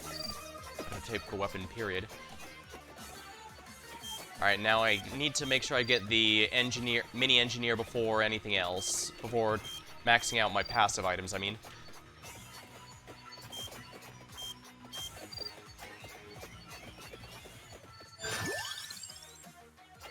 Yeah, the cherry bomb, the sooner that maxes the better, just because that'll be bouncing around and detonating on everything.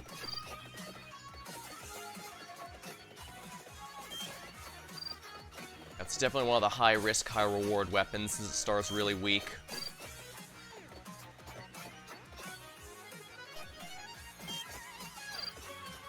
The Water Reaper can actually be is actually unique in that it can actually be killed by rosaries.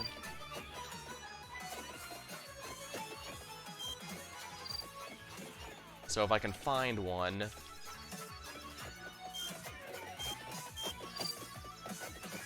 Come on, buddy. I know you got that item. Give it to me.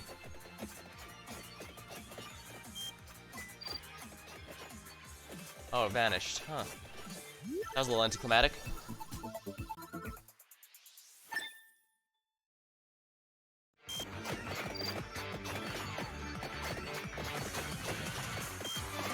Oh, there he is.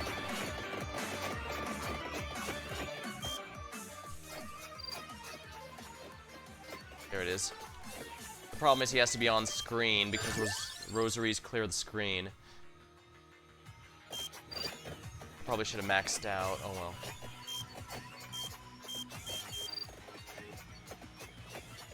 Alright, he's slowly rising, with the keyword being slowly. I also noticed that I accidentally gave up the ability to use my gun, but oh well. Oh, I have to go really far south for that, okay, that's fine. The item I want most is the, duplicator anyways, and it's south, so, yeah.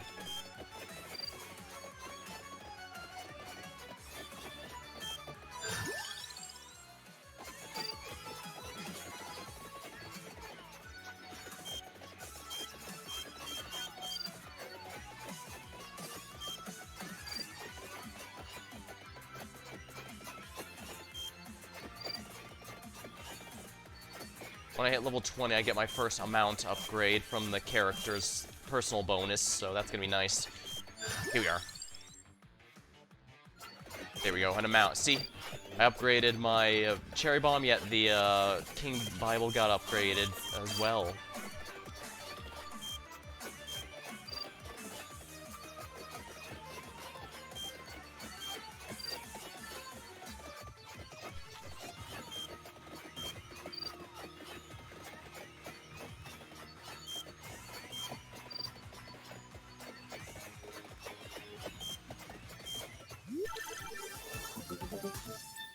Ooh, those are some good passives to get levels in. Oh dear.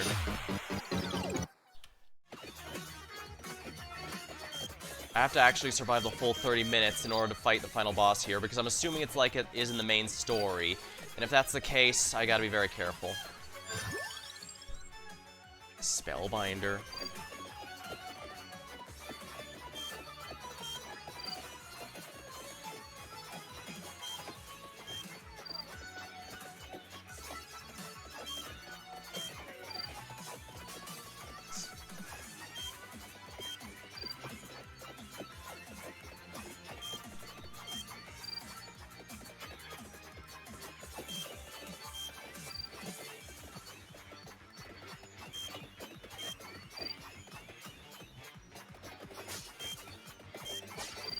Fun fact, if enemies are near the stained glass window when it shatters, they actually take damage.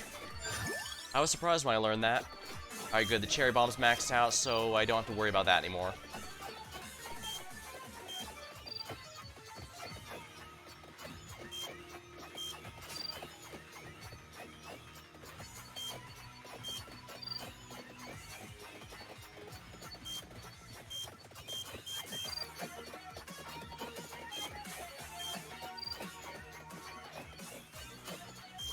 Alright, I'm gonna have to make sure he's on screen when I grab this, or else he won't die. So let's wait a bit just to play it safe. I do not want to waste this item. Silver Wind, yes please. Alright. Here we go.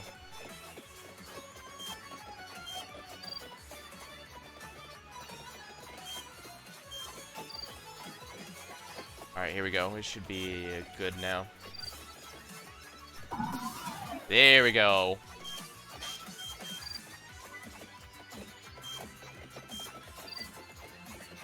Alright, that worked, yeah.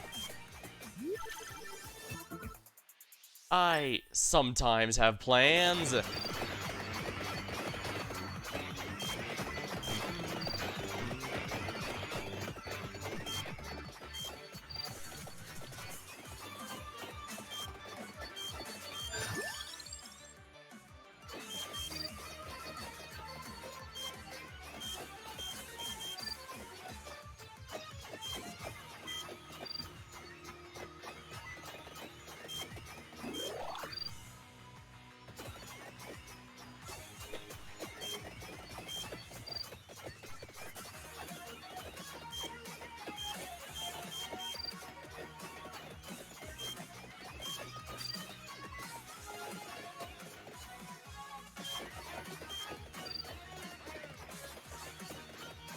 Alright, Green Reaper, get over here. There we go, Reaper down.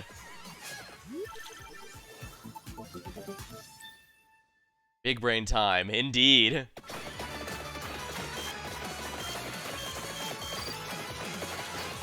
That's 2 of the Reapers down. I think there's gonna be another one soon.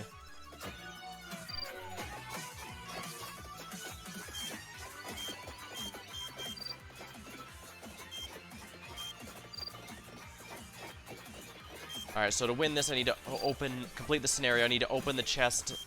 Yeah, the coffin at the bottom while also taking out the boss. And if it's I'm pretty sure it's the same one as the story, so that means we have to win the whole time.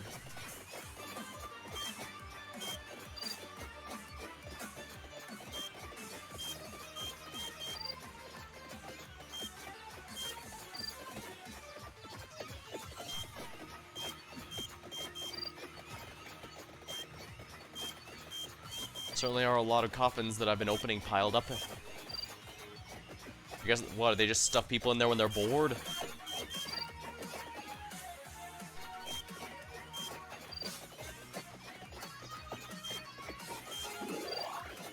I probably should wait to pick that up, but Cavallo gets significantly stronger the more he has passive items where you snag your ring there. That's what I thought, but Cavallo, by definition, is stronger with a mount, and I kind of need that sooner rather than later, especially since I'm getting overwhelmed. This is not the main area. This is the scenario. So, listed weapons also emit an aura.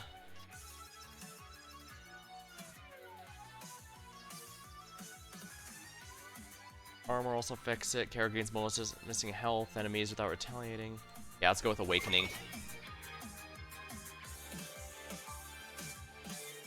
And you have 7 passives. I could, but since this is the adventure mode, I don't have all my upgrades, and I don't want to risk it.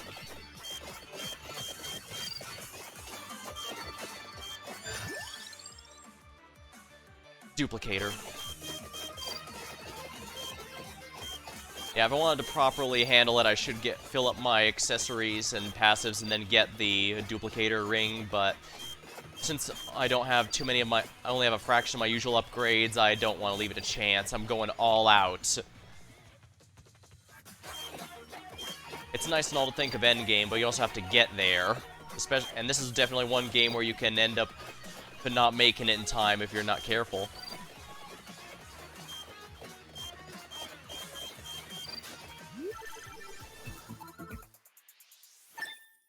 You're passing like Gauntlet and Candles. It's like, what? Yeah. This is in the scenario, my goal is to... Well, first of all, I have to go to that question mark and open the coffin. And then I have to last the whole full 30 minutes to fight the final boss, and then I'll complete the storyline. I'm doing the Light and Darkness scenario where Imelda... The church that Imelda works in ends up burned down by angels and demons, and she decides to team up with some others who help her to bring, balance back to the world. It's actually rather interesting.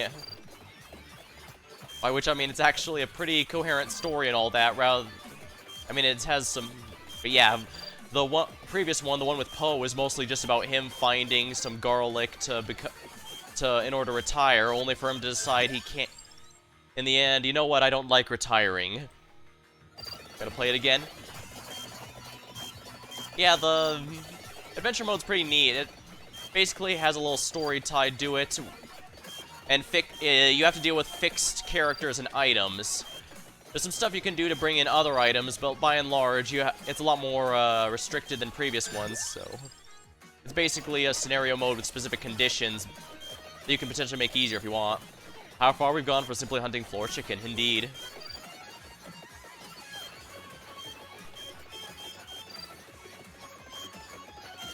If I can get to level 80, I can even show you off why I've been liking this character a lot lately. Lucky Swipe needs to keep going. Silver Wind.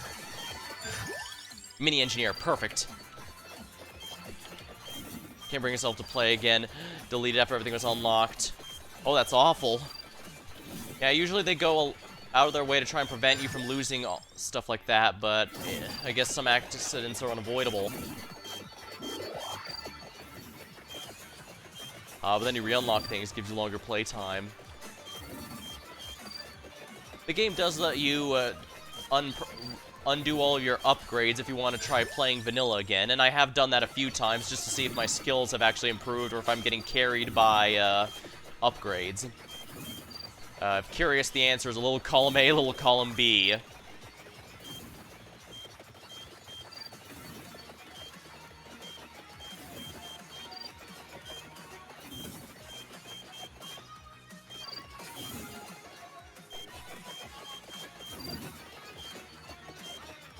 Yeah, I shouldn't put off getting that coffin going. Okay, swipe.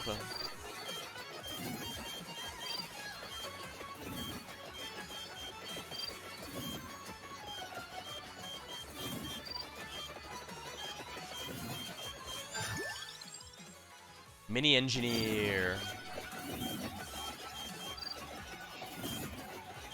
You're already half done. Yeah, it's pretty easy to lose track of time if you're not careful, and that's bad when you're trying to find something within the time limit. Aw, crap, that's another Reaper. I'm too far away from the, thing, so I'm gonna have to just survive the timer, I guess. Oh, but it is actively taking damage, so I'm probably fine. Maybe. Possibly. I've died before on the last possible moment, so... yeah.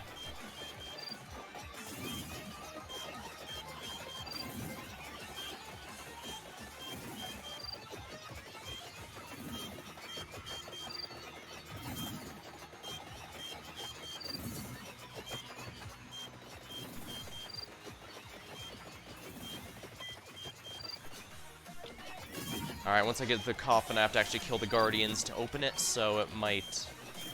I won't be in the clear quite yet.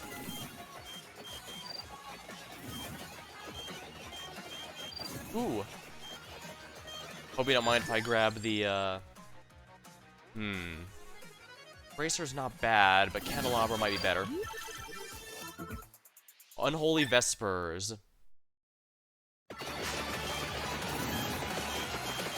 Now it will never end. The circle will also give me a bit more leeway.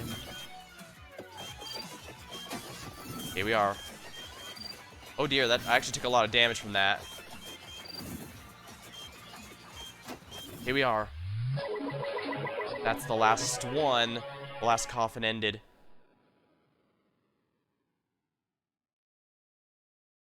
Thank you, Yada de Cavallo, but the vampire's in another coffin.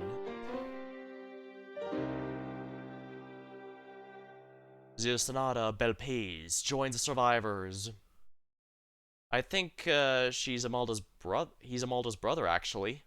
That would certainly explain why he's the last one unlocked, while she's one of the earliest ones. After all, they're from the Belpays family. Now you, buddy, you need to die. You're a Reaper that actually takes damage, and isn't a one-hit kill, I'm assuming. So...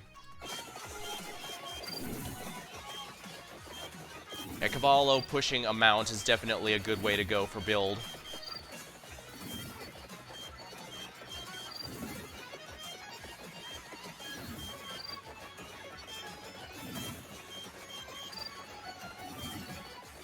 Come on, you.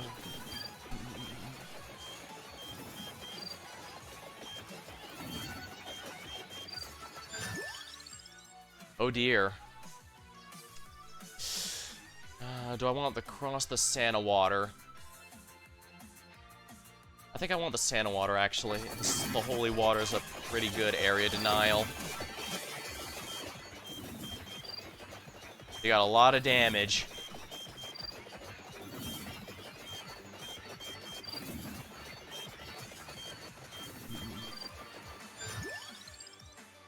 Let's go with the mini engineer. It says here he allegedly gives better moral support, right?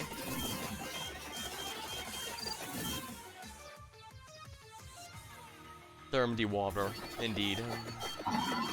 There we go, boss down.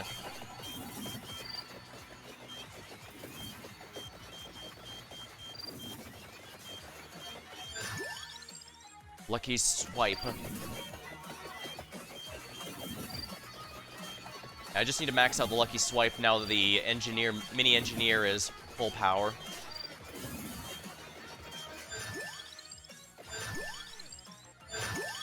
Oh, speak the devil.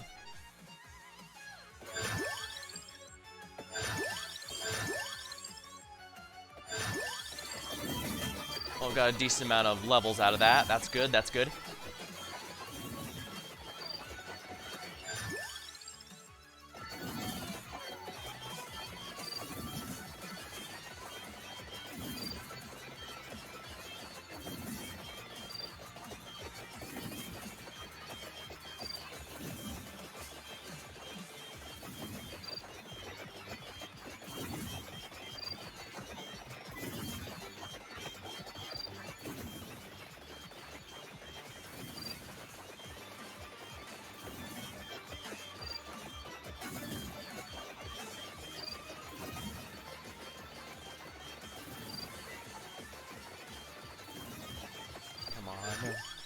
There.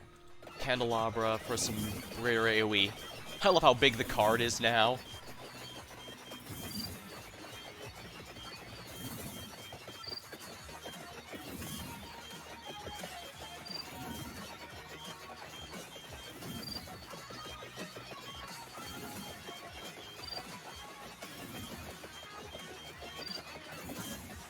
They shall regret carding you at the store. Oh, I missed a chest. How embarrassing for me. Well, no matter. The enemies aren't too nasty quite yet, but they're gonna start getting there, that's for sure. Around 20 minutes is when I imagine they're gonna start. So I cannot waste any time whatsoever.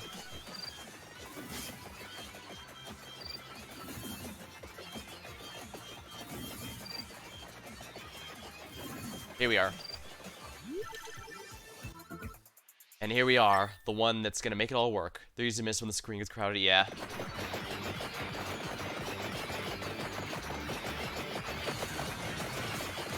I really like how the collab managed to reference the game while still making the attacks, you know, make sense for the game that they're actually in right now. You know what, let's get the tiramisu just to make sure I live, because I already used up one revive.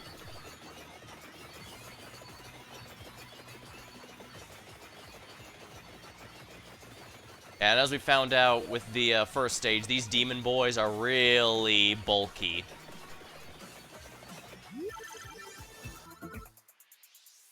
Yeah, it works for me.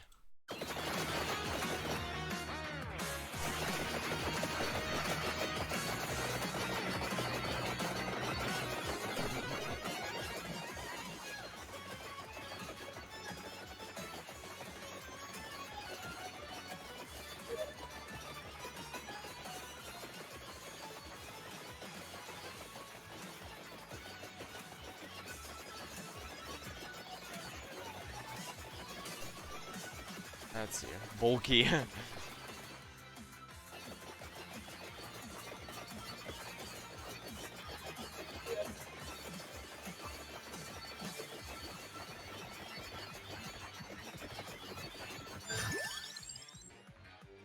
Let's get the tiramisu up, because again, I need as many revives as I can get.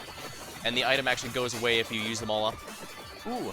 I particularly like this phase, the stage, where the, basically undead versions of all the characters you've supposedly failed with start attacking you. Cooldown reduces when moving. Slash enables criticals. Or Wicked Season. Let's get Tragic Princess, I guess.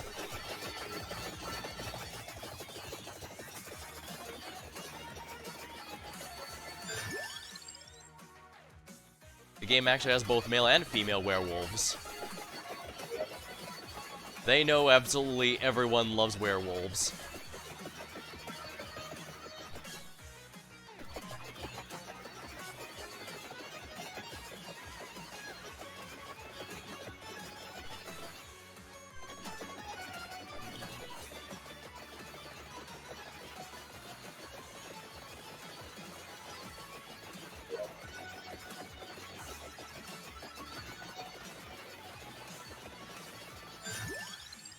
I don't... Fire Wand's probably the one to upgrade first, just because that one's going to get me in, and that one can evolve still, while the Santa Water can't. At least not in this scenario. The Attract Orb is sadly not available in here. I could have probably bought it from one of the stores to make it available, but I do like some of the working with some of the restrictions. You want to hit 80 or dashing the crown? I genuinely did not realize the crown was there. Also, I wanted to get the chest. I wanted to get the coffin sooner rather than later because I already accidentally missed one of the coffins in Gallo Tower. I actually thought there was only one in there, but no. They added a second one for this scenario so that you wouldn't just have to worry about the magic mirror.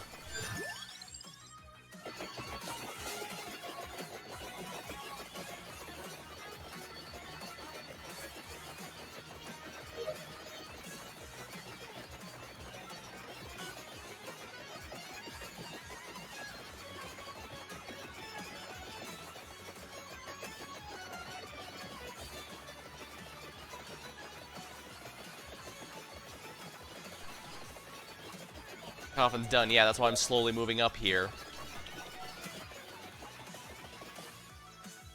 Huh.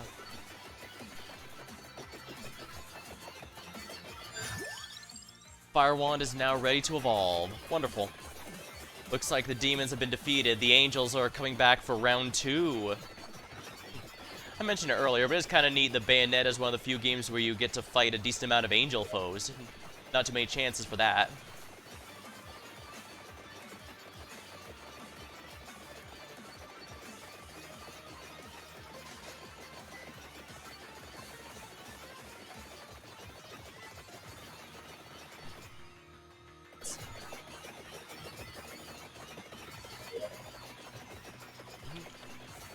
Well, like Angel Food Cake, right? Yeah. Symphony of Night has a few too. Oh yeah, that is true, yeah.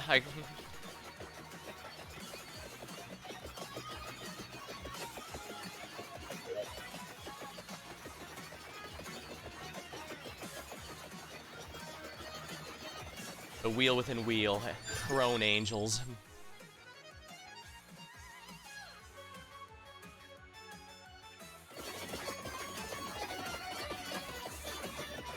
Whoops. I think I might have accidentally changed something here.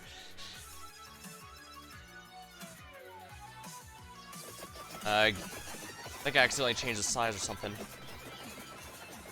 I guess I can worry about that later. It looks fine on your end, right?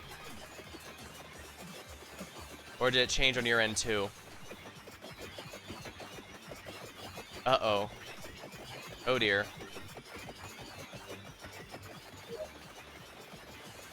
Is that better? Zoomed way out for a second, we're back in. Okay. This will have to do for now. I can fix it out later. Yeah, I guess I must have accidentally clicked outside the window and then it... And if you double-click that, yeah.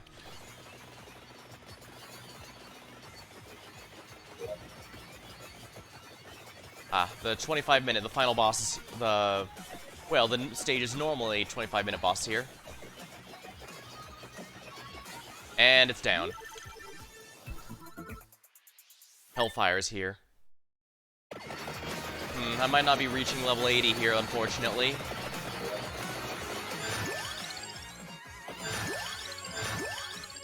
Always big coin bag. Oh. Never mind, we're getting to level 80. Wow. The game really wants me to show it off. Alright then, let's hope the Chaos Rosalia still takes effect in scenario mode. Here we go.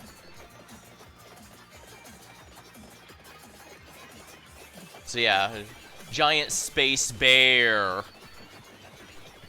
You can even, it's hard to see, but it's even attacking with constellations. Large indeed. Ursa Major, yeah, I think that's what they're going for. I guess I didn't need the crown in the end after all. More ghosts of failed runs.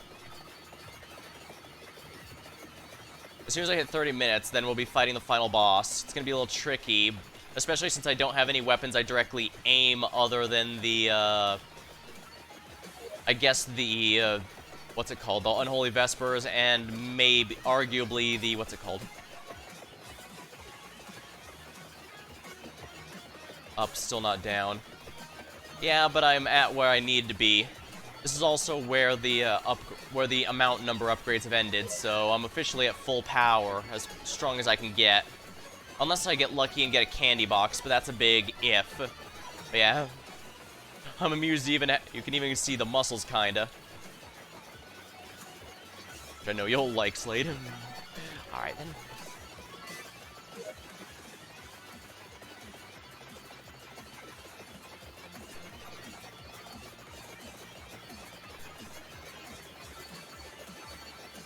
Alright, only 3 minutes to go and we've won.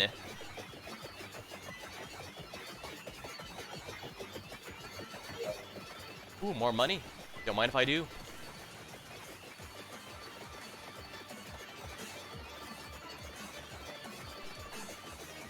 Chong busted. He is the stars themselves.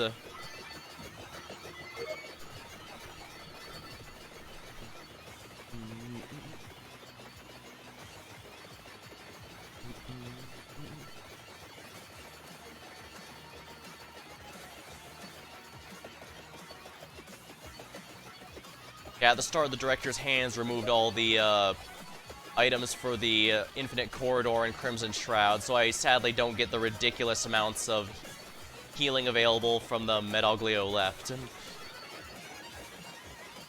Nor can I use the cursed items like the Medaglio, like the Gold Ring or Medaglio right to make even more enemies for faster XP gain.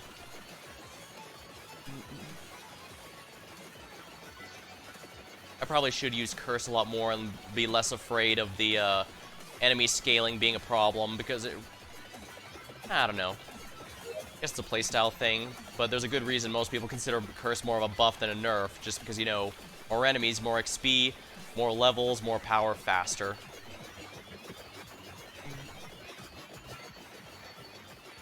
Alright, we have a bit over a minute left, minute 15 left.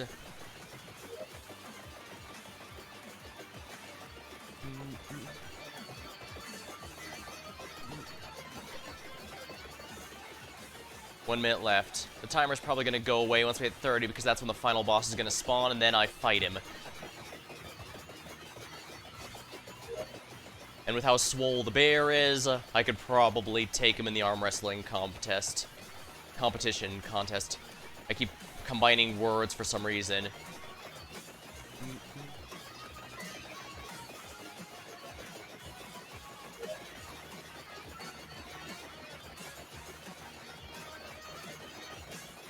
Alright, 30 seconds left.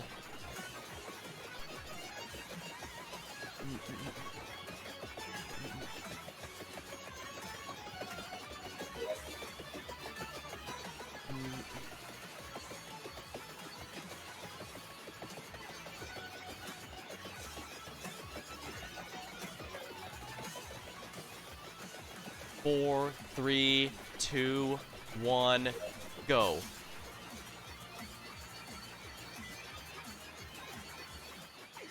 Here we go. I word Rick and Yao instead. Here we are. Where are you? I know you're here somewhere. I can kind of see something in the background. Stained glass windows.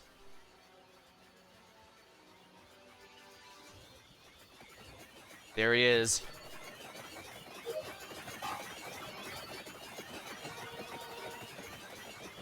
You have to be careful just how much can't see shit, Captain, you're in, right, when this happens.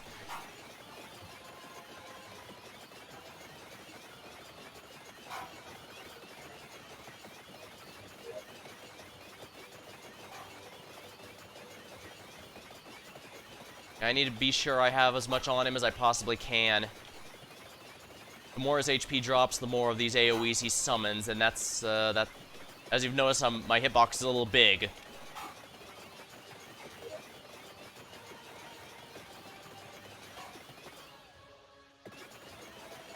crap. Chicken! It's hard to tell, but he's actually throwing items from the game itself at me.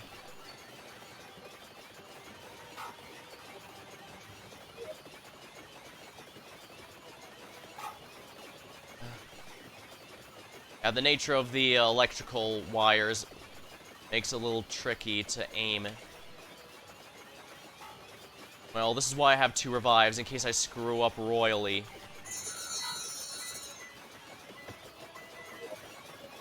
Like that, for example. Revive.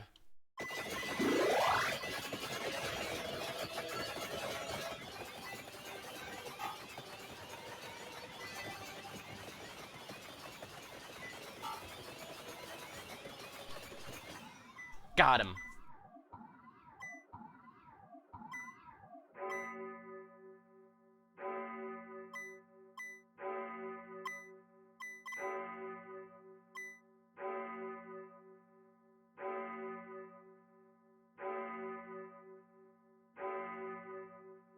Yeah, I know you can't sit in the attack. It's just a case of, you know, can't see shit, Captain.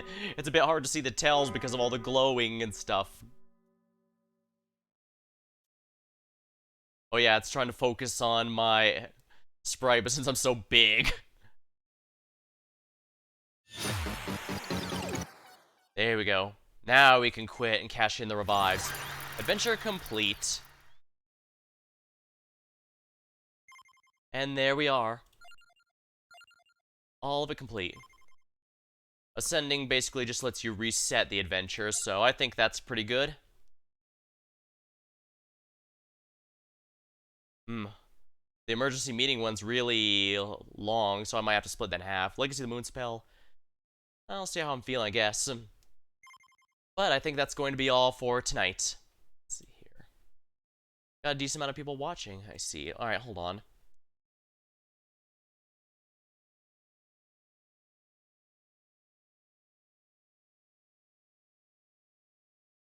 Guess I should raid someone.